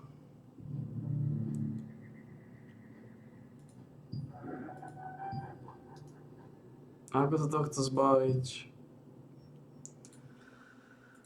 Dali sme nálehitom tomu, čo to...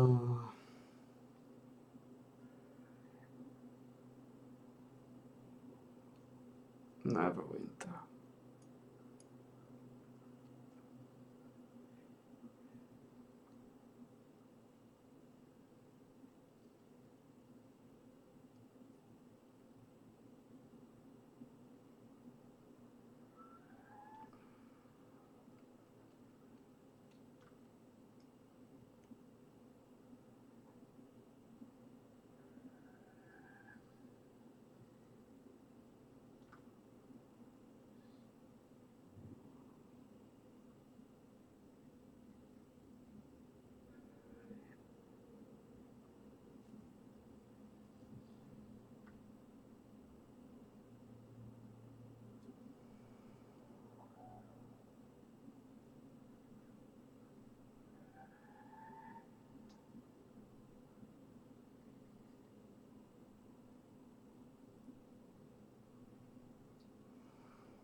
Tom Hanks je mrtvý, ten bitches.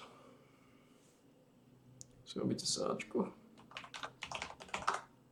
Bitch zomel. Prečo ho tam ukazujú?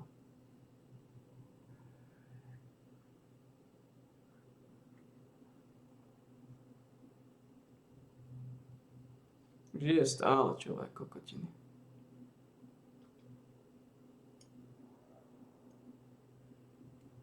To sú tieto clickbaity, to je niečo. Alebo to není on, je to on.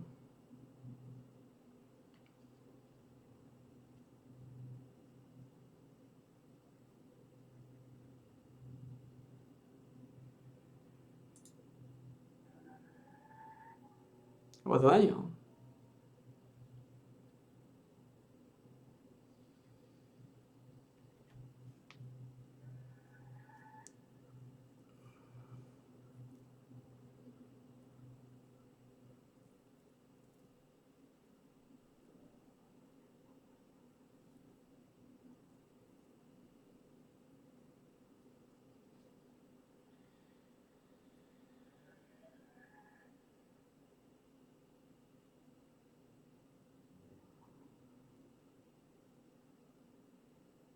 Čo ukazujú?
Mám čo ukazujú to pičusu.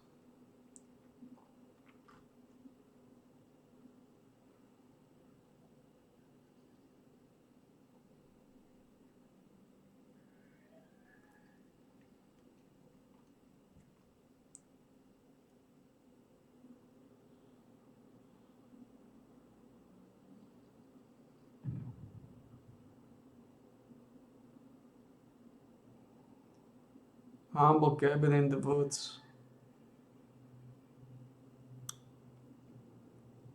Neviem, či to je Humble cabin in the woods.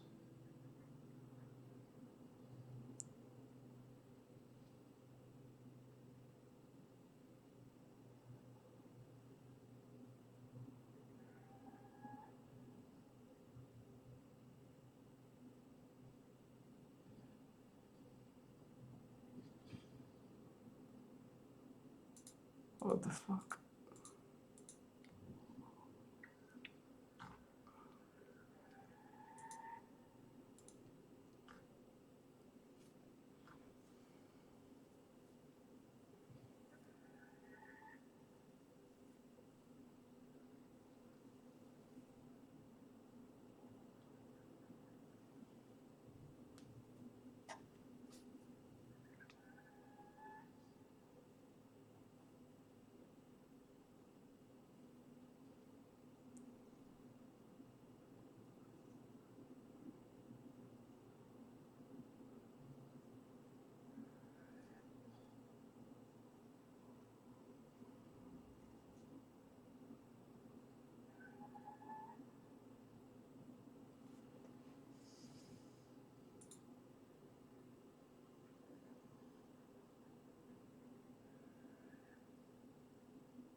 Gosh.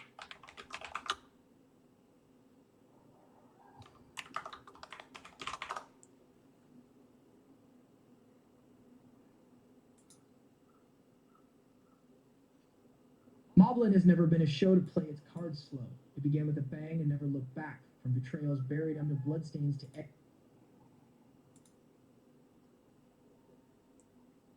Next week on Paramount Plus, you are going to have a chance to see Mobland Season 1, Episode 10.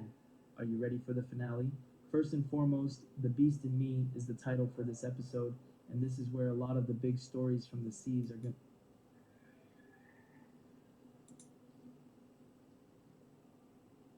The morning following the Harrigan family supper is filled with silence. Bella is gone, her phone unanswered, and her ring abandoned in a London flat. Kevin sits alone in the Cotswolds estate, his hands bloodied both emotionally and physically by the fallout of half-spoken truths.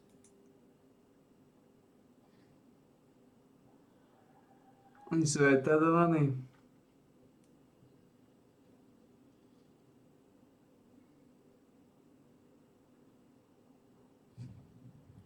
Nič také neexistuje, ty kokoti, zase si robia sračku. Seru si hlavu.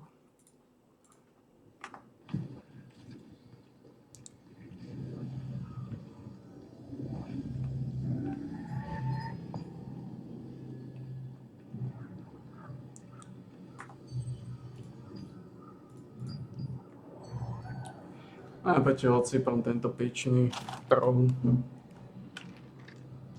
A tak neviem, prečo ho odsypam.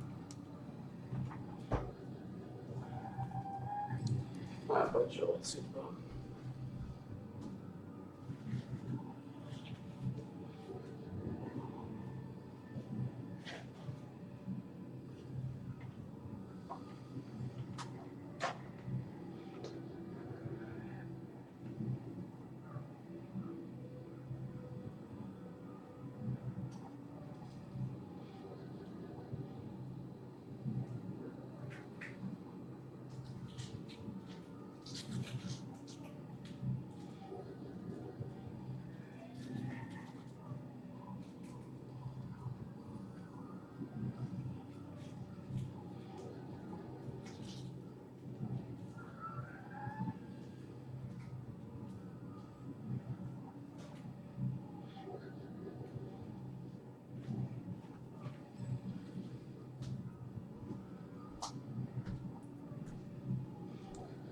A prečo odsypam pičný trón? Ale viem, že je strašne zlá doba a aj tak.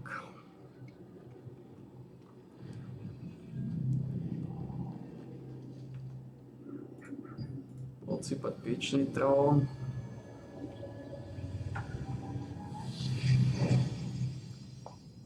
To nie je plná tá správna ideológia.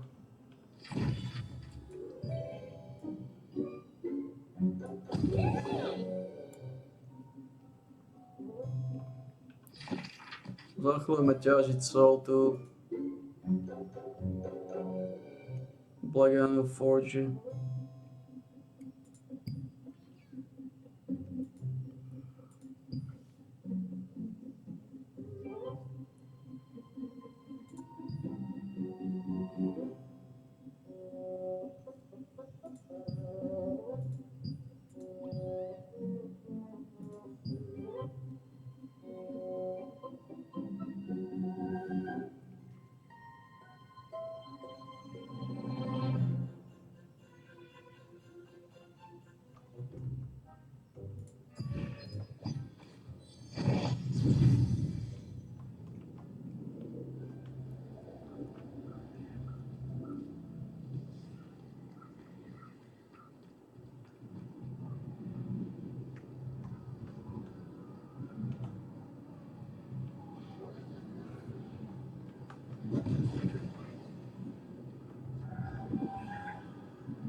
načal si pomnáhnitý trón.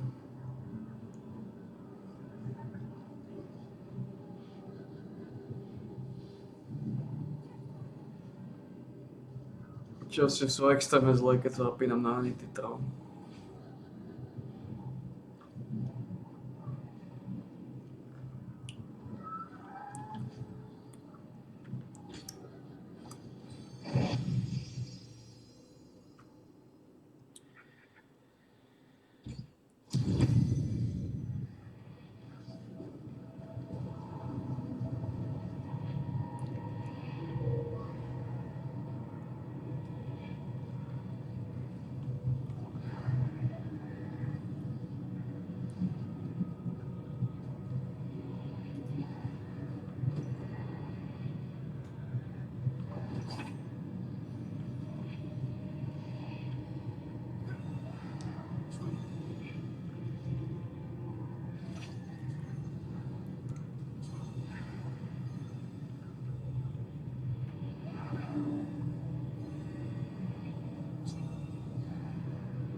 Do piče silné jak hovno sú tí Manticore, bratia. Rýchlo dá damage a ísť odtiaľ to tvoriť.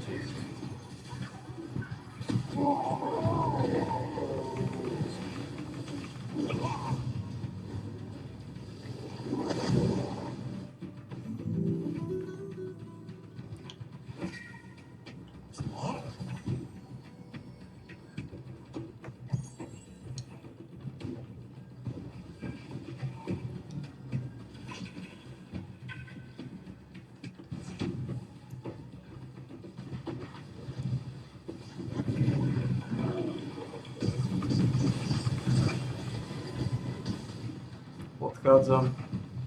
Stačilo.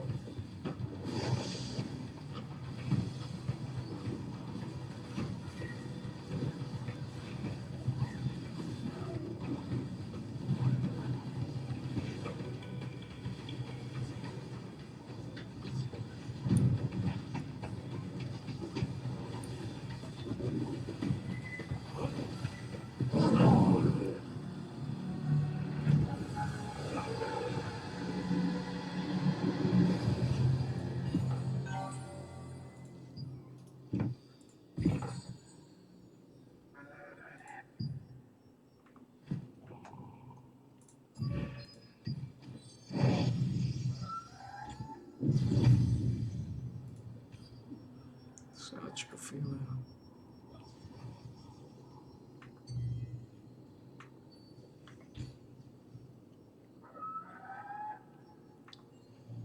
Absolutna sáčka file.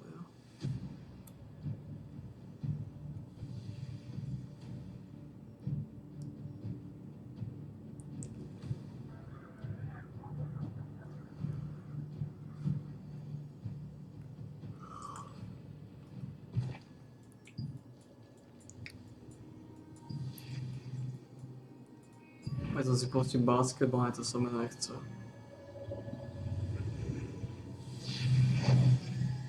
Vôbec sa mi nechce pustiť basketbal, goddammit.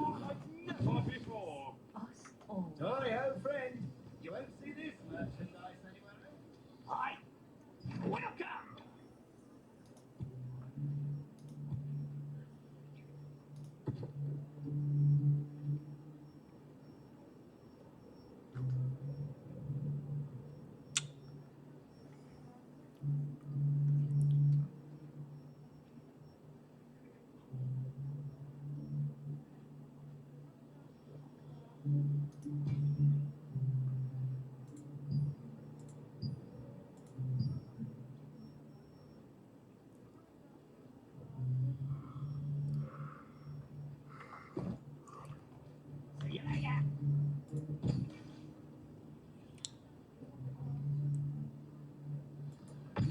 Ila.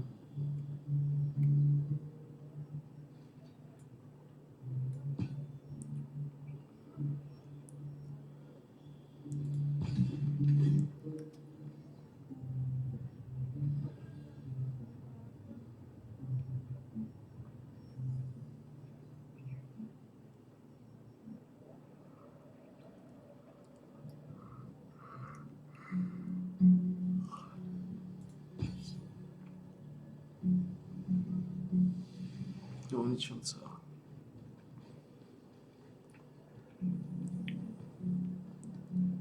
We have all the things you need, and everything else besides. Come and take a look. Aj sa mi to nechce vylizovať. You in a cube.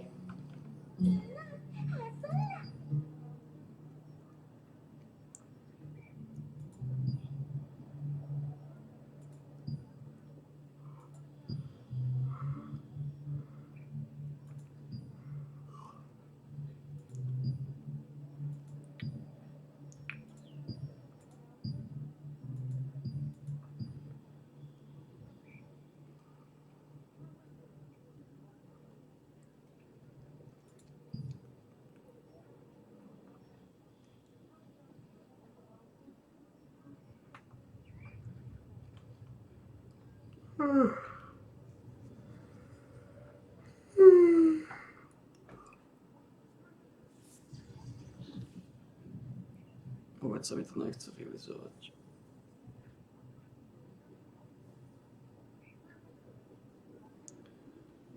Aj sa mi nechce ísť len tie hobby sú kontakty vôbec.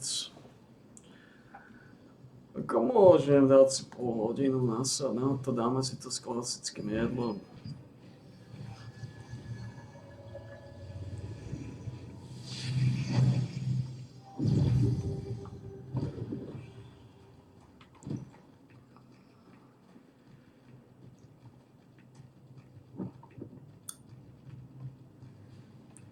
Ale popravde.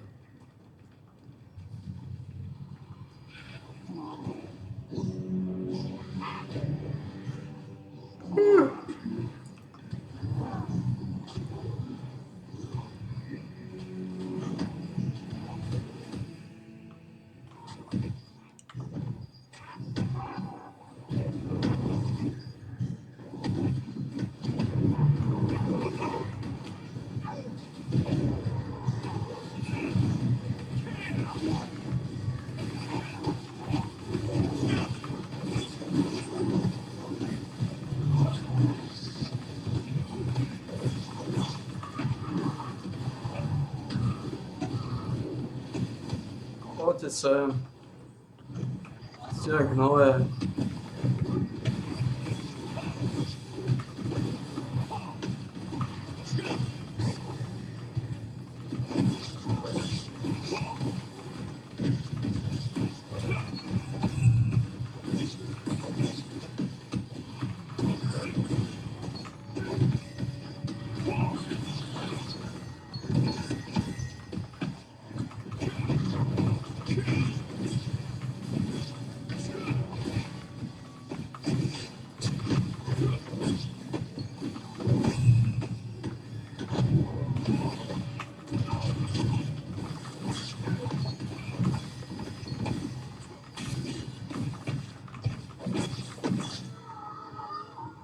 Zobal som na seba celú miestnosť.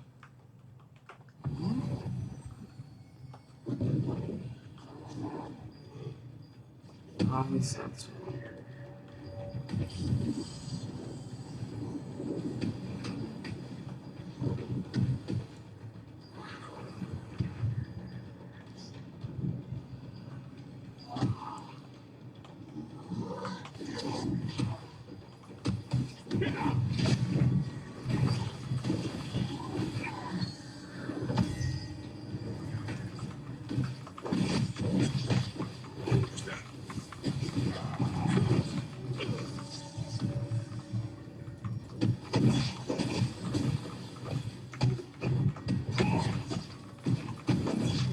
To sme sa dožili.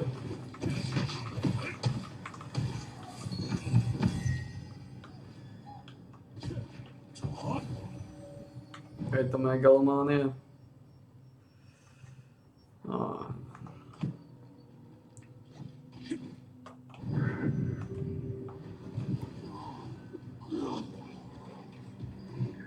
Alright, chora megalomania it is.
Mali sa zábali náhnetiteľ, no, je to také.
Je to celé ničo.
Sledujem sa tu s náhnetým trhom. Aj zase pustí ten basketbal a ty kona. Basketbal to je tiež pekné sústo.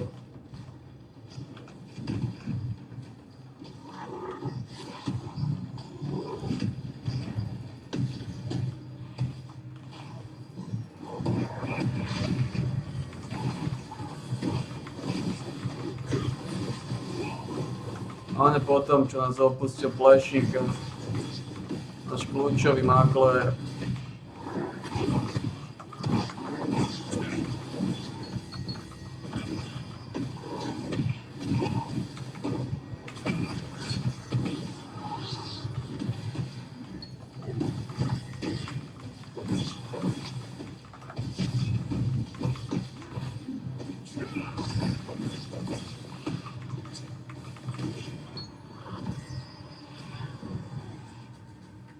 Náš kľúčový maklér. Čo to je? Kam tu vlastne dám body?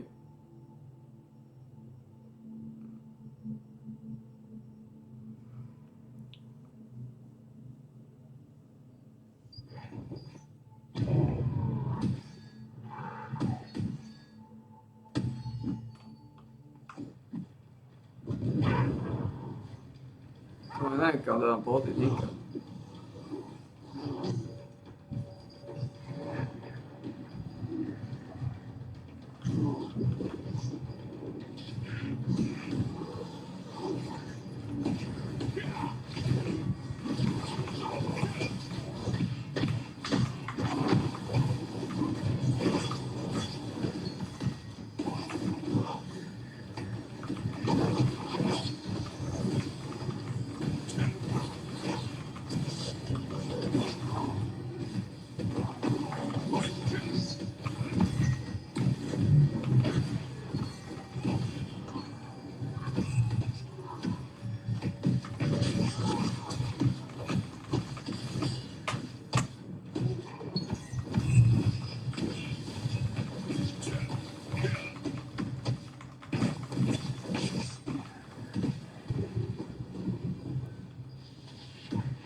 Ste o ničom.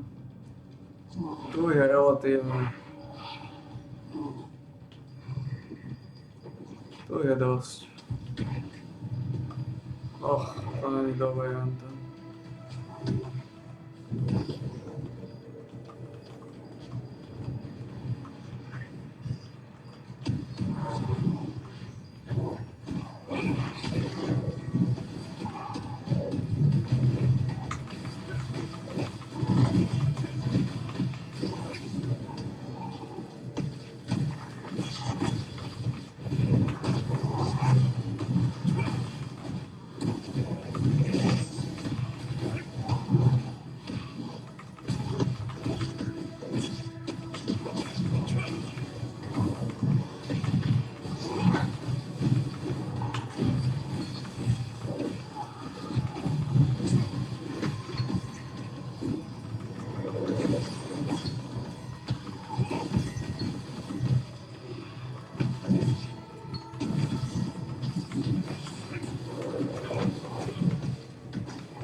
No, tento pičil z toho tower.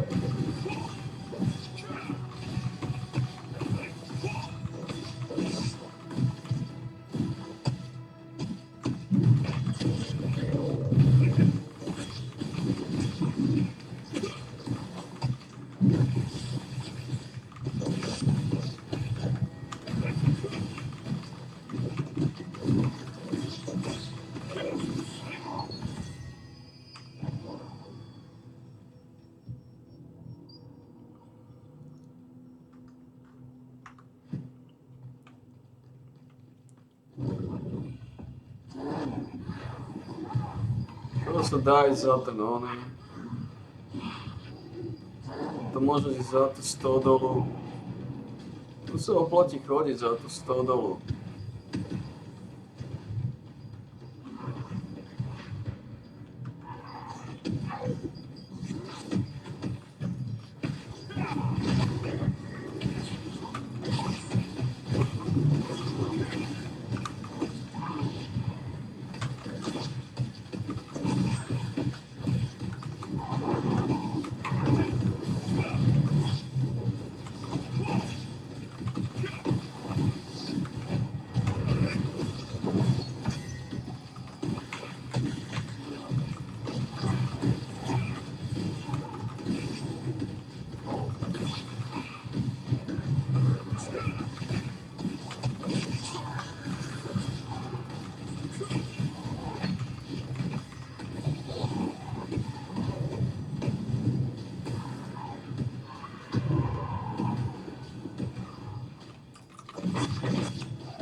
Čo mi dalo taký damage?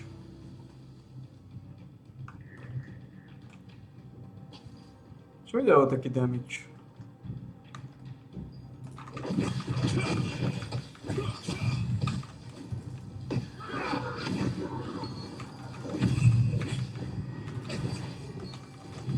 Ok, nemám to jedlo. Ten base damage reduction. To solidne cítiť. Solidno.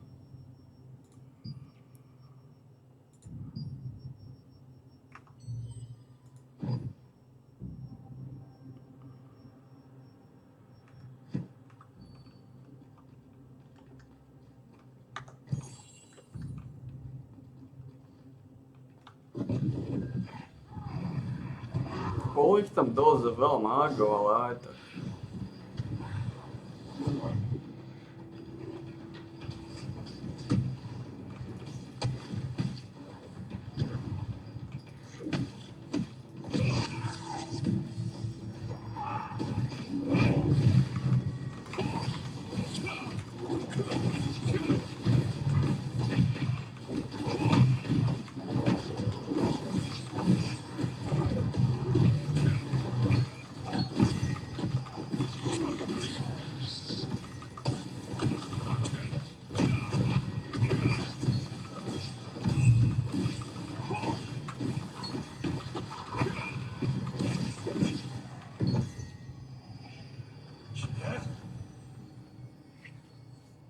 Všetko záleží na tom, ako ich postavíš, týchto pitchesov.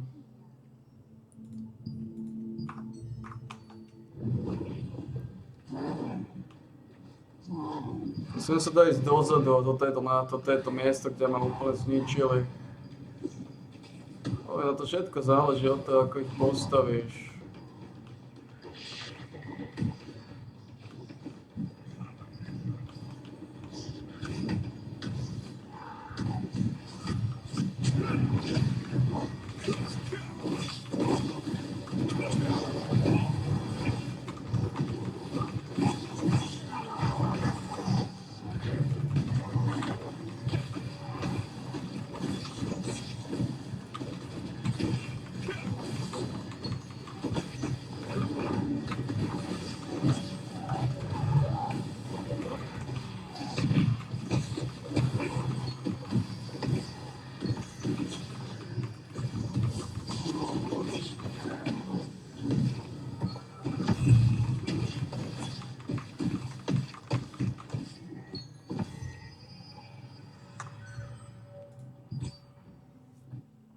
Sign 80, 90.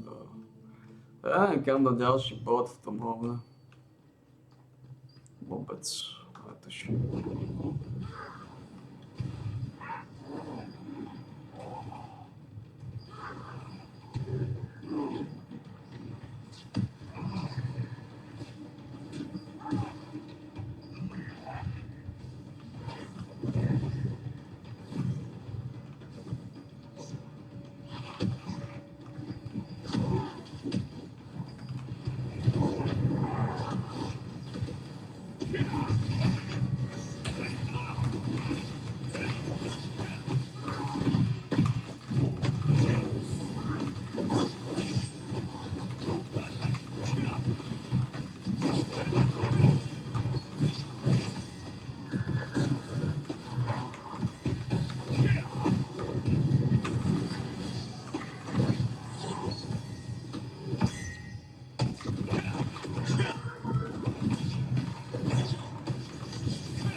Vôbec neviem, kam tam body.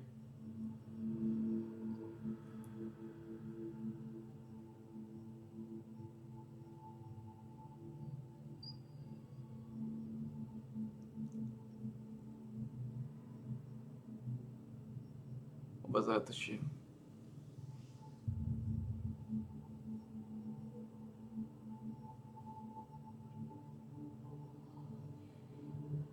Asi sem. Critical hit augment.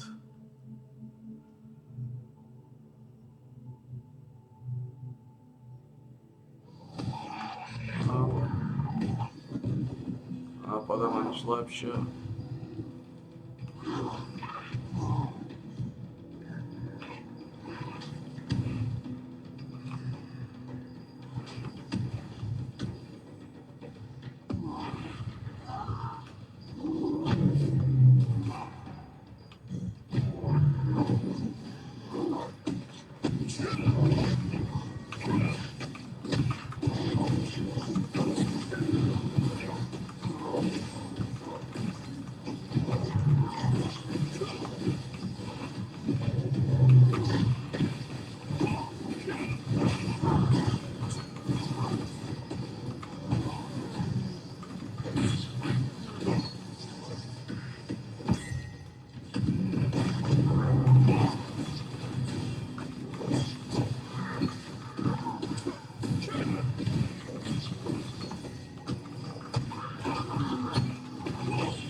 To nemám stále?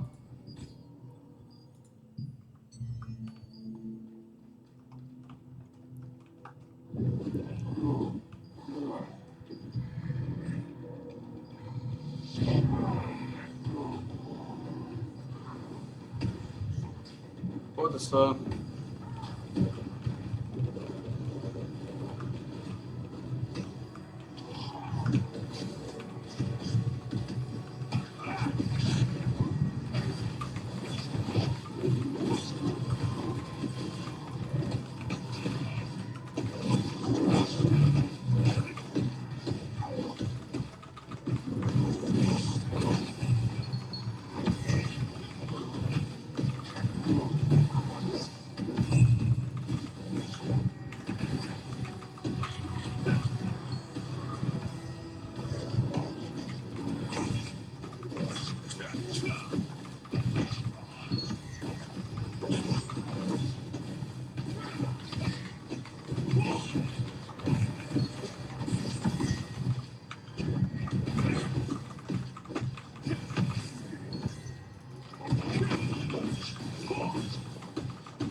Než dáme ten kritický hit augment, nenapadá ma nič lepšie.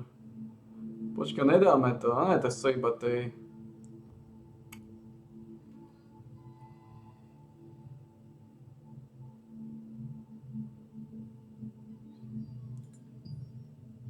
A to je zadám.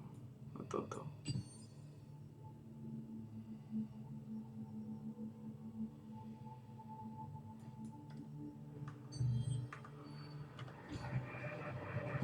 Dalo malý kritický hit augment.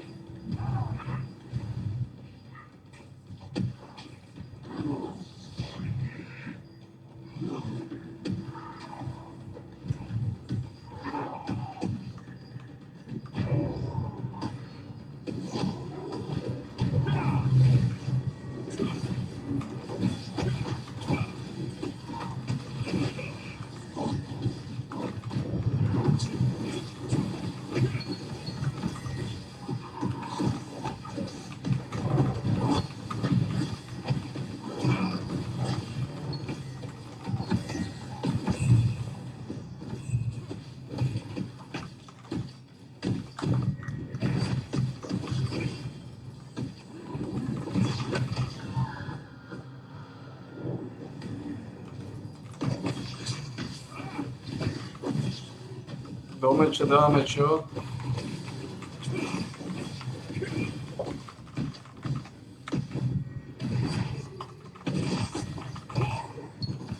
Do meča dávame... No ešte to heavy attack šancu.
Nemá to náhodu.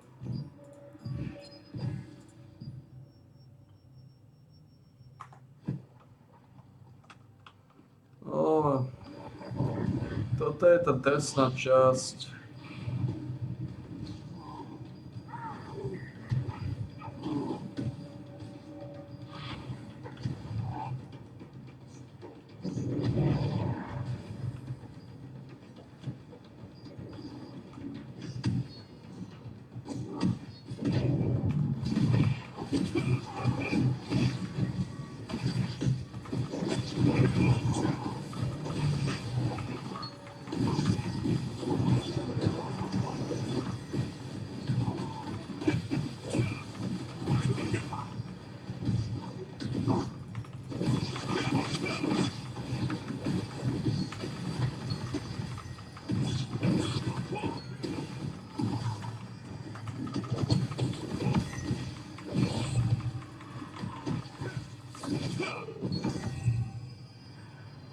To časy sa vždy zápotím. Koľko máme? 349. No, pozrie 350, 40 levelov nám chýba.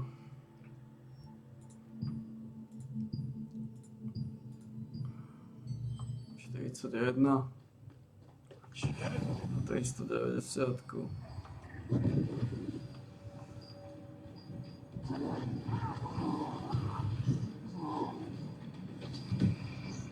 Toto je to najpríjemné vždy, ale čo spravíš?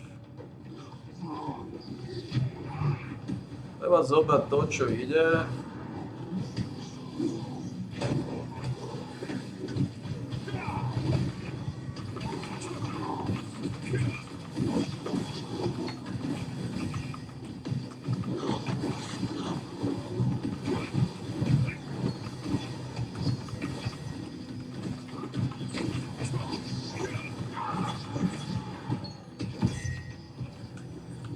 Vysať sa na tých diaľkových.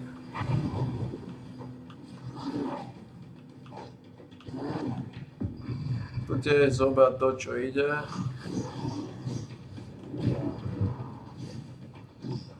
Zašiť sa sem.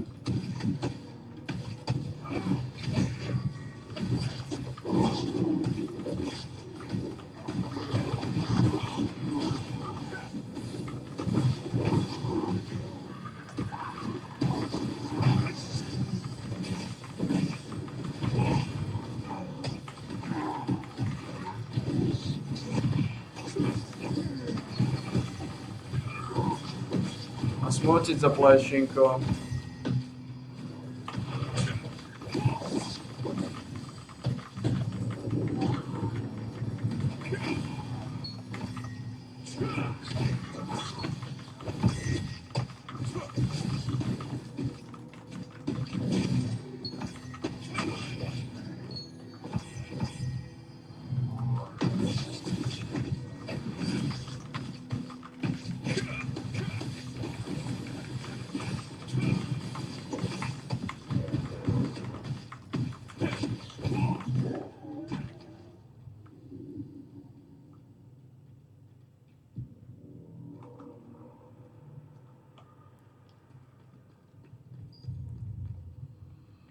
Koľko na 2 minúty? To už aj není veľa. Tu som ich vyhodil. Koľko ide za mnou? Tuto je viacej.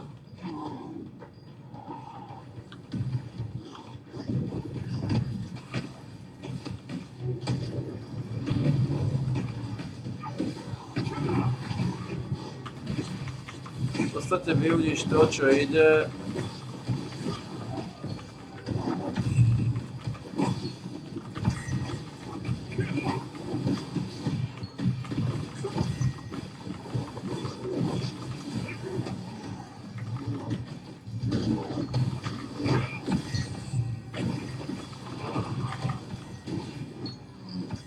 Na zvyšok sa vykadíš.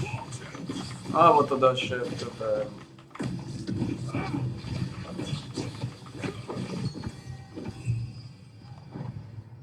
Máme 12 000. Pekne sa vyhodili tie pagody. Títo neviem koľky po mne pôjdu tam dozadu.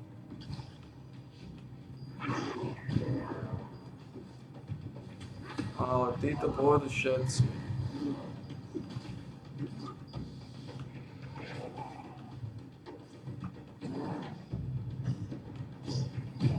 Všetci očividne nie.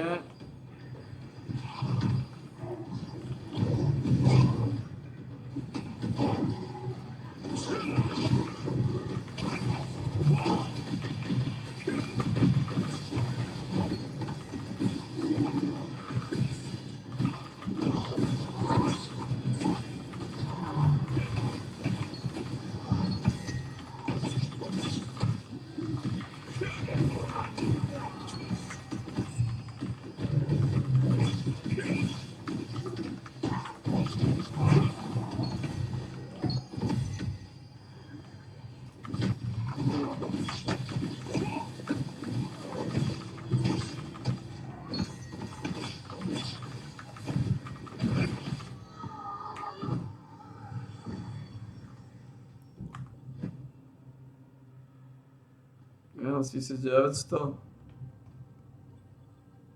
Koordinátor, ma to nebaví v tejto sračke.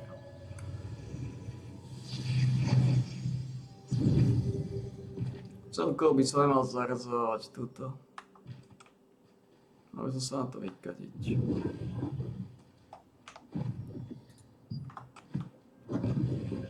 Hey, it's good to meet you, brother. We'll be seeing a lot of each other from now on.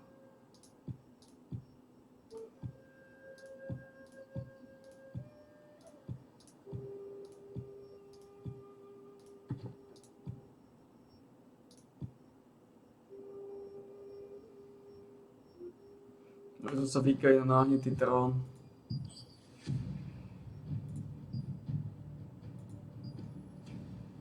Ako má svoje vymoženosti a je to nahnitý trón stále, a to sa už námení.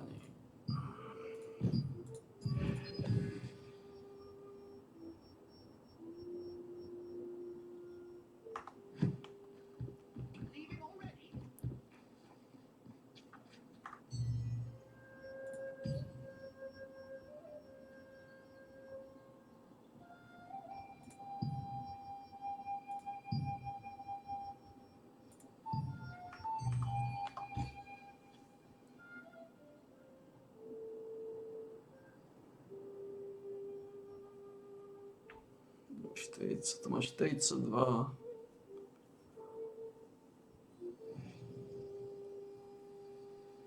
Hmm. 150 až.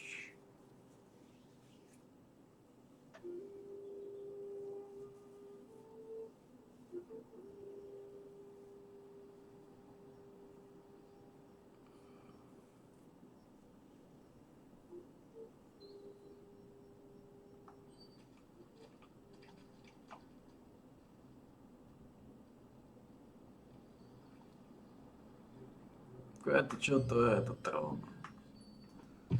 A myslím, že často zabaliť.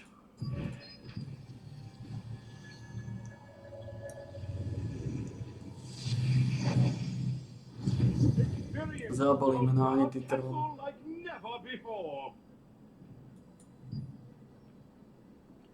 To je ten passage ceremony of the Great Tree. Ale to tiež kadiť asi.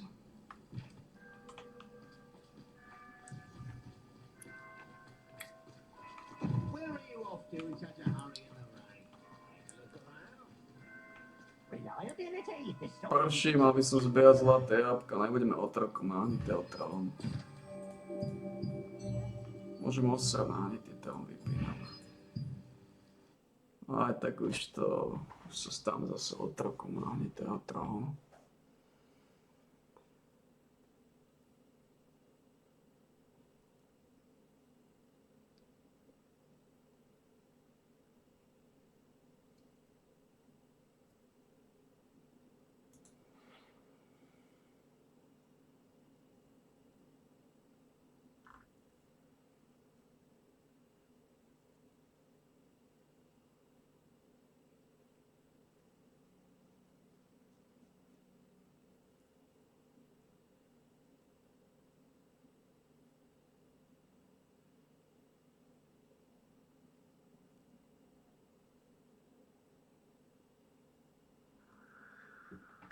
Čo majú s tým HM zase?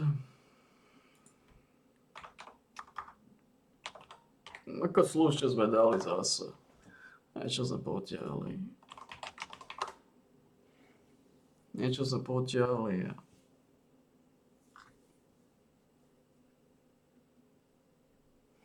Je to čo to? Je to strašná bieda.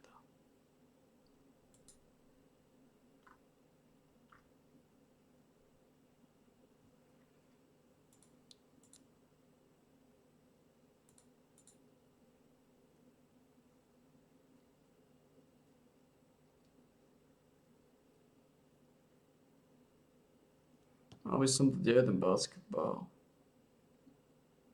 KT vôbec sa mi nechce.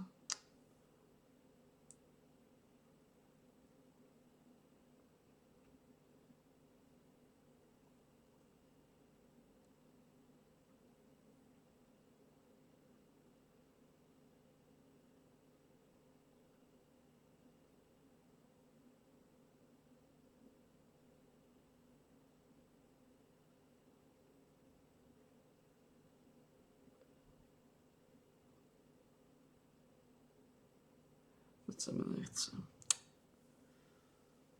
Oh man.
Ach, ty samý vůbec.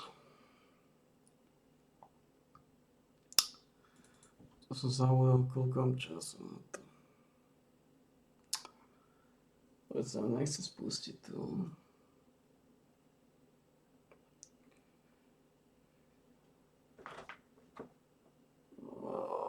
Máme basketball, god. To jsou strašné časy.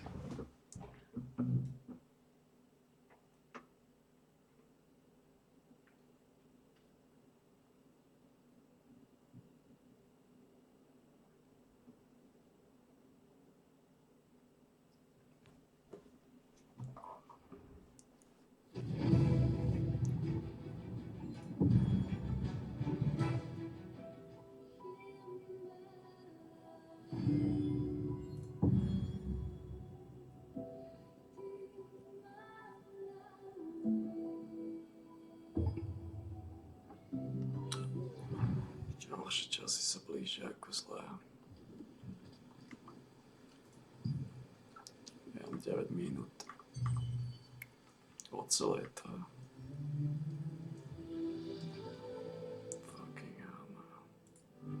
My sa zabalíme za chvíľu.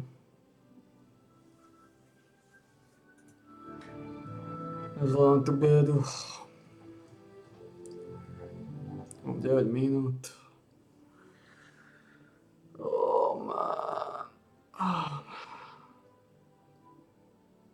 Čo je zlé?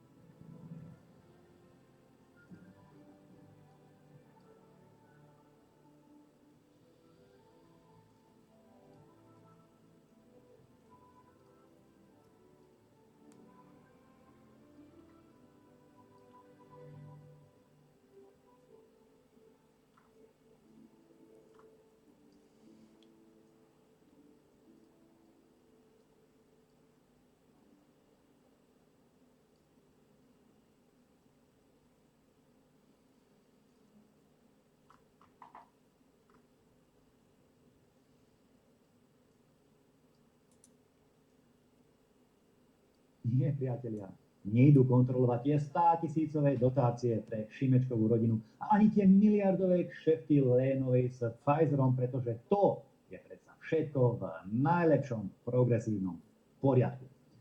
Kontrolu na Slovensko poslalo, samozrejme, ako inak, progresívne Slovensko a nikomu o tom nepovedali. Všetci sme sa to dozvedeli, samozrejme, z médií, pretože to je spôsob, akým progresívci pracujú. Všetko najprv do médií a o nič iné ako o mediálny nejaký škandál im nikdy v živote nešlo a ani nepôjde. Hovoria, že nechcú, aby Slovensko prišlo o eurofondy, alebo aby eurofondy pre Slovensko boli ohrozené. Ale povedzme si na rovinu, v kútiku duše to dúfajú a vlastne robia preto všetko, aby sa tento scenár stal a aby mohli potom vládu obviňovať, že Slovensko pripravila o eurofond. Takže áno, priatelia, progresívci škodia v Bruseli Slovensku a robia všetko preto, aby mu čo najviac ublížili, pretože dúfajú, že potom sa rýchlejšie dostanú k moci. V každom prípade budúci pondelok a útorok príde na Slovensko ešte jedna delegácia z Európarlamentu. Tentokrát to bude delegácia z Výboru pre občianske práva a slobody, z výboru LIBE, ktorého som aj ja členom. A táto delegácia bude hodnotiť stav dodržiavania ľudských práv a právneho štátu na Slovensku. Priznám sa, že do tejto delegácie som sa z pozície podpredsedu Európarlamentnej frakcie nanominoval aj ja. Jednoducho preto, aby progresívci nemali všetok priestor a aby tu bola protiváha proti tým hlúpostiam, ktoré budú o Slovensku rozprávať. Jednoducho nech si progresívci zvykajú, že postupne prichádza zmena a že budúcnosť patrí vlastencom. Držme si palce, priatelia. Všetko si povedal. Zase si hovoril minútu a nič si nepovedal.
Čo je zase kokotinu?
Sáčky.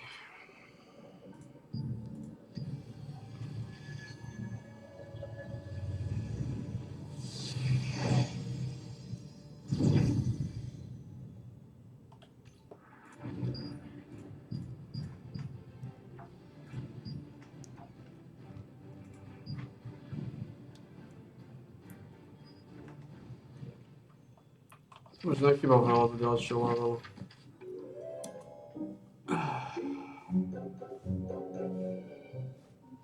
To je hodiny maximum.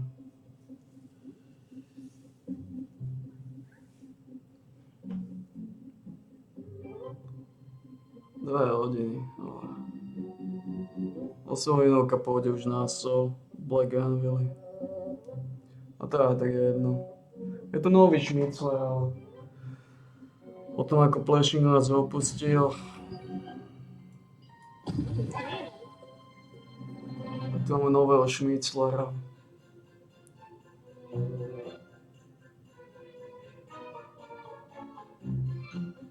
No, o 4. to bude. Ale bálime. Nezvládam do toho utrpenia nejako dobre. Veľmi biedne.